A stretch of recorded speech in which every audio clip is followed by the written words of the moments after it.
Anne raised a point regarding the billions that are poured into Africa. I respect your faith, I respect the message you give, but why, to pass that message on, do you need the finery that you wear? Do you need the palace of the Vatican? Okay. Point made. I think we're going to go here. Archbishop, of which current Roman Catholic policy are you most ashamed?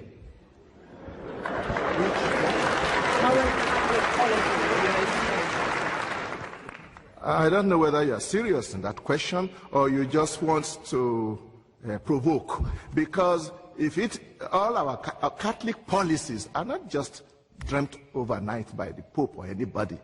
If it is a Catholic policy, it is reasonable, it is based on our traditions and scriptures, and there's none about which I'm ashamed.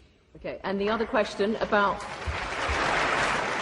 and I don't know what billions of that he says the Vatican has.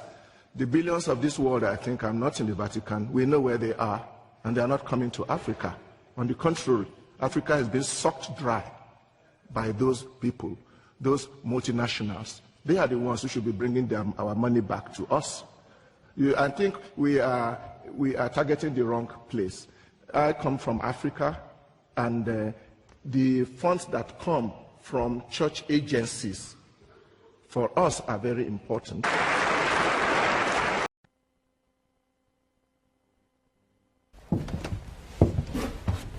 We've heard it all before, haven't we? The Catholic Church is the enemy of science, progress, and reason. Well, it's all nonsense, and we're going to debunk it mercilessly. Join me right now for the Catholic Church, Builder of Civilization.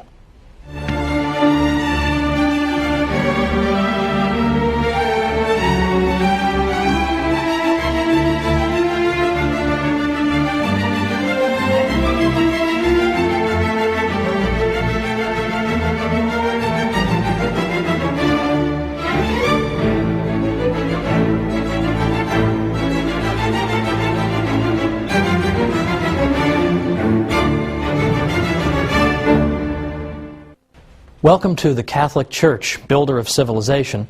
I'm your host, Thomas Woods. I'd like to begin this 13-program series with a fact that's fairly obvious to most of us. There's a bit of a double standard in the world when it comes to the Catholic Church. You can say anything you like about the Catholic Church, your career won't be over, no one will care, there'll be no candlelight vigils or hunger strikes. You say anything you like about it, and that's just fine. If anything, you'll be even more welcome in fashionable circles than before. So, what's the result of that? The result is that you can get away with saying the most absurd, ludicrous things about the Catholic Church. And people believe it. People are inclined to believe every ridiculous calumny against the Catholic Church. But worse still, some Catholics themselves, I think, have begun to interiorize some of these criticisms. And deep down, I think they themselves wonder, has the Church really been a positive influence in history, after all? Hasn't she been responsible only for repression and ignorance? And hasn't she been an opponent of the sciences? We've all been taught to believe this. It would be a miracle if people didn't believe it. But it's not true. And in this series we're going to show why it's not true, and we're going to show the true glory of the Catholic Church. Now, the attacks on the Catholic Church and on religious belief in general have accelerated just over the past 5 years or so. We've already seen in recent years best-selling books by Richard Dawkins and Daniel Dennett and Sam Harris condemning religious belief in general as irrational and foolish, and in effect they're saying to children in this country, your parents are stupid for teaching you the faith. Worse than that is that after the July 7th, 2005 bombings in London, what we began to see is this trend, that Islamic terrorism is now giving intellectuals an excuse to oppose all religion. The argument being that all religion is irrational, all religion can give rise to violence, so it should all be condemned. So, for example, in Scotland's Sunday Herald, we read Muriel Gray saying, "The cause of all this misery, mayhem, violence, terror, and ignorance is, of course, religion itself." And she called religion Dark Ages nonsense. for the government of a secular country such as ours, she said, to treat religion as if it had real merit, instead of regarding it as a ridiculous anachronism, which education, wisdom, and experience can hopefully overcome in time, is one of the most depressing developments of the 21st century. Now, I'll leave aside the fact that she doesn't know how to use the word hopefully correctly. That's another matter. The point is, this is our critic. Another critic, Polly Toynbee in the London Guardian, said, "It is now time to get serious about all religion and draw a firm line between the real world and the world of dreams." In the London Spectator, Matthew Paris said, "What unites an extremist mullah with a Catholic priest or evangelical Protestant minister is actually much more significant and interesting than what divides him from them." Well, these criticisms have become routine. Day in and day out we hear them. All religion is the enemy of progress. But the Catholic Church in particular is consistently viewed as the enemy of science and progress and knowledge. Consistently. Now, why is that? How did that happen? In part, it began 200 years ago or more in the so-called Enlightenment, which was a period in 18th century European history in which the intellectual classes became extraordinarily hostile to the Church. They disparaged the Middle Ages consistently. In fact, that's why they had the word Enlightenment. Because the idea was that before the Enlightenment, before the wonderful 18th century, all we had was misery and backwardness and ignorance fostered by the Catholic Church. But now, thankfully, we have secular intellectuals to bring us enlightenment. I sometimes think that the most depressing job on earth must be to be a history professor who teaches about the Middle Ages. It must be the most depressing job on earth. All day long, you lecture about the Middle Ages. And you say, the Middle Ages weren't so bad. In fact, a lot of great things happened in the Middle Ages. Catholic Church made a lot of great things possible. You lecture on this all day long. You write books and articles on it. You even appear on television. You appear on radio. And you talk about it. And what happens? You get home at night. You turn on the TV. Nothing you've done has made any effect. Everybody still believes the Middle Ages was a time of ignorance and repression, and it was all the fault of the Catholic Church. All of that stuff, in effect, cannot be dislodged. It must be extremely depressing. Now, why is it so? Why are these falsehoods so resistant to the truth? Why is it so hard to get people to change their minds on this? Well, ever since the Enlightenment, what has taken root in our culture and in our way of thinking is that the Catholic Church is assumed to be wrong, and that secularism, that is the idea of organizing society and all of life without reference to God, that is said to be the source of progress. So by definition, anything the Church is connected to involves retrogression. Whereas anything that a secular intellectual brings us, well, that brings us progress. And that has been the lens through which history has been viewed over the past 200 years. That's why it's only over the past maybe 50 years that we've begun to see historians finally cracking through this nonsense and finally saying, wait a minute, not only did the Catholic Church not obstruct the sciences, she may have helped to foster them. Not only did secularists not invent the science of economics, for example, but in fact it turns out it was Catholic priests and professors who developed the ideas of economics centuries earlier, and on and on and on. But it's taken a long time to crack through this accepted idea that the Church is responsible for retrogression and ignorance. It's taken forever. Now let's think about some of these areas in which the Catholic Church has really built our civilization. I mean, I choose that word advisedly. Why is it that the Catholic Church can be said to be her builder? Well, for example, consider how we think about charity, charitable work. We think that you're engaged in charity when you help somebody without any expectation of a reward. When you do it because it's good and it's right to do it. You do it because you know that in the grand scheme of things, that unfortunate person is in some sense your equal, having been made in the image and likeness of God. And so you help that person. You don't help that person because you expect 3 years down the road to revisit him and say, remember that $15 I gave you? Why don't you cough it up? Or to revisit him and say, I need votes, I need some political support, why don't you come help me? We don't do it so we can tell the whole world, hey, look at what a great guy I am. I just gave that guy $10. We don't do it for those reasons. We do it for the reasons that I gave. Purely disinterested motives. Well, where do we get that idea? That idea comes from the Catholic Church. Because in ancient Greece or Rome, if you had said, oh, I'm going to go help somebody with no expectation of any reciprocity, I'm just going to go do it out of the goodness of my heart, they would have thought you were crazy. What are you talking about, man? Much less the idea that I would pray for and even try to help my own enemies. What, are you insane? But yet today, we take this for granted as the ideal, that the good man tries to observe these principles. But again, where do they come from? They come from the Catholic Church. The Catholic Church teaches this about charity. The ancient world didn't. So here's an area in which things that we take for granted, this is the way we think, we take it for granted. Where does that come from? It comes from the Catholic Church. We'll have more to say about that in a future episode. How about the idea of rights, that I have a right to own property, or a right not to be killed, for example? Where does that idea of rights come from? Well, we've always been told that secularists in the Enlightenment, or just before the Enlightenment, came up with this idea in the 17th century. All of a sudden, boom, rights just developed. Well, that's not true either. And once again, modern research is coming to the rescue of Catholicism. I know that sounds odd. You think modern research way. But in fact, honest professors, Catholic and non-Catholic alike, are now saying that the idea of rights goes all the way back to the 12th century, and Catholic canon lawyers who gave the idea its birth.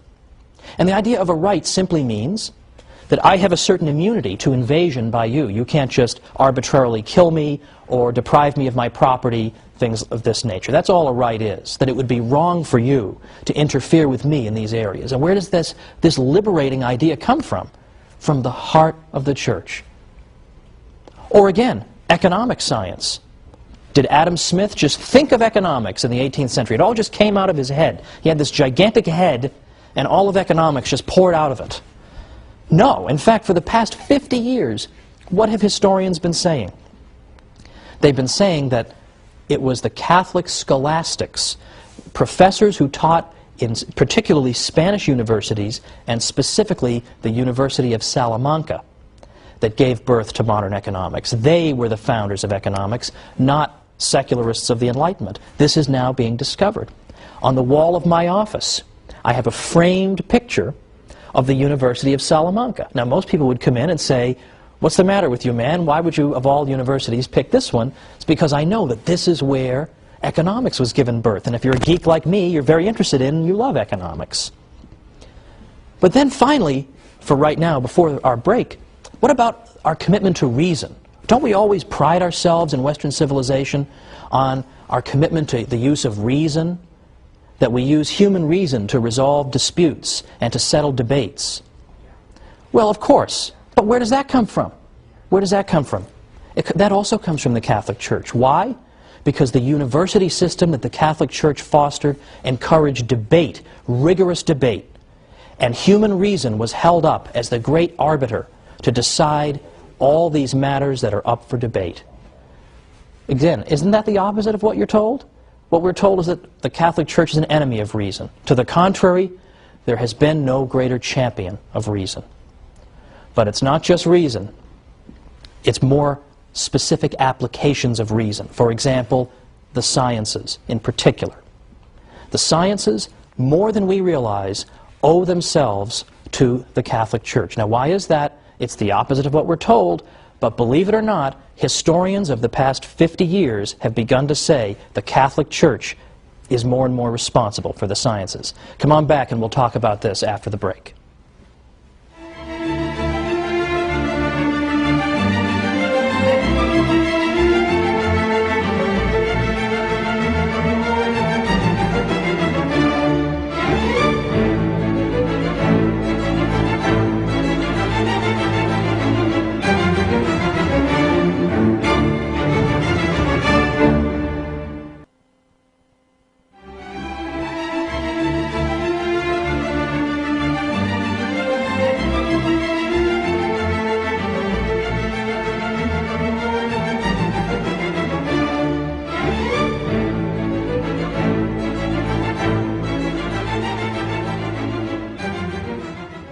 Welcome back to the Catholic Church, Builder of Civilization. I'm Thomas Woods. Before the break, we were talking about all these areas in which the Catholic contribution to our civilization has been indispensable, but in which it's largely neglected. How many of the facts that we've uncovered even up to now are covered in schools on a regular basis? Do I even have to ask that question? But I teased you a little bit with the idea of the Catholic Church as having helped to give birth to science in Western civilization just before our break here. What did I mean by that? Well, I'm going to tease you a little bit again, because by next time we're going to get into the sciences in real depth, the next 3 episodes, in fact, because here I think we have the aspect of Catholic history that is most often mangled and distorted, and most often used, I think, as a bludgeon with which to beat the Church over the head. And I want to show that this is largely without merit. What I at least want to tell you for now is that it really is true that over the past 50 years, scientists who write the history of science have begun rethinking the old arguments against the Church and said, you know what, on second thought, the Church actually did very important things. There's a reason that science took root and then was sustained for so long in Western civilization, whereas it wasn't in others. And this, it turns out, is not in spite of the Catholic Church, but in some ways because of it. Now, 100 years ago, it's true, you would have read a book by Andrew Dixon White called, that refers to the alleged warfare between religion and science in Western civilization. Today, White's book is considered almost laughable among professors. It's so out of date and so ludicrous. Today, you have professors like Edward Grant writing Cambridge University Press books. You've got Thomas Goldstein, A.C. Crombie, David Lindbergh, and many besides. And what they all agree on is that you can't just say the Church was an opponent of the sciences. To the contrary, there were aspects of Catholic thinking that were indispensable for the development of science. And we're going to get into specifically what were those. But right now, I want you to know that this old myth is being overturned by professors.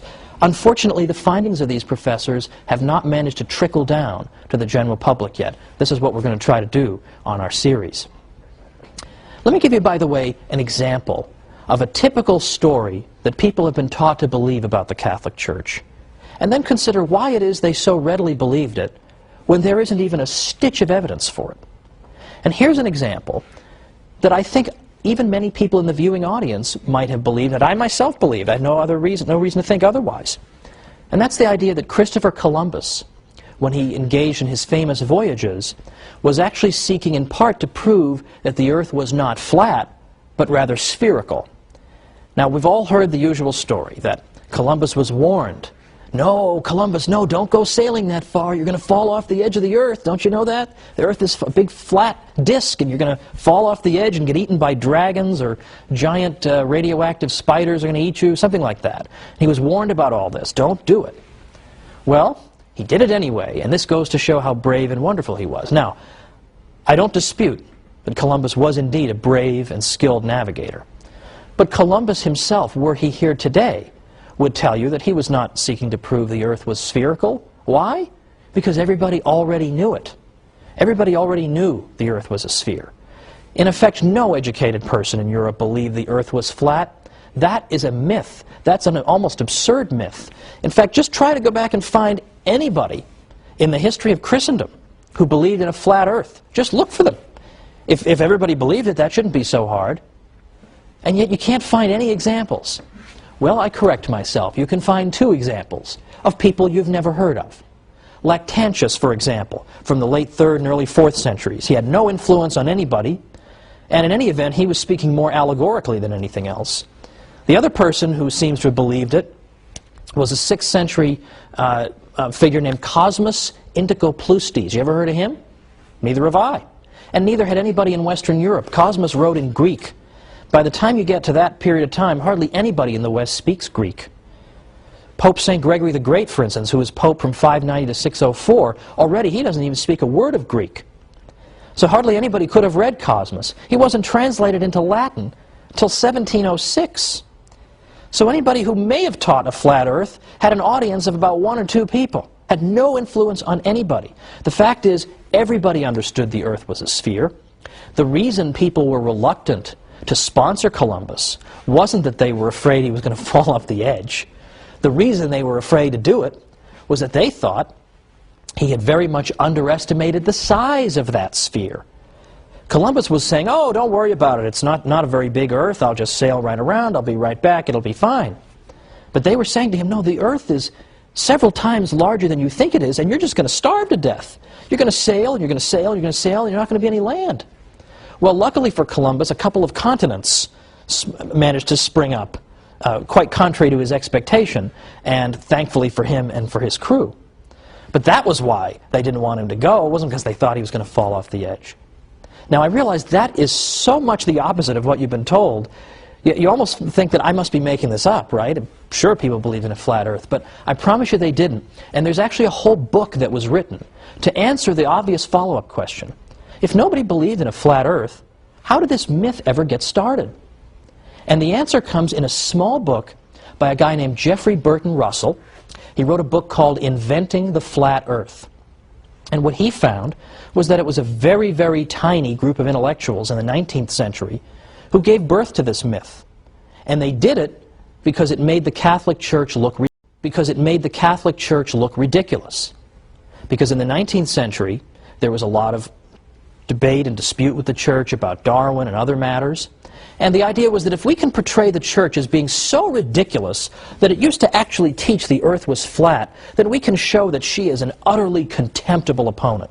So they invented this story to cast the Church in an absurd, ridiculous light.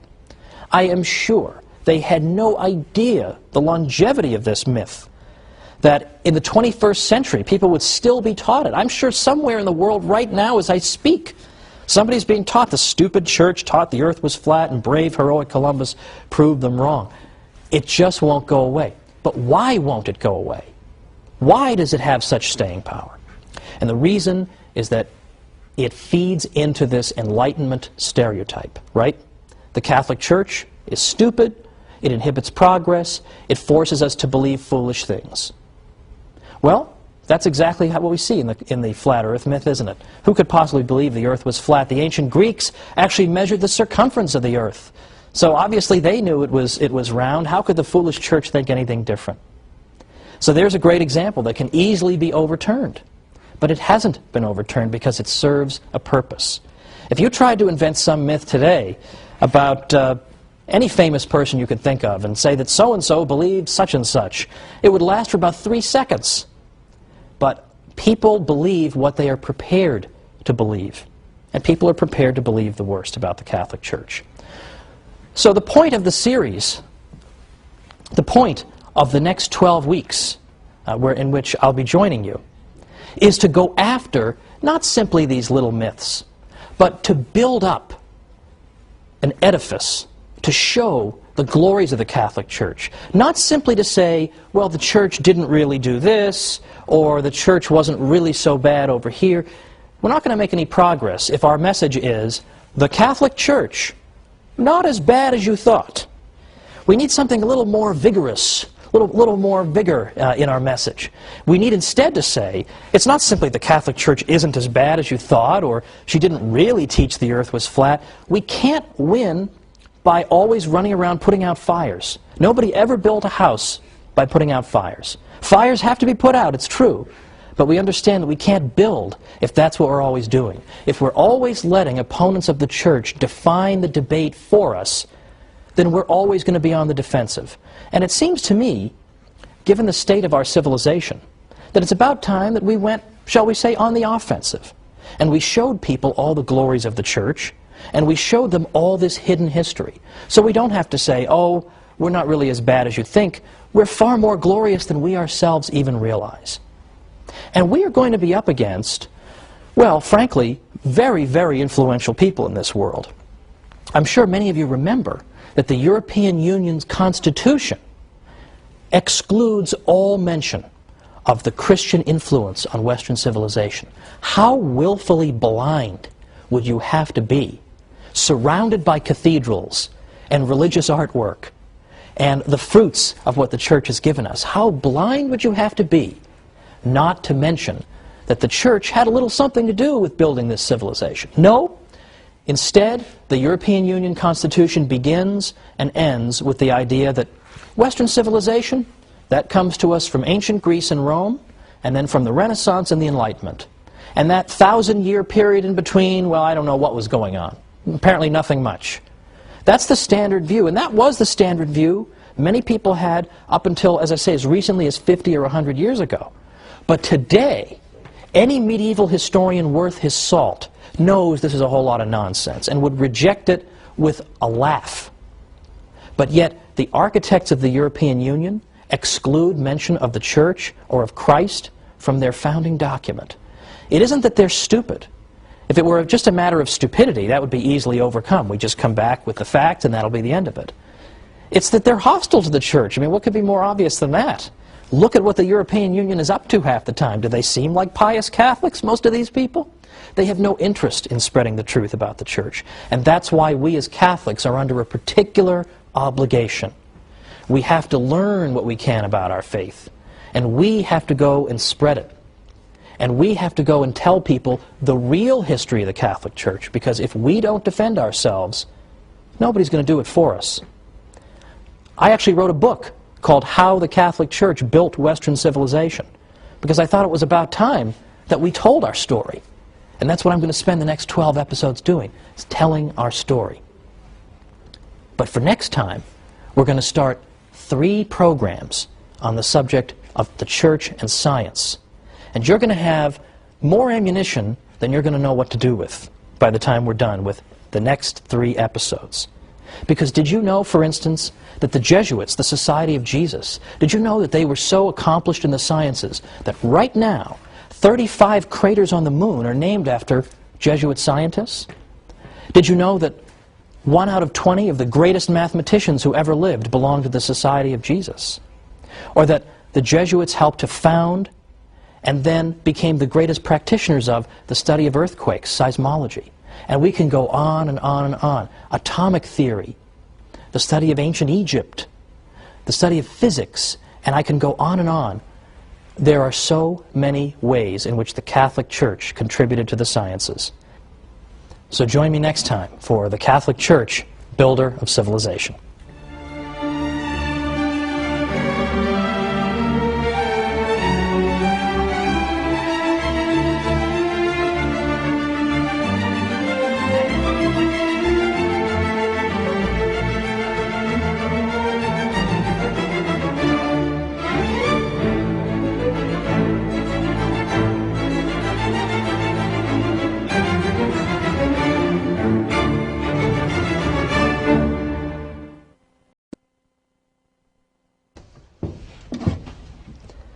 Everyone learns in school that the Catholic Church was the big enemy of science.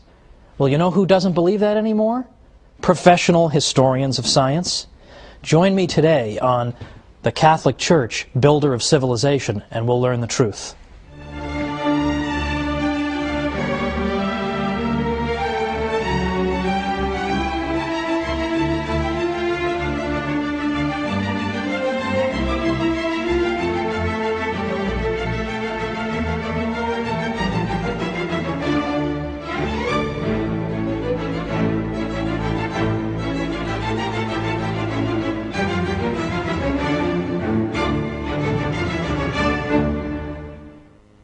Welcome to the Catholic Church, Builder of Civilization. I'm Thomas Woods. It comes as a surprise, doesn't it, to learn that the Catholic Church may have had a positive role in the development of science, right? Because we're all taught from birth the exact opposite. In school, in the media, in movies, scientists are always brave martyrs against the ignorant church that wants to suppress their findings. Well, you might be excused for this view if you lived 100 years ago, because then the dominant book on the subject was written by a fellow named Andrew Dixon White. I mentioned him in our first program because he wrote a book called A History of the Warfare of Science with Theology in Christendom. This became the defining volume on this subject. But it is full of nonsense. In fact, it turns out that in White's book, you actually read that the Catholic Church taught that the earth was flat. Now, we saw last time there is not the tiniest stitch of evidence for that. But White anxious to portray the church as silly and backward and ridiculous, simply repeated what other historians had said without bothering to investigate it. That was the quality of his book. Since then, White's book has been so dramatically overturned that you'd think we'd be reading something about it. We'd hear, hey, the Catholic Church, after all, played an important role in the sciences, but instead, we hear only crickets. There's no real anxiety, there's no anxiousness to get to the truth in this matter. I wonder why that is. Well, there are a lot of modern historians who, unlike Professor White, are still alive and who are doing work right now and who have concluded that, in fact, the Church has played at least some kind of positive role, and some scholars even go so far as to say that the Church had certain ideas that were indispensable to the development of science. Well, that's the opposite of what we hear, right? But you have scholars saying this all the time. Thomas Goldstein, Toby Huff, A.C. Crombie, Edward Grant, David Lindbergh, Professor Heilbronn at Berkeley, and many others. So what are they saying? And how dare they say this? Don't they know the Catholic Church is nothing but an oppressor of the geniuses of the world? Well, let's look at some of the claims that these new historians are making. And by the way, they are not all Catholic. Some are Catholic, some aren't Catholic. I've deliberately gone out of my way to consult historians of science who are non-Catholic, some of whom are even anti-Catholic, in order to show that this is for real. This isn't a bunch of Catholics writing some books to make the Church look good. This is the consensus among professionals today. Now, one of the most important principles that the Catholic Church contributed to the development of science comes from a biblical verse that was one of the most frequently quoted in the whole Middle Ages. And that verse is Wisdom 11:21. And that verse tells us that God has ordered all things according to measure, number, and weight. Okay, so that doesn't sound explosive right off the bat, but I promise you it is. God has ordered all things according to measure, number, and weight. What did people take that to mean? They took it to mean that the universe God has created is orderly. It makes sense. It's intelligible to our minds. It's mathematical. It's ordered according to patterns, measure, number, weight. There is something mathematical about the universe. St. Augustine, for example, said God is like a great geometer. He's a great practitioner of geometry. So for anybody watching who hated geometry, hated math, well, St. Augustine is implicitly rebuking you, because in fact mathematics is really a language that God uses in ordering and fashioning this universe that He's given us. So the Christian tradition, through this wisdom verse that was quoted all through the Middle Ages, dramatically amplifies an existing tradition in the West, going back to the 6th century BC, and the great pre-Socratic philosopher and mathematician Pythagoras. In the 6th century BC, Pythagoras had said, you know what the universe is made of? It's not made out of air or water or earth, as some of his contemporaries had said. It's made out of numbers. That's the fundamental constituent of our universe. Not physical stuff, but numbers, math. Math is everywhere. And this Christian tradition, building on Wisdom 11:21, took Pythagoras' obscure insight and in effect developed a whole civilization around it. That's pretty important. And in fact, even scientists who may not have given the matter a second thought lived in a civilization in which the orderliness of the world was taken for granted. So, for example, let's consider the gentleman who drew up for us the first periodic table of the elements, Dmitri Mendeleev. He so believed that the universe was orderly that when he began arranging the elements, and perhaps you've seen the periodic table of the elements, got all the constituent parts of our world, and they're listed according in rows, and then a series of rows creates columns, and he found that elements that were next to each other on the table possessed similar characteristics. Well, then he got to about element number 21, and there was a gap there. He couldn't find an element that should fit there. But he said, the relationships keep working if I skip number 21 and I keep going. But so convinced was he that something had to go there. So convinced was he that God couldn't have given us this universe, or that he couldn't believe we could live in a universe where there'd be a big gap on the periodic table. There had to be something that belonged there. So he predicted, well, someday we'll discover an element that goes there. I mean, what nerve the guy has to say, of course we'll find something to fit into the gap on my chart. But sure enough, what did they find? 10 years later, the element scandium was discovered. Where does it go? It's atomic number 21. So this is a key feature of our civilization. And in fact, the scientific method cannot be pursued unless you believe the universe is orderly. Because what do you do in the scientific method? What's it all about? The scientific method consists of gathering data about the world around you, and then studying that data, looking for patterns, trying to understand it, and then developing hypotheses about the data. Why do I think thus and so is occurring? And then devising experiments to then confirm or disconfirm my various hypotheses. Now, you cannot follow those steps unless you believe the universe is orderly. Because I have to be sure, I have to have a confidence that if I run the same experiment multiple times under the same conditions, I will get the same results. Now, if I live in a disorderly universe, I have no right to expect that. Maybe 6 times when I drop something, it will fall to the ground, but maybe the 7th time, the object will turn into Elvis. How do I know? If I don't live in an orderly universe, I have no right to expect that. And if I don't live in an orderly universe, I can't even begin to do science. I can't even begin to find patterns in the universe if I don't expect them to be there. This is essential for science. And in fact, Albert Einstein even said, it's a miracle that the universe is orderly. We have absolutely no right to assume that. And in fact, many civilizations did not assume it. They did not assume it. Ancient Babylon, for example, the Babylonians did not assume the universe was orderly. It was completely chaotic. Did science get started among the ancient Babylonians? The question answers itself, doesn't it? So these are essential points. These are essential points. That the universe is orderly and mathematical. Now, that does not mean that the universe is so orderly that God can't perform miracles, that would somehow violate the order of the universe. Of course, as Catholics, we believe in miracles.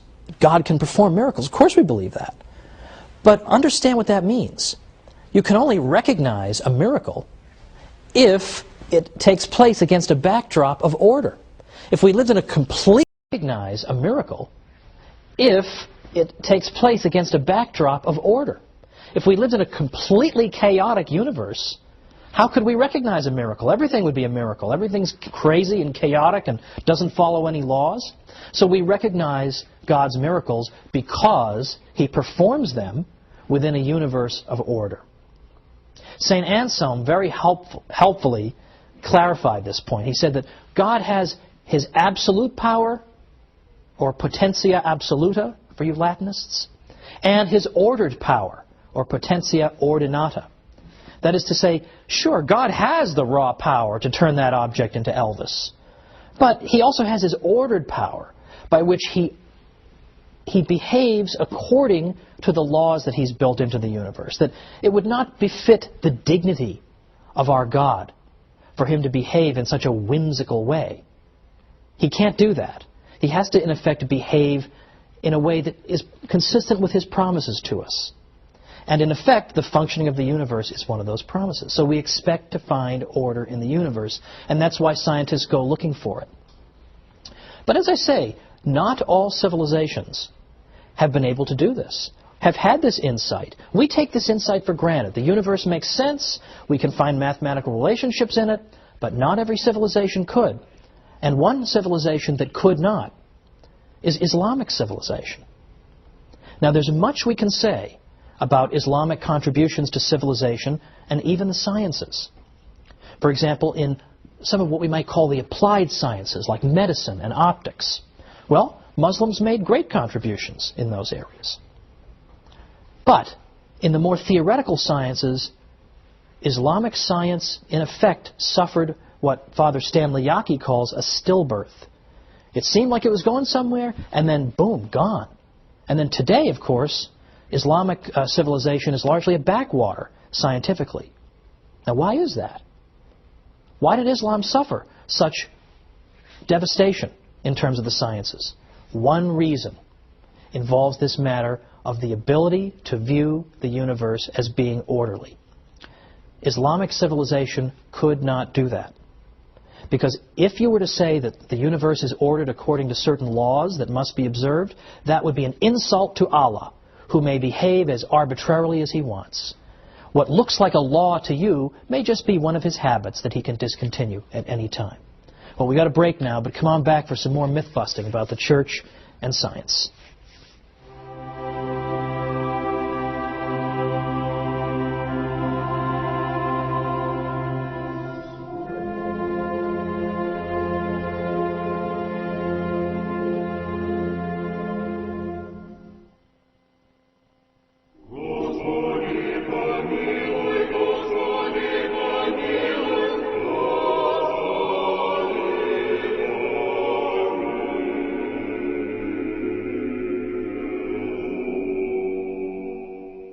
Welcome back to the Catholic Church, Builder of Civilization. I'm Thomas Woods. Before the break, we discussed some forbidden truths about the church and science. We know what we're supposed to say. We're supposed to say the church has been nothing but an obstacle to the sciences. But that's not what professional historians of science are saying. And if you recall from our first episode, I mentioned that the most depressing job on earth would be to be a professor of medieval studies, trying to tell people that the Middle Ages weren't really so bad. Well, I think a good runner-up for most depressing job on earth would be to be a historian of science, trying to argue that, in fact, the church had, by and large, a positive influence on the sciences. Even your fellow scientists aren't going to believe you, much less the general public. But yet you have an enormous amount of evidence that you can amass. And book after book after book is being written today, and yet you still can't crack through to the general public.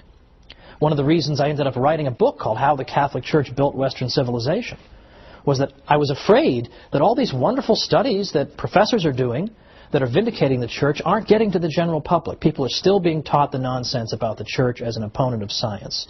So now we've got to go and study this stuff so we can better defend ourselves. But let me tell you something. Today, if you were taking a course on the history of science, and some universities have that as a separate discipline, if you were taking a course in that and you said, oh, religion and science have been nothing but enemies over the years, you would be considered to have written, in effect, a fourth-grade term paper. Like, no one would take that seriously anymore. So let's return to our discussion from before the break, when I was saying that the key insight that allows a breakthrough in science in the West is the Catholic view of God as being orderly. A view that is derived principally, though by no means exclusively, through that wisdom verse, 11:21, that God has ordered all things according to measure, number, and weight. And we saw that St. Augustine took that to mean that God was a great geometer, and other Christian thinkers elaborated on it as well. At the cathedral school at Chartres, for example, in France, there was a lot of elaboration on that critical wisdom verse. Now, cathedral school, first of all, what's that? Charlemagne, who was emperor of the West from about 768 to 814, had established that the various cathedrals should have schools set up, attached to them. And these cathedral schools, in some cases, developed into our earliest universities, although we'll discuss that in a future episode. But at the cathedral school at Chartres, those scholars seized upon Wisdom 11:21 and took it to mean that if we want to understand the universe, we must understand it quantitatively. That's a fancy way of saying that if we want to understand the universe, we have to understand it through math. Well, that is actually an extraordinarily modern idea. The cathedral school at Chartres was really at its peak perhaps in the 12th century, and yet it's got this fantastically modern idea that at least at some level, the universe can and should be understood mathematically if we want to understand its workings and predict how it will behave in the future. We have to understand it through math. And they interpreted Wisdom 11:21 to mean just that the universe is mathematical and we understand it that way. Because the cathedral school at Chartres spread this idea far and wide, that the universe is mathematical and should be understood through math, they are increasingly given credit as having helped to launch the scientific revolution centuries before it really began to take place in the 17th century. In addition to that, the scholars at Chartres took for granted that God was orderly and had built natural laws into the world, and that if we want to understand how the world works, we first use our natural reason. And only when our natural reason breaks down do we then say we are faced with a miracle, we're faced with something supernatural, and we refer this to God. But the Chartres scholars were convinced that God has given us our reason for a reason. That we're not cows, we're not aardvarks, we're not ants. We have the ability to think and to draw cause and effect conclusions and relationships. Why would God give us this faculty unless we were meant to use it? And we become true human beings only when we use the unique gift that human beings alone possess, which is reason. So, for example, one scholar at Chartres said, "It is through reason that we are men. For if we turned our backs on the amazing rational beauty of the universe we live in, we should indeed deserve to be driven therefrom, like a guest unappreciative of the house into which he has been received." Another scholar at Chartres said, "I take nothing away from God. He's the author of all things, evil excepted. But the nature with which he endowed his creatures accomplishes a whole scheme of operations, and these too turn to his glory, because it is he who created this very nature." In other words, God created us with a rational nature. So we give him glory when we have recourse to that rational nature. Now that is very much the opposite of what people are told, isn't it, about the Catholic Church? I think most people are under the belief that the Church teaches you that you shouldn't use your human reason, that human reason is in some way phony or something to be despised even. But to the contrary, here we have one of the most accomplished and important schools of the whole Middle Ages telling us that we should use our reason if we want to understand the way the universe works. Now, from that, I return to the point that Chartres emphasized the mathematical nature of the universe. And in doing so, they gave birth to a central modern idea, that if you want to understand physical relationships and how the physical universe operates, you have to explain it mathematically. You have mastered the universe only when you have unlocked its mysteries through the language of mathematics. When you have unlocked its mysteries through the language of mathematics. And that's why Sir Isaac Newton was so impressive to people in the 18th century, when with a single equation he was able to account for all the motion in the universe. That was an extraordinarily elegant explanation of a seemingly complicated problem. All the different kinds of motion could be reduced to one equation. And so in the sense in which we're speaking of, he understood the universe because he was able to take disparate phenomena that are all different kinds of motion, but yet account for them all with one simple, elegant mathematical equation. So he is simply bringing to fruition the mission that the Cathedral School of Chartres gave to the scholars and scientists of the West. Now, another problem that was solved in large part by the Cathedral School at Chartres goes all the way back to the ancient world, all the way back to the world of ancient Greece and Rome. Because as far back as that time, people had believed that the heavenly bodies that you see out there were in fact in some way divine. They must have some kind of divine attributes, or perhaps they even have souls in some way, or they were composed of imperishable matter that operated according to laws different from those of our terrestrial world here on Earth. This was taken for granted for many reasons. For instance, in the ancient world, it was taken for granted that a body at rest tends to stay at rest. But a body in motion can only be in motion if something is forcing it into motion. So in other words, the ancient world took for granted that the natural state of things is to be at rest.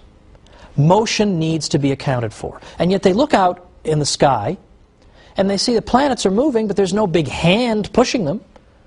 So what's making them move? They should be at rest. What's making them move? So they had to posit all kinds of theories that maybe they have souls and the souls impart motion to them, or they're divine and that accounts for their movement, or later it was proposed that angels might be pushing them. There were all kinds of theories to account for this. But it was taken for granted that there must be different rules governing motion in outer space and governing motion on Earth, because what's going on? Why do they keep on moving? They just couldn't figure it out.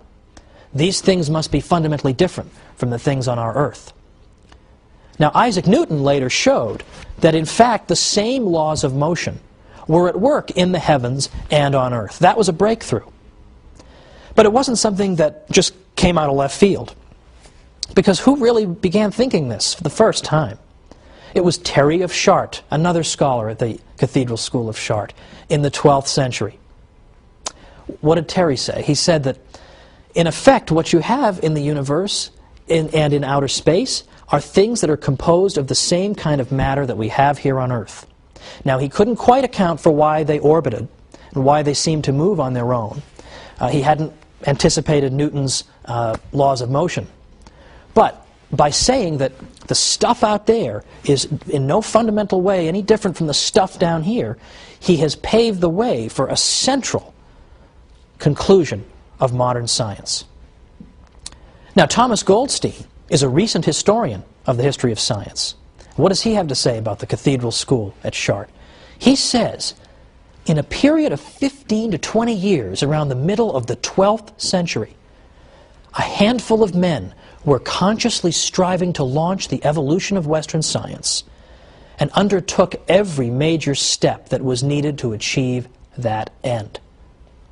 Goldstein even went so far as to say that someday Terry of Chartres will be viewed as one of the great founders of modern science. Now, can you believe that? There's a historian writing just in this generation. And not only does he credit the Church with lending an important impetus to the development of science, but he even goes all the way back to the 12th century to identify somebody nobody's ever heard of and say he may be one of the great architects of modern science. This is becoming absolutely common among historians of science. Yes, Richard Dawkins is writing his books. Daniel Dennett keeps writing his books as scientific atheists. But as historians of science, you consistently get more and more favor shown toward the Catholic Church. Now the question is, how do we get this information to the general public? And as I say, it's not going to get out there unless Catholics start telling it themselves. But that's only the tip of the iceberg, because what we've discussed today is very theoretical. The idea that the universe is orderly, and so on and on, that it's built according to fixed physical laws. That's all very theoretical. But next time, we're going to get down to the nuts and bolts, because next time we're going to look at how many priests were scientific pioneers. It's not enough to say, oh, look at all these scientists who happen to be Catholic. Well, that could be just a coincidence. They just happen to be Catholic. But when you're talking about priests who occupy such an elevated role in the life of the Church, who have taken holy orders and have that sacred vocation, if they are great practitioners of the sciences and are congratulated by the popes for doing so, then surely the Catholic Church cannot be the enemy of science. So let's look at these great scientific heroes in the Catholic Church next time when we come back once again for the Catholic Church, builder of civilization.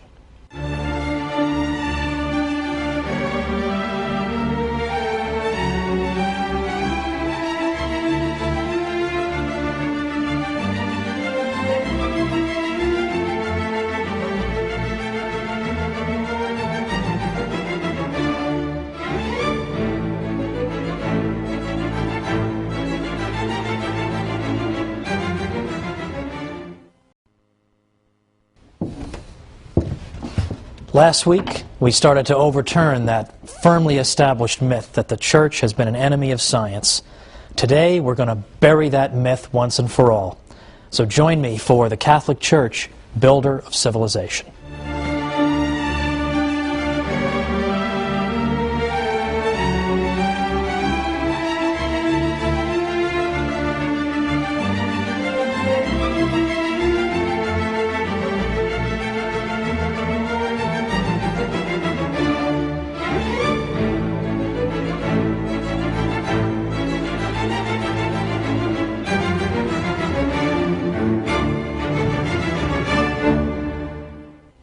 Welcome to the Catholic Church, builder of civilization.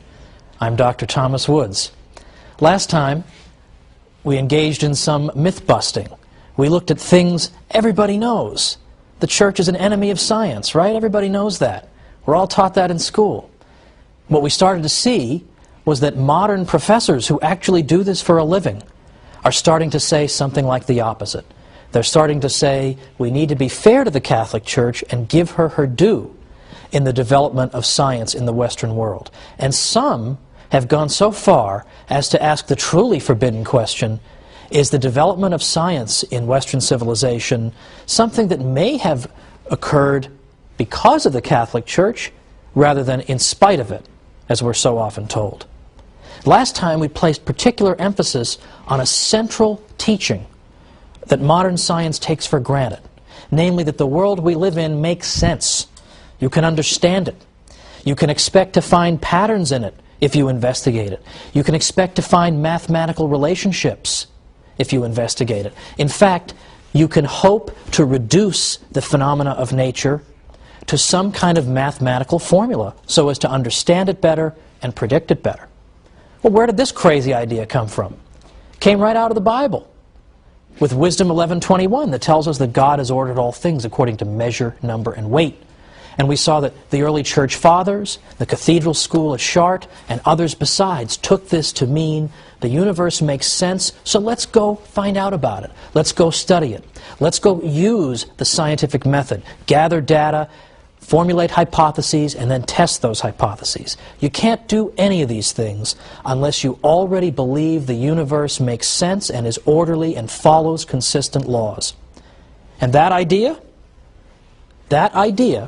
comes from the Catholic Church, because the Catholic Church insists that God is a God of order, and He's a God who has built patterns into our universe that we can discover using our minds. Science is impossible without this fundamental insight, and I gave examples last time of civilizations who, lacking that insight, also lacked science.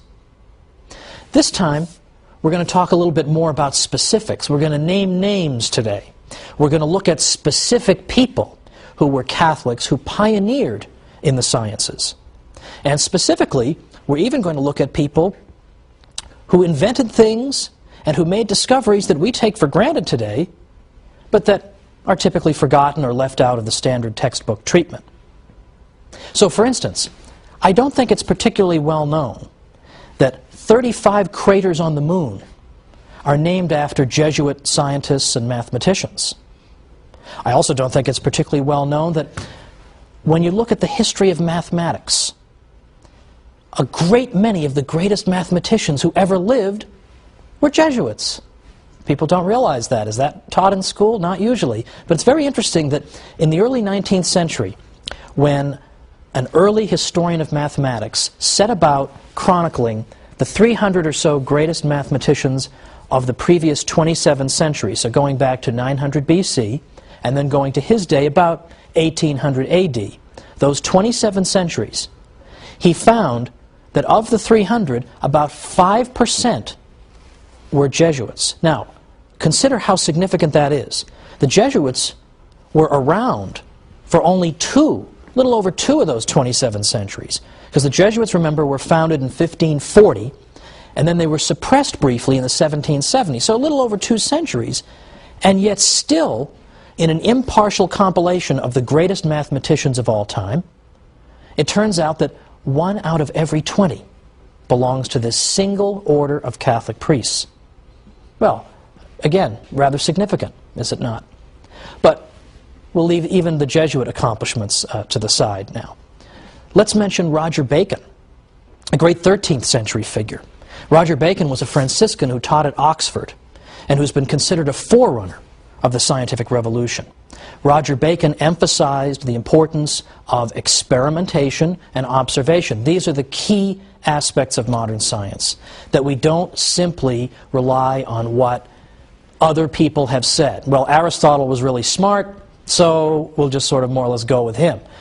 We have to verify scientific conclusions on the basis of either our own observations or on the basis of experiments by people who are carrying them out according to the sound principles of scientific method. Now, Roger Bacon consistently emphasized this, and he said, without experiment, nothing can be adequately known. An argument proves theoretically, but does not give the certitude necessary to remove all doubt. Nor will the mind repose in the clear view of truth unless it finds it by way of experiment. Well, there is a scientific turn of mind right there with Roger Bacon in the 13th century at Oxford. Among other things, Roger Bacon identified the following as obstacles to the transmission of truth: uninstructed popular opinion and long-standing but erroneous custom. Well, all of these, both of these things, I think, the church is usually accused of encouraging. Well, you're just going along with what people say, or you're trying to form what they think. You're trying to get them to believe crazy superstition. But in fact, to the contrary, Roger Bacon is saying these are the things we have to try to avoid. We have to use experimentation and our own observation, because maybe what people believe is untrue. We need to verify things using experiment. Or St. Albert the Great, who taught at the University of Paris. One of his students was St. Thomas Aquinas. St. Albert, according to the Dictionary of Scientific Biography, was proficient in all branches of science.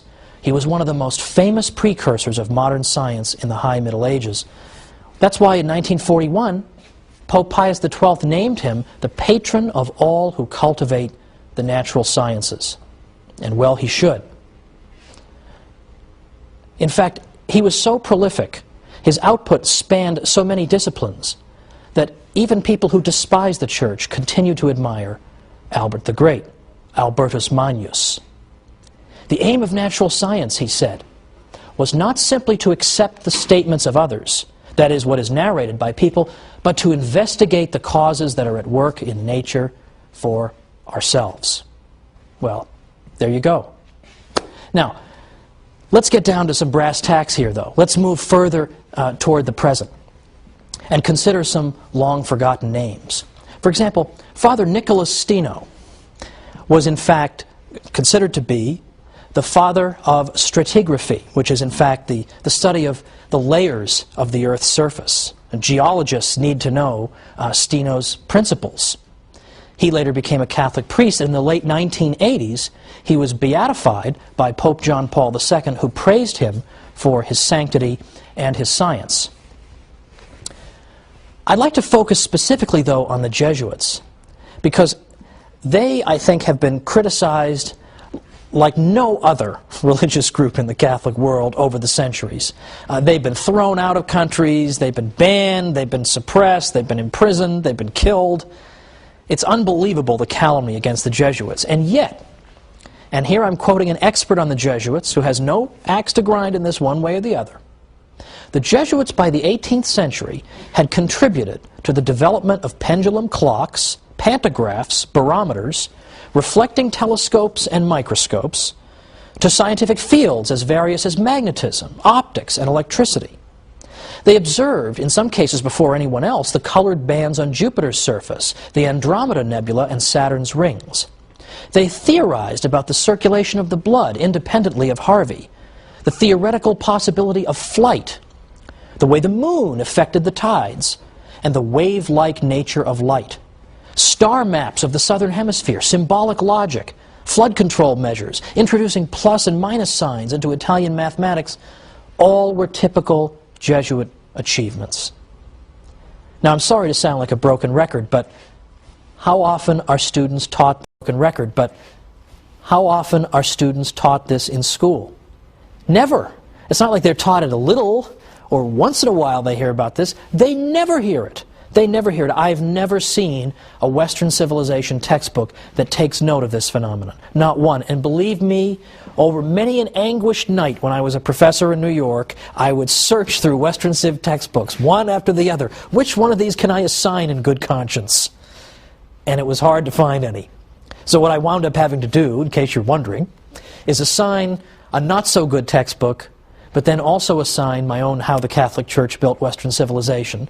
And I took some comfort in knowing that, okay, maybe the students won't read my book, but these are the same students who won't read the textbook either. And so one encouraging thing about the fact that we live in a world in which students don't read is that they won't be reading the propaganda either. And so it'll be easier for me to de-brainwash them, because they won't be reading anything. They won't be reading anything to contradict that.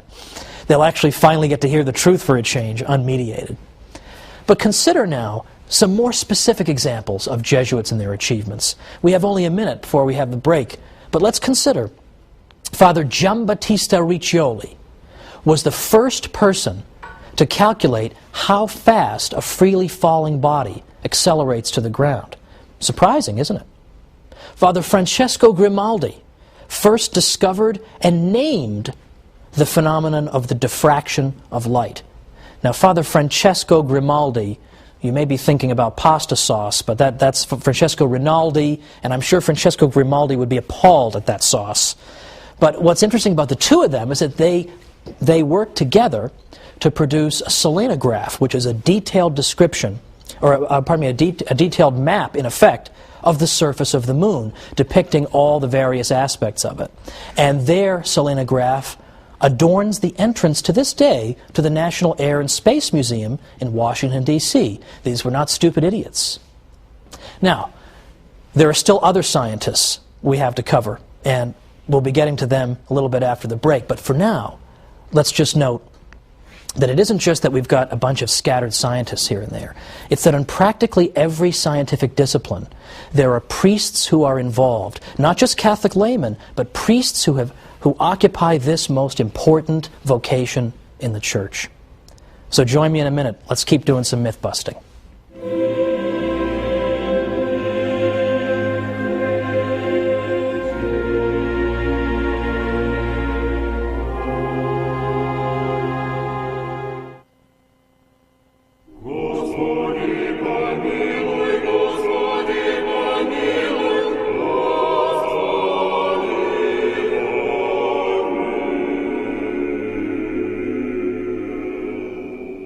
Welcome back to the Catholic Church, builder of civilization. I'm Thomas Woods. We've been looking today at unknown and forgotten Catholic scientists who were not simply Catholics, but who were Catholic priests. So I think this helps to overturn the idea that there is some necessary contradiction between being a Catholic and being a scientist, between the Catholic faith and scientific endeavor. Now, any one of the people that I've mentioned up to now, and whom I will mention in a moment, would make the subject of an excellent term paper or book. And yet, astonishingly little is written about these great Jesuit scientists. In fact, can you believe there is nothing in the English language, there is no systematic study in the English language of the Jesuit scientists? There's no book on the subject. So graduate students out there, here's your project. Okay, you get your job somewhere. We need you to start working on this, because this is a lost and forgotten chapter in the history of Western civilization, and it doesn't deserve to be. These men deserve better, and the Catholic Church deserves better, because we would go a long way toward overturning a lot of this mythology if people simply knew some of this information. But unfortunately, they don't. You have to be some kind of a code breaker to figure it out, to find it in the midst of all the nonsense out there in the world. And there are books on every bizarre subject under the sun, hundreds of them on everything, nothing on the Jesuit scientists, and yet it would be a work of many volumes to write this stuff. But it needs to be done. Somebody should do it. I don't want to do it. It would take too long, and I don't have time, but I want somebody to do it. It's an important project. Let's consider another Jesuit in the modern period, Father Athanasius Kircher. My confirmation name is Athanasius, so I have a certain kinship to Father Kircher. Among other things, he's considered to be the father of Egyptology. Maybe a new word, but it simply means the study of ancient Egypt. And Father Kircher is known as the father of Egyptology because of his great scholarly work, and he did that work even before we discovered the so-called Rosetta Stone, which helped us to decode and decipher the various hieroglyphic symbols. In fact, it was because of Father Kircher's work that when we did find the Rosetta Stone, scholars knew what to look for, knew how to approach the subject.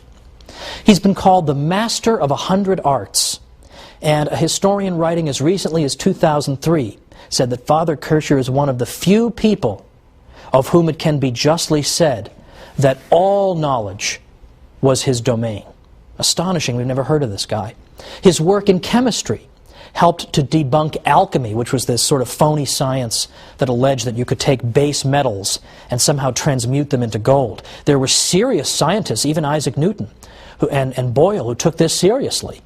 And it was Father Athanasius Kircher who helped to throw cold water on it. Again, forgotten, down the Orwellian memory hole. Roger Boscovich was a Catholic priest who is known to many as the father of atomic theory.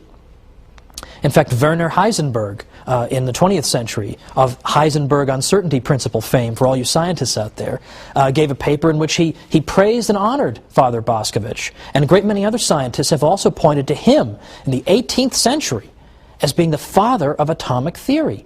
He's been called the greatest genius Yugoslavia ever produced, and yet forgotten. Let's consider the study of earthquakes, seismology. The Jesuits were particularly well placed to study seismology because they had universities all over the United States and, of course, indeed around the world. So they could build up seismographic equipment at these various universities and collect data about earthquakes and then bring it all together and systematize it and examine it from a central location. So they began in the early 20th century building seismological stations at their universities across the United States. Now, let's also consider, by the way, that it was a Jesuit who wrote the very first book on seismology in the United States. The first textbook on seismology in the United States was written in 1936 by Father J.B. McIlwain. Father McIlwain, by the way, has a medal named after him. Every year, the American Geophysical Union awards a medal to an aspiring young geophysicist. And that medal is named after Father McIlwain, the great Jesuit who wrote the first such textbook in America and who also served as the president of the American Geophysical Union. For these reasons, the study of earthquakes, or seismology, has become known as the Jesuit science. Now, do people know about this? No, but should they? The question answers itself. What else did the Jesuits do, though? Sure, they were studying about earthquakes and measuring freely falling bodies and studying ancient Egypt and studying chemistry. So what have you done for us lately? Well, it so happens that from the beginning, at least from the 18th century all the way up to the present, Jesuit scientists have traveled around the world, bringing knowledge of Western science everywhere they went, to places as far off as China and India. They built up, in effect, the scientific infrastructure of a great many countries around the world, ranging all the way from Ecuador to the Philippines and beyond. Throughout South America, for example, they set up meteorological and seismological stations all over the place, which were particularly helpful obviously in predicting the weather and keeping an eye on various kinds of natural disasters. People have the Jesuits to thank for that. Now, here's a part of the history of science that's been totally forgotten. I realize the whole episode is stuff that's been totally forgotten, but this has been forgotten squared, which is the history of modern cathedrals and basilicas in Western Europe. It turns out that a good number of these cathedrals and basilicas were actually built to function not only as cathedrals and basilicas, but also to function as solar observatories. It turns out that from the 17th and 18th centuries onward, there was no better mechanism anywhere in the world, nothing more better mechanism anywhere in the world, nothing more precise than these cathedrals and basilicas for measuring the perceived motion of the sun. And they were constructed so that you could observe the sun's apparent movement on the floor using various shadows and the like. Well, this is extremely significant because, in fact, modern astronomers were able to use these precise instruments in order to verify important theories about planetary orbits. For example, it was a Catholic astronomer named Giovanni Cassini who used the Cathedral of San Petronio in Bologna, in the heart of the Papal States, where the Pope lives, the Pope who's supposedly discouraging the sciences. It was in that basilica that this Catholic astronomer Cassini used the mechanism of this basilica to in fact verify Johannes Kepler's theories of planetary motion. That was done in the Papal States in a Catholic basilica by a Catholic astronomer. And Kepler himself, by the way, who was not a Catholic, nevertheless consistently observed that his favorite scientific correspondents were Jesuits, were Catholic priests, because they were so knowledgeable. They understood what he was talking about, unlike most of the world. Again, these are forgotten chapters, but they don't need to be. And they're starting to be brought out little by little. Isn't it interesting that it was a professor at UC Berkeley, University of California at Berkeley is not exactly known as being a big cheerleading institution for the Catholic Church, we'll put it that way. But Professor Heilbronn there wrote a book, about 5-6 years ago, called The Sun in the Church. And he told the story, this forgotten story, about the use of cathedrals and basilicas in the advancement of our knowledge of astronomy. In fact, Heilbronn went and said that there is no institution anywhere on earth that had done more for the advancement of astronomy or contributed more resources to this study than the Catholic Church. Now, in large part, the Catholic Church did that because we wanted to be able to predict equinoxes, for instance, so that we could establish when Easter should be celebrated and establish it far enough in advance that we could enjoy a 40-day period of penance in advance, namely Lent. But nevertheless, once they're built, scientists begin to use them, Catholic scientists, and advances science. A totally forgotten chapter, finally being brought forth by a figure, as far as I know, isn't Catholic at all, but just is interested to recover important work and discoveries that, for one reason or another, we've forgotten about. Now, the objection in the back of people's minds, and it's an understandable one at this point, is, what about Galileo? Because you can talk all you want about all the wonderful things the Church did for science in general, and astronomy in particular, but what about Galileo? I mean, wasn't he tortured, and didn't they try to kill him or something because he disagreed with the Church? But that is part of a mythology that, let's say, is extremely difficult to dislodge from people's minds. Now, I think it is safe to say that the Galileo episode is not exactly the Church's shining moment, and it should be acknowledged that there is reason for regret about it, to say the least. In fact, in my 7 years as a university professor in New York, I would say that the one episode that did more than everything else put together to discredit the Catholic Church in the minds of my students was the perceived history of the Galileo episode. There's no question about it. So the consequences of it were just disastrous. At the same time, I think it is important to revisit this episode for two reasons. First, because so that it won't seem as if we're just trying to duck it, or that I'm just trying to find the good news and not dwell on the not so good. But secondly, because I think the standard telling of the Galileo story is incomplete, or is unfair, or is one-sided. Yes, it's, as I say, it's nothing to be particularly proud of, but at the same time, there are facts, I think, that deserve mention. And before getting into the details of Galileo, we'll just simply say this. Galileo was a genius and had much of importance to say, but his central thesis, that in fact the Earth orbits the Sun rather than the other way around, could not be established in his day to the satisfaction of all thinking people. I think the assumption is that if you thought that the Sun went around the Earth in the 1600s, you must be some kind of a dolt. You know, you need to be smacked in the face or something. What's the matter with you? Don't you study science? But in fact, those who believe that the Sun went around the Earth in the 17th century, in some ways, still had the better of the argument. They had important arguments to advance against Galileo that he himself could not answer. In fact, if you raised them to Galileo, he'd pretty much have to say, hey, look over there, and then run away, because he's got no answer for them. So next time, we're going to take our time and go through this Galileo case step by step, see what really did happen to him, what didn't happen to him, and we'll look at the arguments that were used. And I'm going to give a detailed explanation of the arguments that people who disagreed with Galileo made, to show you they weren't stupid, they weren't just ignorant religious people. They were making arguments that had gone unanswered since the days of Aristotle. And they were explaining that if you're going to say that our interpretation of the Bible up to now, which some people said that the sun was going around the Earth. You're going to tell us that's wrong. The science better be absolutely ironclad, true, and proved for sure. But it wasn't. And Galileo did not get the better of the argument. So that's where we're going to pick up next time. Let's look at Galileo and see what really happened next time on the Catholic Church, Builder of Civilization. Thanks.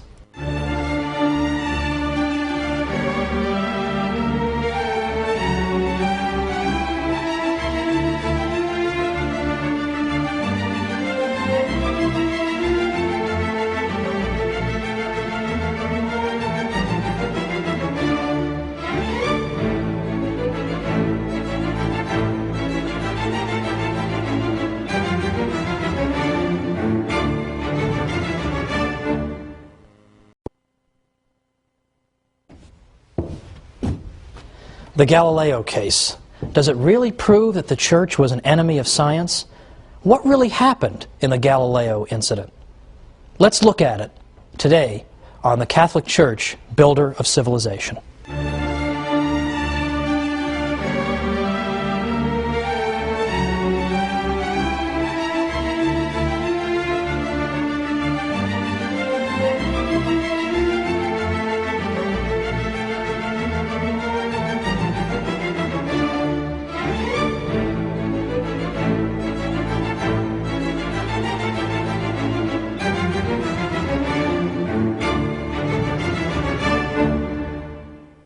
Welcome to the Catholic Church, Builder of Civilization. I'm Thomas Woods. Today we're taking on the difficult question of Galileo, because for the past couple of episodes I've been trying to explain that modern scholars reject the old idea that the Catholic Church was nothing but an opponent of the sciences. In fact, you would be considered almost beyond help if you continued to argue that to a professional historian of science. Nobody takes that seriously anymore, believe it or not. They really don't. However, the Galileo case still occupies such a prominent place in the popular mind that it's, I think, perhaps the greatest obstacle in our paths to trying to persuade people that, in fact, the Church has not consistently been an opponent of the sciences or any such thing. So I think it's important to go into this Galileo case in a little more detail than we usually get. And I will say up front, as I said last time, that I'm not here to suggest that every course of action pursued by important churchmen, and even in this case a pope, was wise or prudent. In fact, I think it has damaged the Church's reputation tremendously. At the same time, though, in all fairness, I think it's only fair that both sides receive a fair hearing. And typically that's not what happens. What happens is Galileo is portrayed as the great hero who is irrationally put upon by ignoramuses from the Catholic Church. Well, it's time to at least hear both sides. Now, John Henry Cardinal Newman was the great 19th century convert from Anglicanism. A great many of you, I'm sure, have heard of Cardinal Newman. And he was a great historian in his own right. And he used to say that the Galileo case was, quote, the one stock argument against the Church with regard to the Church's relationship to science. Because he said, in effect, that this is the only argument people typically have. And that if you say to them, what if for the sake of argument I granted you the Galileo case? Do you have anything else? What else have you got? Again, most of the time people will just kind of stand there, stare at you blankly, or run away, because that is all they have. So even if you were to grant the Galileo case, Cardinal Newman says this is the one stock argument that's always brought out. But people unjustly extrapolate from this one incident and then draw general conclusions about the Church and science. It's unjust. Well, what we're going to start with is a gentleman who lived before Galileo, who was a 16th century figure. Copernicus, Nicholas Copernicus, was a Polish astronomer. Copernicus believed, in general, in what we would call the Ptolemaic system, or system of the universe or of our solar system. He had one change that he wanted to make, but let's first look at what did Ptolemy believe. Ptolemy was an ancient astronomer. He was a Greek, and Ptolemy proposed that the way the planets were arranged was as follows, that you had the Earth at the center, and you had the Sun and the other planets orbiting the Earth. And according to the Ptolemaic system, or sometimes called the Ptolemaic Aristotelian system, the planets orbited the Earth in perfect circles, and they orbited the Earth at a perfectly constant speed.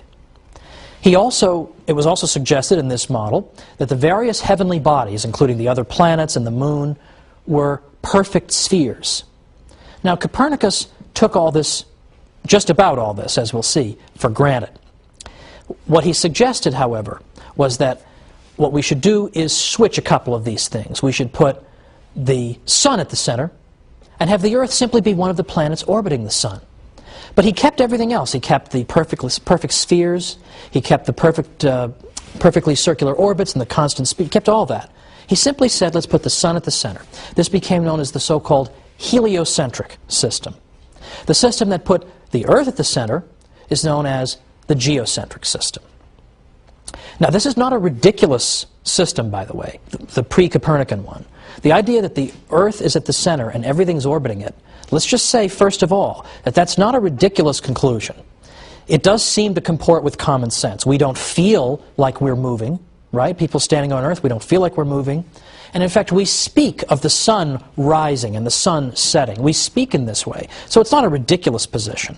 And as I'll show later on in our episode today, there were actually some excellent scientific arguments in favor of the idea that in fact the Earth was motionless and it was the sun that was orbiting the Earth. So we'll put that to one side. And we'll also note that this system actually worked very well for observing planetary motion. It actually worked pretty well. It wouldn't have lasted for 2,000 years or 1,500 years anyway if it didn't sort of work. It does sort of work.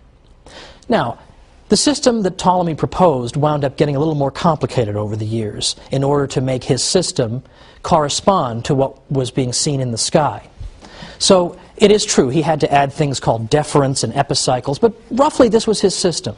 The Earth at the center, the planets going in constant speeds and circular orbits, and with perfect spheres. So this is the system that Copernicus is going to overturn slightly. Copernicus puts the sun at the center. Now, Copernicus died in 1543, and he, in fact, as he was practically on his deathbed, he got to see, he had just published his work at the urging, in fact, of cardinals. Catholic cardinals urged him to publish his work. And he dedicated his famous book to Pope Paul III when it was published in 1543. He was afraid primarily of ridicule not by theologians, but by astronomers who had very good arguments against the idea that the Earth was in motion. As I say, we'll get to those later. But the Copernican system shared much in common with Ptolemy. It just switched the Earth and the sun. But it was subject to no formal Catholic censure until the Galileo case in the next century. His system, his so-called heliocentric system, was taught as a legitimate theory at Jesuit universities throughout the 16th century. Nobody got in trouble for this, and so on and so forth. It was just fine. It was treated as a theory.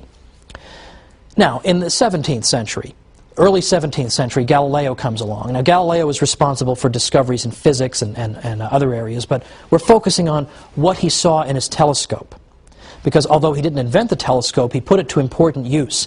Because when Galileo looked in that telescope, he was able to see things that undermined aspects of Ptolemy's system. For instance, Galileo noted that clearly there are craters in the moon. I mean, the moon is not a perfect sphere, so that spherical thing is wrong. He noted that there were moons orbiting Jupiter. This contradicts Ptolemy because here we have something orbiting something other than the Earth. These moons are orbiting Jupiter. But more than that, as Jupiter is moving in its orbit, its moons are staying with it. One of the arguments against the idea that the Earth could be moving was that if the Earth moved, it would leave the moon behind. But here's Jupiter moving, and its moons are orbiting with it. And he observed other things through his telescope as well. These things could not be reconciled with the model of Ptolemy, in which everything orbits the Earth, and so on and so forth. Now, Galileo and his work were in fact welcomed and celebrated by prominent churchmen.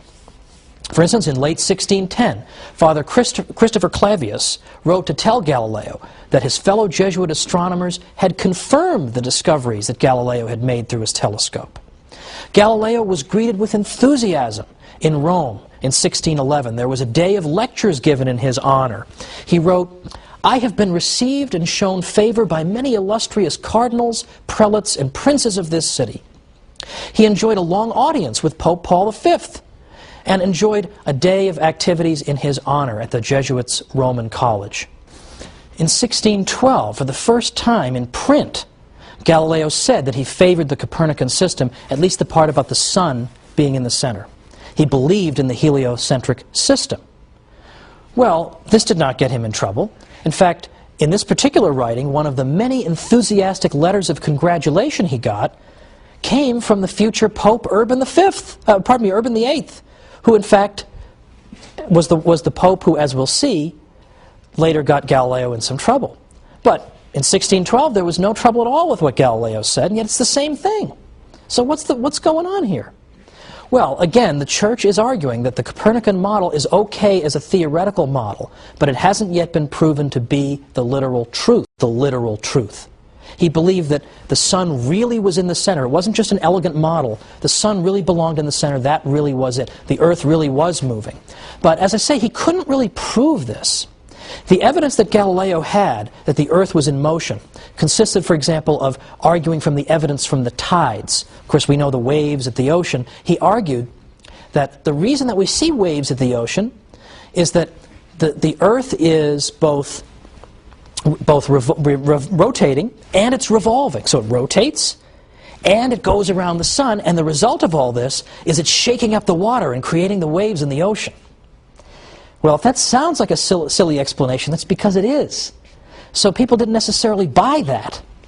But meanwhile, Galileo was walking around claiming that all biblical verses that make it sound as if the earth is motionless need to be reinterpreted.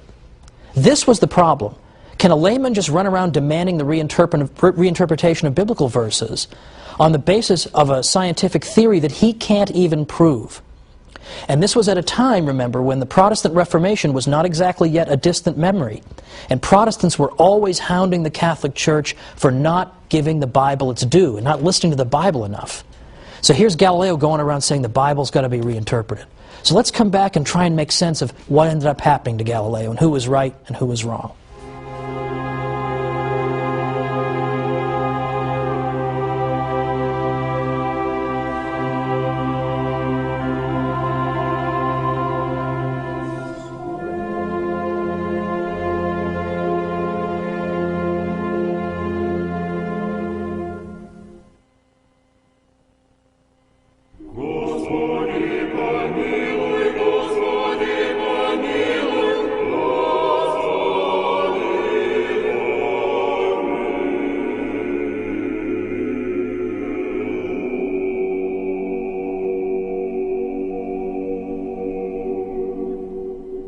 Welcome back to the Catholic Church, Builder of Civilization. I'm Thomas Woods. We're talking about Galileo, and before the break we noted that Galileo believed very passionately in the Copernican model, by which he meant that the sun was at the center of our solar system, so to speak, and that the Earth was one of the planets that orbited it. But as I also suggested, he did not have ironclad proof of that by any means. And if you talk to any historian of science who knows anything about the 17th century, he will tell you that the geocentrists, those who disagreed with Galileo and put the Earth at the center, still had a very good and reasonable scientific argument. And I want to amplify that point and just show that it wasn't a question of complete morons irrationally opposing Galileo, and Galileo being a wonderful genius who has to tolerate all these stupid ignoramuses. To the contrary, they had extremely good arguments that he could not answer. The main argument involved something called stellar parallax. Now that sounds very complicated, but you'll be amazed at how simple it is. Let's first just look at that word parallax. This is a phenomenon that we're all familiar with. We see it every day. Parallax shift works as follows. Let's suppose, for lack of a better prop, that this candle is my mother, and I'm on a merry-go-round as a child, and I'm looking at my mother watch me go around the merry-go-round. And let's suppose that over in the distance there's a tree over here. But let's say that over here there's a hot dog stand. So here I am, I'm going on the merry-go-round, and I'm looking at Mom, and I'm waving, and when I get to this part of the merry-go-round and I look at her, I see her against the tree. But when I get to this part, and I look at her from this angle, I see her against the merry-go-round. Well, I don't say to my mother, hey, how come you're shifting around while I'm on the merry-go-round? I just know that in each case, it's because I'm looking at her from a different angle. When I look at her from this angle, I see her against the tree. When I look at her from this angle, I see her against the hot dog stand. This is called a parallax shift. It's why, if you look at a close-up object against a background, and you look at it with one eye, and then you look at it with the other eye, it seems to shift against the background. It's not because the object is actually moving, it's that you're looking at that object from a slightly different angle when you look at it from either of your eyes. Now, stellar parallax simply means a parallax shift that involves stars. And here, I'm going to refer you now to this diagram. What we see here in the diagram, you'll see on the left-hand side there are two human eyes.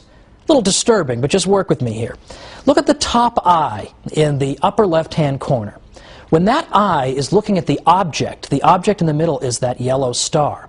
From that angle, it sees the yellow star against the blue background at the lower right of the diagram. Now let's look at the bottom eye. In the lower left corner, we see the bottom human eye. When it looks up at the object, it sees it against the red background. So the apparent shifting of that object is the parallax shift. Now let's look at our second diagram. This one is portraying outer space. And here, instead of two human eyes, we have two solid circles. The top solid circle is the Earth on, let's say, January 1st. The bottom one is 6 months later, when the Earth has gone halfway around the Sun. Now, what's going on here? Well, notice that, again, we have a closer up object and some farther away objects. In the case of my merry-go-round example, my mother was the close-up object, and the tree and the hot dog stand were farther away. Here, we have a closer-up star, and then we have stars that are farther away. Now, on January 1st, when we look at that close-up star, we see it against the background of other stars more in the distance. Now, 6 months later, when we look back at that star, we're looking at it from another angle, so we're going to see it against a different background of stars. In other words, in the same way that my mother seems to shift, depending on where I am on the merry-go-round, close-up stars are going to seem to shift depending on where we are on the Earth's orbit around the Sun. So we should see a parallax shift. We should see the closer-up stars appearing to move against the background of the farther-away stars. Okay, that's the end of the diagram segment today. Well, what does this all boil down to? It boils down to this. That in fact, at that time in the 17th century, geocentrists were making that argument. They were saying, okay, Galileo, if you're so sure the Earth is going around the Sun, how come we don't see parallax shifts? Now, that's not a stupid argument, is it? Does that sound like a dumb guy argument? That's a very sophisticated argument, isn't it? But Galileo had no answer for that. And again, the Church's attitude was, if you can't prove to us that this is absolutely true, then the best we can do for you is say you can use it as a theory, but you certainly can't go around saying, well, the whole Bible needs to be revisited and reinterpreted. You can't do that till you prove it. And as I say, it had not been proven. The stellar parallax question had not been dealt with. And in fact, it wasn't until a very long time afterward that we got sensitive enough equipment to be able to detect the parallax shift. It is there. But the distances involved, with the stars being so far away from us, were so much greater than anyone thought. No one had any idea they'd be so far away. No one realized that the parallax shift would be so tiny because of the distances involved. It looked as if there were no parallax shift, and so therefore the Earth is motionless. So I think that's important, just as a matter of justice, to point out that these were not just stupid heads. That's a serious objection to Galileo. Now, Galileo refuses the compromise that's offered to him, whereby you can teach this as a theory, but at this point, it has not been proven. And again, the Church, as I said, is sensitive to Protestant charges that Catholics aren't paying proper regard to the Bible, so you have all these factors at work. Cardinal Robert Bellarmine said, look, if there were a real proof that the Sun is in the center of the universe, that the Earth is in the third heaven, and that the Sun does not go round the Earth, but the Earth round the Sun, then we should have to proceed with great circumspection in explaining passages of Scripture which appear to teach the contrary, and rather admit that we did not understand them than declare an opinion to be false which is proved to be true. But he said, as for myself, I shall not believe that there are such proofs until they are shown to me. Well, that's not a crazy position to hold, it seems to me. In 1624, Galileo was again received with great enthusiasm in Rome. The Pope told him that the Church had never declared Copernicanism to be a heresy and would never do so. And the Pope decided to hang on to this idea that Galileo could continue to teach what he wanted to teach as long as it was in the realm of theory, until such time, if ever, it should become established firmly as fact. Well, Galileo broke the rules. In 1632, he wrote his Dialogue on the Great World Systems. And in this work, he does not, in fact, stick to the idea that the sun being at the center is a mere theory. He suggests that it's a fact. But worse than that was that Galileo wrote this dialogue as a dialogue. And one of the characters in this dialogue was a dunce, a dummy. And into the dummy's mouth he put the Pope's opinions. Well, you're not exactly going to ingratiate yourself into the Pope's favor by taking his view and putting it in the mouth of the idiot. But this was sort of typical of Galileo, who had a very, very, well, some might say, aggressive kind of way about him. He had a very irascible nature.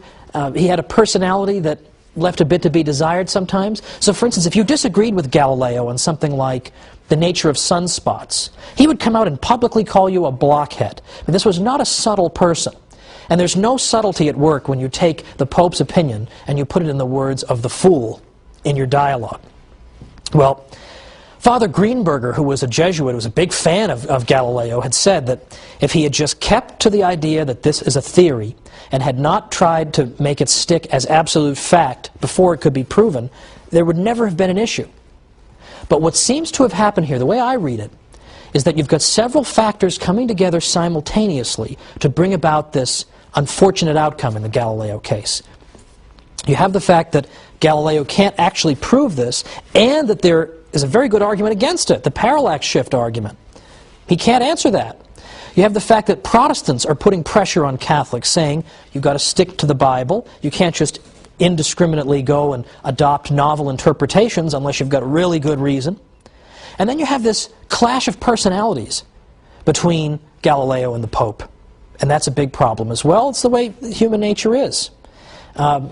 Because as we've seen, this Pope, Urban VIII, had previously praised Galileo, had had no problem with Galileo publishing the Copernican theory, and even assured him that the Church would never condemn this theory. So it can't just be that the Church refuses to allow evidence or refuses to allow science. This was all allowed. The Galileo tragedy occurred because of the convergence of all these factors. Now, that doesn't excuse what happened. Galileo was, in 1633, told that he could not publish in this area at all. Does not excuse that. But on the other hand, it helps us to understand it a little bit better, and that's important too. Now, a good many scholars have begun to argue that people at the time, at least some of them, understood that the sentence against Galileo was intended in large part personally against him. Because, for example, Father Boscovich, whom we talked about last time, the father of atomic theory, openly used the idea of a moving earth in his work, and he never got in trouble, was never hauled before any church tribunal. So, as I say, a great many people have said that it was aimed personally at Galileo. Now, having said all this, as I say, my purpose here is not to say that there was no wrong done or that this episode is something to celebrate. But at the same time, I think we can understand that what actually happened here was the fruit not of any mythical Catholic hostility to science, but merely the unfortunate convergence of a variety of factors occurring at the same time.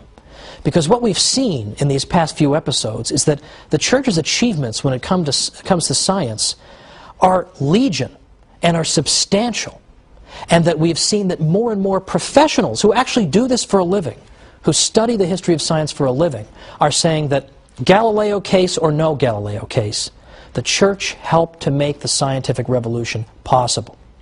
And it helped make it possible not simply because a great many Catholic priests engaged in important scientific discoveries, or wrote important scientific works, or composed great scientific encyclopedias, all of which the Jesuits did. It's not simply that. It's that the Church provided the framework in which science was possible. It made us believe that the universe could be understood by our minds and encouraged us to engage in this type of undertaking.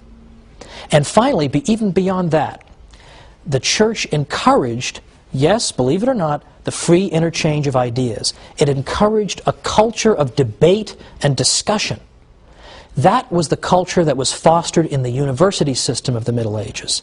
And that's what we're going to look at next time. In the universities, we see the Western tradition of rigorous, rational debate back and forth to discover the truth taking root. And who was the great patron of that university system? The Catholic Church.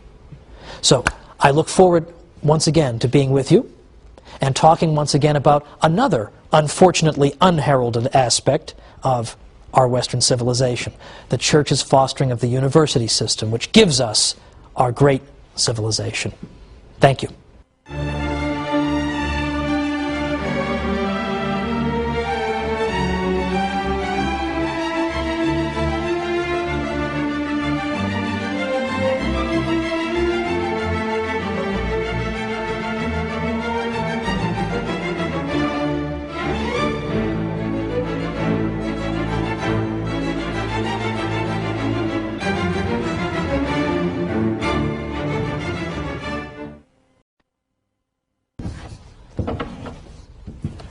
The Church is the enemy of knowledge and learning, her opponents say. Well, then why did she give birth to the university system? It's another forbidden question. We're going to look at it today on the Catholic Church, builder of civilization.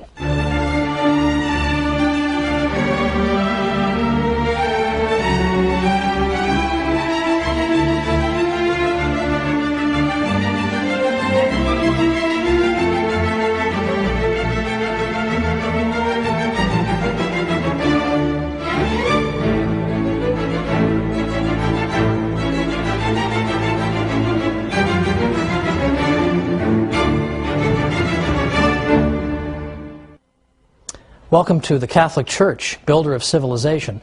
I'm Thomas Woods. This week we're going to be talking about the development of the university system and the spread of learning throughout Western Europe, which are developments that are typically thought to have taken place rather in spite of the Catholic Church instead of because of it. But as usual, we're here to overturn the conventional wisdom.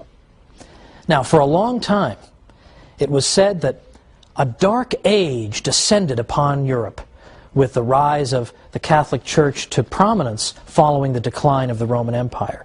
That for 1,000 years there was nothing but backwardness and darkness in the West. We've perhaps all heard this. But today, more and more we see historians are scaling back the time period that they would designate as dark. No one in his right mind refers to the 1,000 years from the late 400s to the 1400s as dark. Only a lunatic would call, for example, the 13th century dark. In fact, there's a great book written once called The 13th Greatest of Centuries. Now, it is true. There was a dark period after the fall of Rome. There was a time where education declined, culture declined, civilization declined. But was that the fault of the Catholic Church, with barbarian groups in control politically of various parts of Europe? Was that the Church's fault? Now, it's interesting to note what historian Will Durant said. Now, who is Will Durant? Why do we care what he said? The interesting thing about Will Durant is not only that he wrote a zillion books, he was the Stephen King of history, he seemed to be writing, sitting at his typewriter 24 hours a day. What's significant about Durant is that he was an agnostic. He had no dog in this particular hunt. He was not out to defend the Catholic Church, and sometimes he could be kind of vicious toward the Church. But even Will Durant understands that it's not fair to blame everything that goes wrong in Western Europe on the Catholic Church. Durant said, the basic cause of cultural retrogression was not Christianity, but barbarism. Not religion, but war. The human inundations ruined or impoverished cities, monasteries, libraries, schools, and made impossible the life of the scholar or the scientist. And then he says, perhaps the destruction would have been worse had not the Church maintained some measure of order in a crumbling civilization. Well, even in the midst of the crumbling, the Church did everything she could. And on another episode, we will look at the role of the monks. The monks did so many things, we should have 100 episodes on them. We'll have one. But that's for another time. For now, let's note that in the 8th century and the 9th century, Catholics are going out of their way, Catholic bishops, to build schools. Charlemagne, the great emperor of the West, ordered the various cathedrals to open schools, as I mentioned in a previous episode. After Charlemagne, 9th century bishops and local church councils called for the opening of schools. This was the great age of the copying of Latin manuscripts from the ancient world. Kenneth Clark is the author of the great classic book called Civilization, and he says this. He said, "People don't always realize that only 3 or 4 antique manuscripts of the Latin authors are still in existence. Our whole knowledge of ancient literature is due to the collecting and copying that began under Charlemagne, and almost any classical text that survived until the 8th century has survived until today." Well, there's something to credit the church with, don't you think? In fact, the 8th and 9th centuries saw the beginnings that were unfortunately snuffed out, of a kind of cultural revival that was known as the Carolingian Renaissance. And here we saw the attempt to bring back learning and culture. And we see, for instance, the copying of manuscripts, which is important. We see, in addition to that, the development of something called Carolingian minuscule. Carolingian minuscule was a kind of writing. Before the existence of Carolingian minuscule, you would see writing that had only capital letters. And if you ever get an email from somebody who sends you an email in only capital letters and you just can't bear to look at it, you know, who is this barbarian writing to me in all caps? It's annoying, it's hard to read, it takes longer to write. They also had no spaces between the words before Carolingian minuscule, no punctuation. So imagine just a big block of capital letters. That's a lot of fun to read. Beyond that, because of geographical isolation, people in this part of Europe, rather than this part of Europe, would develop their own script that was largely indecipherable to people from another part of Europe. Whereas it was monks who helped develop what was called Carolingian minuscule. Minuscule because it introduced the idea of lowercase letters. It also introduced spaces between the words, punctuation, and it constituted a single script, a single standardized kind of writing, so that people could travel throughout Western Europe and could understand each other. Well, that's no small contribution. That's one of the great contributions to the cause of literacy in the world. And that came out of this Carolingian Renaissance. Unfortunately, the Carolingian Renaissance died a premature death, largely because of more waves of invasion by still other barbarian groups. The 9th and 10th centuries, the 800s and 900s, saw wave upon wave of invasions by various groups, by the Muslims, by the Magyars, and by the Vikings. And these waves of invasion were devastating to the West. Monasteries were sacked and destroyed, as were centers of learning. Now, Western Europeans were often very, very good fighters, but they also tended to be very slow to organize. So by the time they could get themselves together, the raid was all over and they'd been sacked. And this happened year after year. Well, it's not the church's fault if it's hard to maintain civilization when the Vikings are attacking you every single year. And when we consider that one of the best known of these attackers was a man named Thorfinn Skullsplitter, we can get a little flavor of what this must have been like to live at that time. And yet, the monasteries of the Catholic Church had incredible staying power. They were among the most resilient institutions that ever existed, because you can destroy one of them, but there's still hundreds more, and even if you destroy all but one, the one can restore the culture. Christopher Dawson was one of the great Catholic historians of the 20th century. For a while he taught at Harvard. That's never going to happen again, but Christopher Dawson taught at Harvard, and he said, among other things, he said, 99 out of 100 monasteries could be burnt and the monks killed or driven out, and yet the whole tradition could be constituted from the one survivor. And the desolate sites could be repeopled by fresh supplies of monks who would take up again the broken tradition, following the same rule, singing the same liturgy, reading the same books and thinking the same thoughts as their predecessors. Well, if you want to revive a civilization, having monasteries around certainly doesn't hurt, does it? So the monasteries, as we'll see, as I say in another episode, played an indispensable role. They could, no matter how many of them you destroyed, it could start all over again because of the remnants. Now, Historian Lowry Daly once said that the Catholic Church was the only institution in Europe that showed consistent interest in the preservation and cultivation of knowledge. Isn't that surprising to hear a historian say that?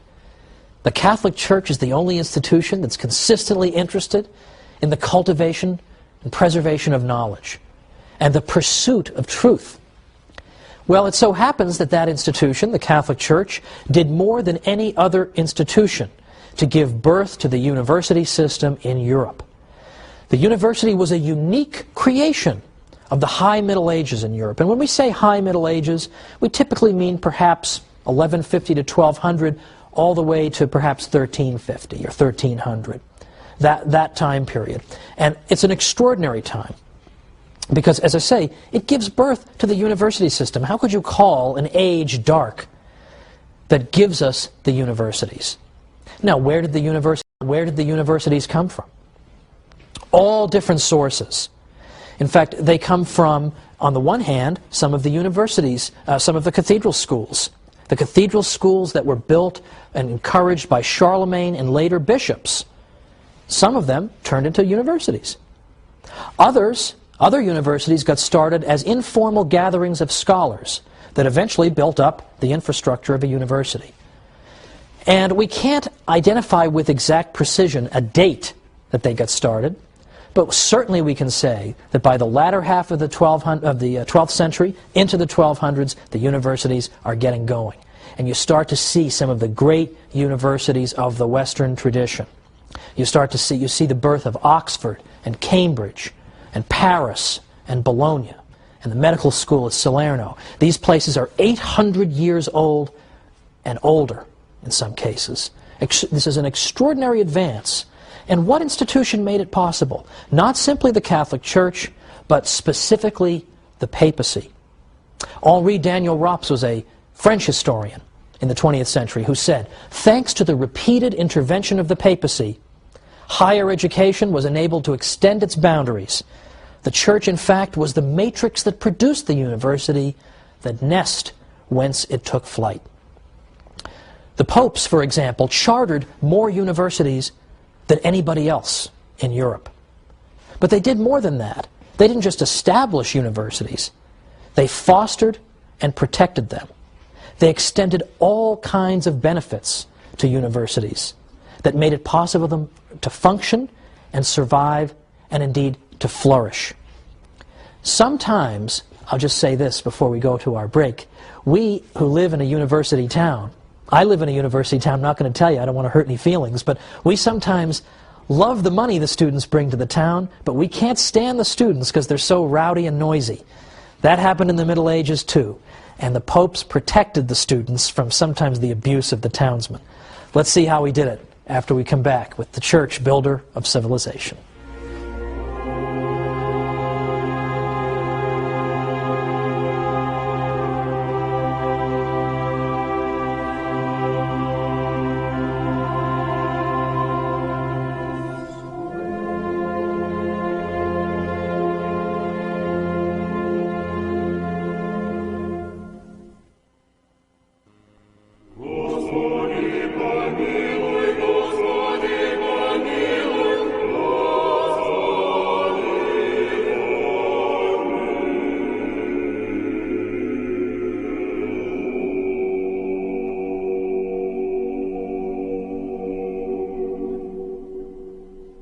Welcome back to the Catholic Church, builder of civilization. I'm Thomas Woods.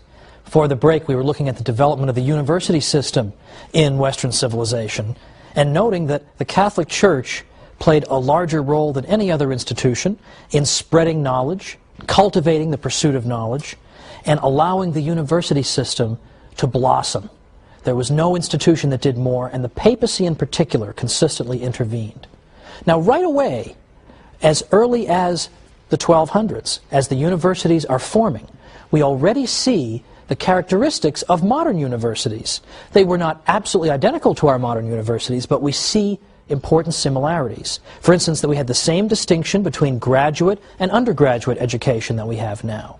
We had the idea that you go and you pursue a fixed course of study, upon the completion of which you receive a degree. All these things were features of the medieval university. Now, in the ancient world, they had schools, of course, they had academies, but they didn't have quite these features that I've described. And typically, if you belonged to an ancient academy, it meant that you belonged to the school of thought that dominated that academy. Whereas in the medieval university, there was no reigning school of thought. Instead, you had vigorous debate back and forth on a variety of subjects. But just before we went to the break, I specifically pointed to the role of the popes. How did the popes help to foster the universities, apart from chartering more universities than anybody? The popes also extended the benefit of clergy to students. Benefit of clergy is a privilege that was extended typically, of course, to clergymen, which said that if you were to harm a clergyman, it would be considered an especially heinous offense. Also, benefit of clergy meant that if you were a clergyman, you could have your case heard in a church court rather than a local secular court. Well, this benefit was extended to the students at universities because, as I suggested at the break, sometimes the local townspeople didn't really like the students, just the way they are today. A lot of people today look at the university students and they say, I like the fact that they've brought mom and dad's money to my town and they're ready to spend it on all kinds of ridiculous nonsense. However, I don't like the fact that they keep knocking over my mailbox. I mean, why would you get pleasure out of knocking over my mailbox? This sort of thing. People love the money and they hate the students. That's exactly how they felt in the Middle Ages. So sometimes the students would find themselves being hauled into some local court on trumped-up charges and just being harassed in general. The Pope prevented that from happening and allowed the life of the university to flourish by extending benefit of clergy to the students. Any time there was any need to intervene in the university system, if there was some kind of problem, people knew you appeal to the Pope and he will resolve it. In fact, on numerous occasions, the Pope had to intervene to ensure that the professors' salaries were being paid. Now think of how pro-Catholic European universities would be today if Pope Benedict could do that, if he could intervene and get them a raise or something. Well, anyway, those days are gone. However, it is important to recognize that among the universities that were chartered by the Pope, there was something called, in Latin, and I'm using the church pronunciation, ius ubique docendi, which literally means the right of teaching everywhere. What that means is that if you got a degree at a university that the Pope had founded, had given its charter to, that you had the right, automatically, no questions asked, to go to any university in Western Europe and begin teaching. No questions asked. So that begins to foster the idea of an international scholarly community, because somebody coming from this university can just go and teach over at this one. And we begin to get fruitful intellectual exchange. Now, some people, I'm sure, have a sort of caricatured view of what intellectual life must have been like in a medieval university because, for instance, it's sometimes said that, oh, of course we had universities, but the professors had to toe the line, right? They had to say whatever the bishop wanted them to say, or the Pope, or they were always hemmed in and they couldn't just say what they wanted to say. That is so false that it would take forever to refute it. To the contrary, as any impartial historian of the universities will tell you, to the contrary, the intellectual life of these universities was very vigorous and robust. There was hardly any question that was not rigorously debated at the medieval university. Now, it's true, there were broad theological limits within which this debate took place, but within those limits, it was open season for various questions being debated. I mean, arguably, there was more rigorous debate in medieval universities than there are when we see in universities today. I mean, in universities today, we all know you have to walk on eggshells, you're not allowed to say certain things, or you're not allowed to defend certain types of people or defend the Catholic Church. We all know that. You didn't have that in the medieval university. You had rigorous, vigorous debate going on back and forth. In fact, what you would see in the afternoons after the professors would give their morning lectures was that a professor would get up before the entire assembled university community and he would do something called determine a question. That is to say, some controversial question would be debated by skilled debaters on both sides of that matter. And they would both make the strongest cases they could for their own positions. And then it would be up to the professor to step forward and synthesize everything that had just been heard and put it all together and resolve it, come to a solution on the basis of this rigorous debate. That was called determining a question, and that took place in the afternoons. Now, I would like to see a modern university try something like that, but you won't see it because the professors are all tenured and they want to just sit in their offices and type entries on their blogs, so they're not going to want to do that. But that was what the university system was like, and if you wanted to get a degree in a medieval university, you had to do that too. You as a student had to stand up there in front of the whole university community and determine a question. That's hard. That's difficult. Now consider also that we can see the debating nature of our Western civilization. We can see it evident in the writings of this time, the writings of the early centuries of the university. Take, for example, the great St. Thomas Aquinas, who is admired by all civilized people everywhere, in effect. Who is admired by all civilized people everywhere, in effect. Look at St. Thomas. Look at the way he debated with people. First of all, if you look at his Summa Theologiae, or Summa Theologica, you see that it's arranged according to questions and answers. Thousands of questions he raises. Incidentally, I used to put on my quizzes, yes, I'm admitting on camera that I gave multiple choice quizzes at the college level. I did that just to make sure they read their books, which they didn't, but I gave them the quizzes all the same. And one of the wrong answers I gave was, the church told people not to ask questions. Now, if you were even slightly listening to anything I was saying, there's no way you'd circle that answer.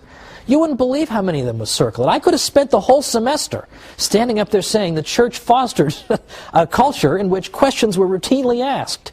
Wouldn't have made any difference. They've already been told the church hates knowledge. And so they all circled the wrong answer. Well, in any event, St. Thomas Aquinas asked question after question after question. And if you notice the style of his writing, you notice the organization of it. He and other scholastics debated things in this way. They would take some question, and then they would consider all the possible objections to their own position and list them out. And then they would explain their own position. And then they'd go back and they'd answer the objections. And he did this for question after question after question. It's an extraordinary achievement. It's fascinating reading. And what's great about it is that St. Thomas was generous toward his opponents. St. Thomas wouldn't just make up some ridiculous argument, attribute it to his opponents, and then say, aha, I triumphantly answer this person. No, he would present his opponent's arguments as persuasively as he could. At least try to make it a little interesting, right? He would portray it as accurately as possible and as persuasively as possible. In fact, in some cases, St. Thomas would even think up arguments that his own opponents hadn't even thought of. And he would say, well, wait a minute, you guys also have this argument and this one. I'll give you those, and then he'd answer those. I mean, that is an honest debater. That's what Western intellectual life was like. And you see it in St. Thomas. It's organized in effect, the format of a debate, an ongoing debate with antagonists. That is an extraordinary achievement. That is what our Western civilization is about. It's not just uniformity, it's debate and discussion. Now, one of the great historians of science in our day is a man named Edward Grant. And he looked back at these medieval universities not long ago, and he found something very, very important there. And he said this, he said, what made it possible for Western civilization to develop science and the social sciences in a way that no other civilization had ever done before? The answer, I am convinced, lies in a pervasive and deep-seated spirit of inquiry that was a natural consequence of the emphasis on reason that began in the Middle Ages. With the exception of revealed truths, reason was enthroned in medieval universities as the ultimate arbiter for most intellectual arguments and controversies. It was quite natural for scholars immersed in a university environment to employ reason, to probe into subject areas that had not been explored before, as well as to discuss possibilities that had not previously been seriously entertained. And Professor Grant went on to say that the commitment to reason and rational discussion that we see in the Middle Ages and that we see in our modern world, this is one of the great gifts of the Latin Middle Ages to our world. but nobody knows about it. And he said it must, unfortunately, remain one of the best-kept secrets of the past hundreds of years. Isn't that astonishing? We shouldn't keep it a secret, however. We should go around telling people about this, because it's an extraordinary aspect of our civilization. Let's just end with St. Anselm, for example, is another example of what I'm talking about. St. Anselm, although he lived just before the universities were getting started, but he had the same spirit of rational inquiry. St. Anselm, for instance, had a book in Latin, Cur Deus Homo, which has been usually rendered in English as Why the God-Man, or Why Did God Become Man? Because St. Anselm used purely rational argument to try to consider, why did God do the extraordinary? Why did he become man and dwell among us? If he wished to reconcile the human race to himself, why did he not simply make a declaration from heaven? Why did he become man? And St. Anselm explained this by using his own reason, thinking about it. But what St. Anselm is known for the most, perhaps, among philosophers, is that he asked another rational question: does God exist? And he began to use reason to try to uncover the answer to that question. Does God exist? St. Thomas picked up this question, of course, and he had 5 ways that he used to demonstrate that God existed. And this is where we're going to pick up next time, because this intellectual tradition of debate and discussion and reason turns itself on the faith itself and asks questions like, does God exist? And if so, can we demonstrate it? And I'm going to suggest that they did it. How did they do it? We'll see next time on The Catholic Church, Builder of Civilization. See you then.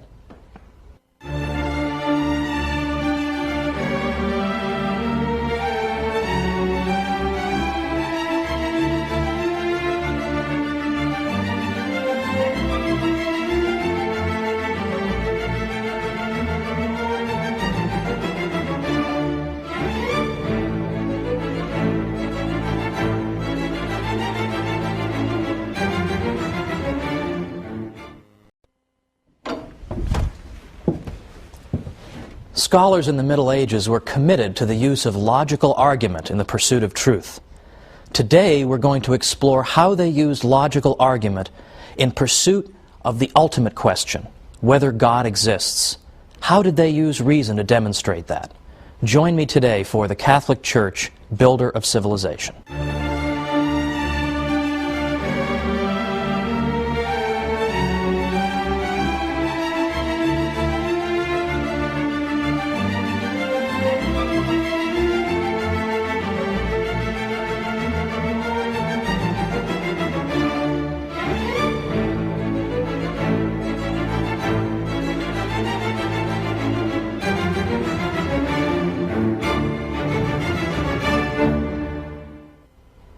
Welcome to the Catholic Church, Builder of Civilization.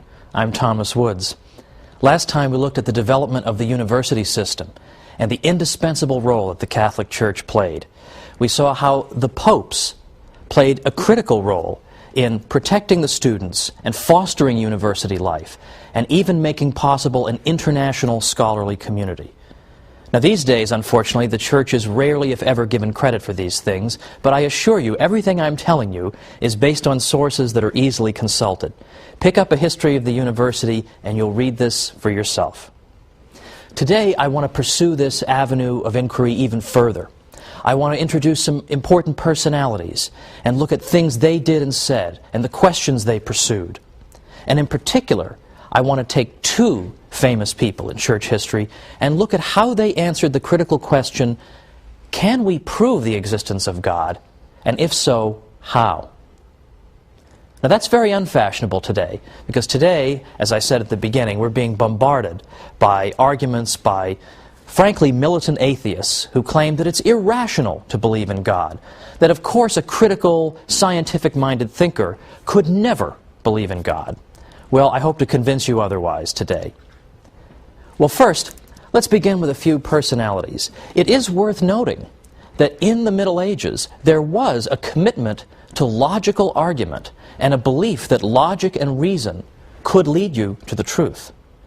In fact, Pope John the 21st wrote a book on logic, and his textbook was used for centuries afterward and went through 166 printings. Very, very few books go through that many printings. And here is a pope, a future pope, writing a book of that nature. Now, more specifically, a fellow named Peter Abelard was a scholar who died around 1142. He was controversial in his day, but he paved the way for scholars who came after him. Abelard was known particularly for a book he wrote, in Latin is known as Sic et Non. Literally means yes and no.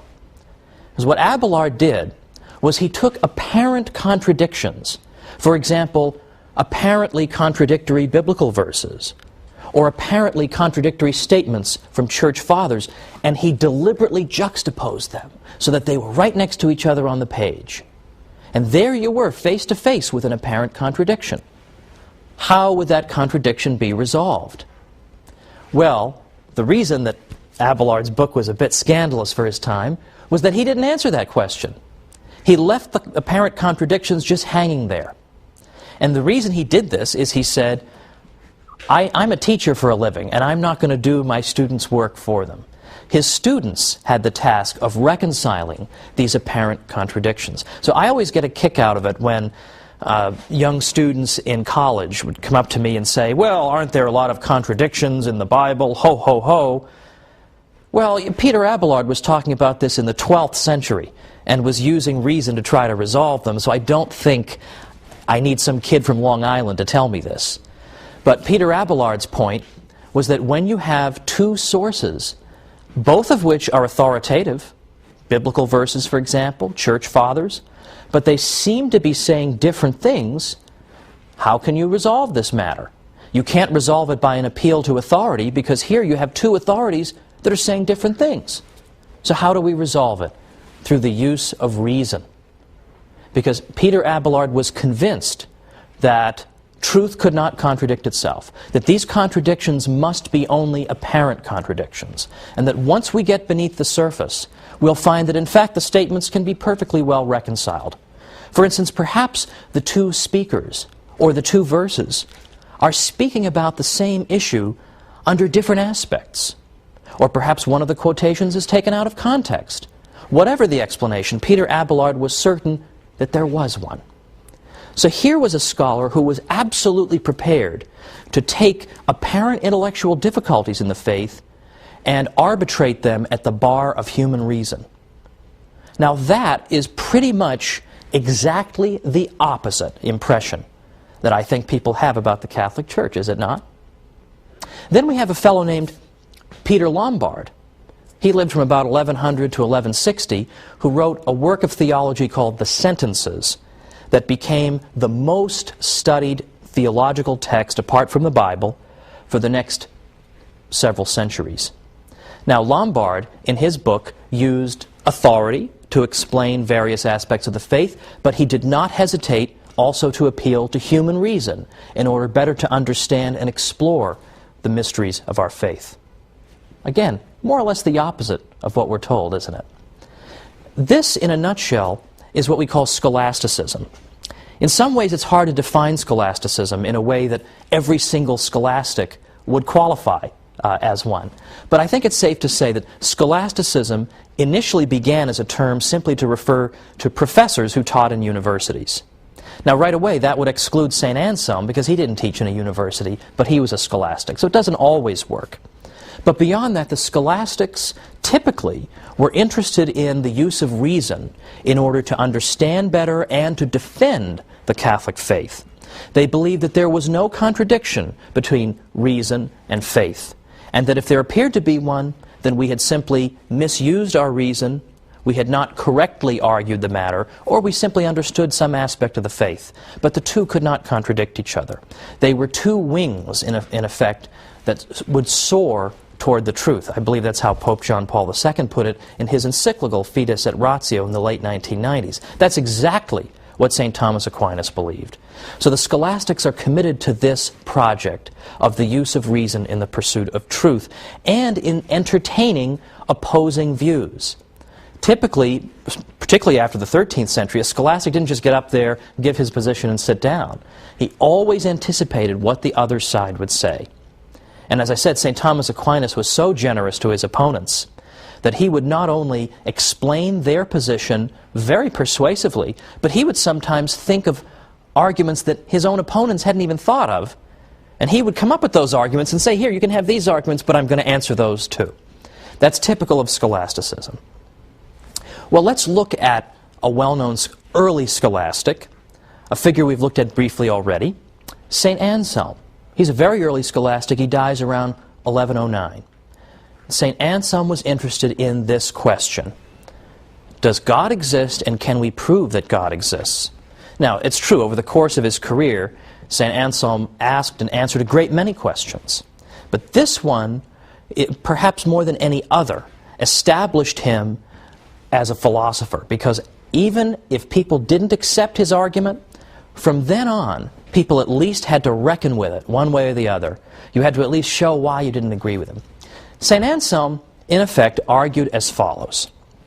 It's just a very few steps that he took to try to prove through reason alone that God exists. And his first claim is as follows, that regardless of whether you agree with me that God exists, we can certainly agree on a definition of God. God is the greatest conceivable being.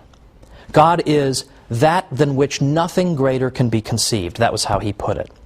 So there's our first statement. God's the greatest conceivable being. Our second statement is the greatest conceivable being has to be absolutely perfect, has to be perfect in every way, has to possess every possible perfection. I don't think that's particularly controversial. That follows from the first statement. Now, the third statement goes like this. It's more perfect if you exist both in reality and in the mind than if you exist only in the mind. Now, that might sound a little tricky, so I'll give you a good example. Suppose you're thinking in your mind about a hot fudge sundae, but it doesn't exist in reality. There is no hot fudge sundae in the room. It's only in your mind.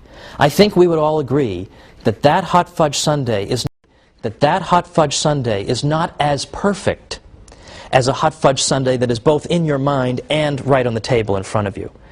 It has a perfection by existing in the world that the imaginary sundae does not have. Well, what does this have to do with God? Well, what St. Anselm is saying is, suppose God exists only in our minds. He's just a figment of our imagination, like the non-existent hot fudge sundae. Well, then that being is not as perfect as a being who existed both in our minds and also in reality. Now, his next step, in effect, is, therefore God exists. Now, it might seem like he's maybe skipping a few steps here. How does he get there? Well, his point is, if we've said that God's the greatest conceivable being, he has every possible perfection, and one perfection is to exist in reality, the greatest conceivable being would have to have that perfection. He would have to exist in reality. Or he wouldn't be the greatest conceivable being if he were only in your mind. But we already agreed that he is. Therefore, God exists. Now, in effect, what St. Anselm is saying is that the existence of God is implied in the very definition of God. Once we unpack that definition, what do we find? We find that his existence is immediately implied. In the same way that if we really understand what the number 9 is, then what follows from the definition of 9 is that its square root has to be 3. Once we've fully understood the concept of 9, we understand its square root is 3. Well, likewise, once we fully understand the definition of God, we then see that part of his nature is to exist. He has to exist. Now, if you're thinking to yourself, well, I'm not so sure that one works, that seems a little bit slippery, I will point out that most philosophers have in fact rejected St. Anselm's proof. In fact, St. Thomas Aquinas rejected St. Anselm's proof, as a matter of fact. But there's always been, in the Western philosophical tradition, a minority tradition that has accepted Anselm's proof. And, in fact, very recently, a dear friend of mine, Bill Mara, who died in 1998, he taught philosophy at Fordham for decades. And he absolutely believed that Anselm's proof works. But whether you believe it or not, for our purposes, is not so important. What I simply want to show you is that Anselm and other Catholics were committed to the pursuit of truth through human reason. There is nothing scriptural in that argument from St. Anselm. He wanted to show that the human mind could solve this problem. Well, after the break, we're going to see how St. Thomas Aquinas solved this problem, and I think much more persuasively. So join me after the break.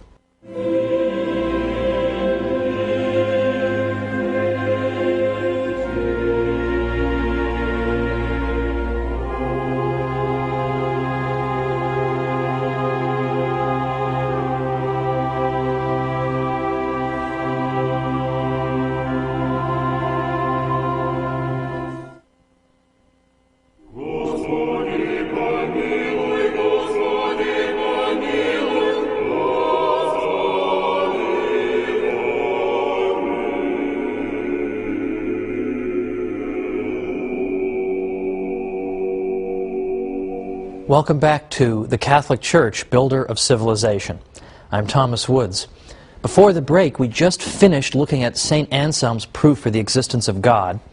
And if you want to impress your friends, you can refer to it as the ontological proof for the existence of God, and you can sound like a highfalutin philosopher. Not that you would want to, but you can do that. Now, as I said, St. Anselm's proof was rejected by a great many philosophers. Now I'd like to consider one that was offered by St. Thomas Aquinas. But let's first begin with a little bit of background on St. Thomas and his views. Now, St. Thomas lived in the 13th century from about 1225 to 1274. So when you consider how young a man he was when he died, his corpus of work becomes all the more impressive. How could you possibly have done this? How could you have possibly done it? It calls to mind the statement by St. Isidore of Seville, who once said that anyone who tells you that he's read everything Augustine has written must be a liar. Well, in a way, you almost feel that way about St. Thomas, anyone who's read it all and really, truly absorbed everything. Well, St. Thomas was convinced, as were the typical run of scholastics in his day, that faith and reason could not contradict each other. And St. Thomas believed that our knowledge consisted of three different kinds. For instance, he argued that some of our knowledge we know through divine revelation alone. Some knowledge we know both through divine revelation and through human reason, and still other kinds of knowledge are known through reason alone. So, for example, one piece of information that we have that we know through divine revelation alone would be that God is a Trinity, that He's one God in three divine persons. Now, St. Thomas Aquinas said that this is something we have to know through divine revelation because human reason could never arrive at this conclusion. This is an astonishing mystery. We could never arrive at this conclusion. Now, if I may digress for a moment, I'll point out that some thinkers have tried to claim that human reason can also prove the Trinity. The argument is that if we know that God is love, and we're going to make that something other than just a bumper sticker slogan, God is love, we're really going to take it seriously, then God has to have a threefold nature. Because if He is love, that means we have to have within God the two who love, because love exists between two parties, and then love is fruitful. So there has to be a third party, in effect. There has to be the fruits of that love. That's why some theologians have sometimes pointed to the family, the human family of husband, wife, and child, as in fact imaging the Trinity, as a mirror into the divine economy. Economy, of course, in its Greek root, meaning household.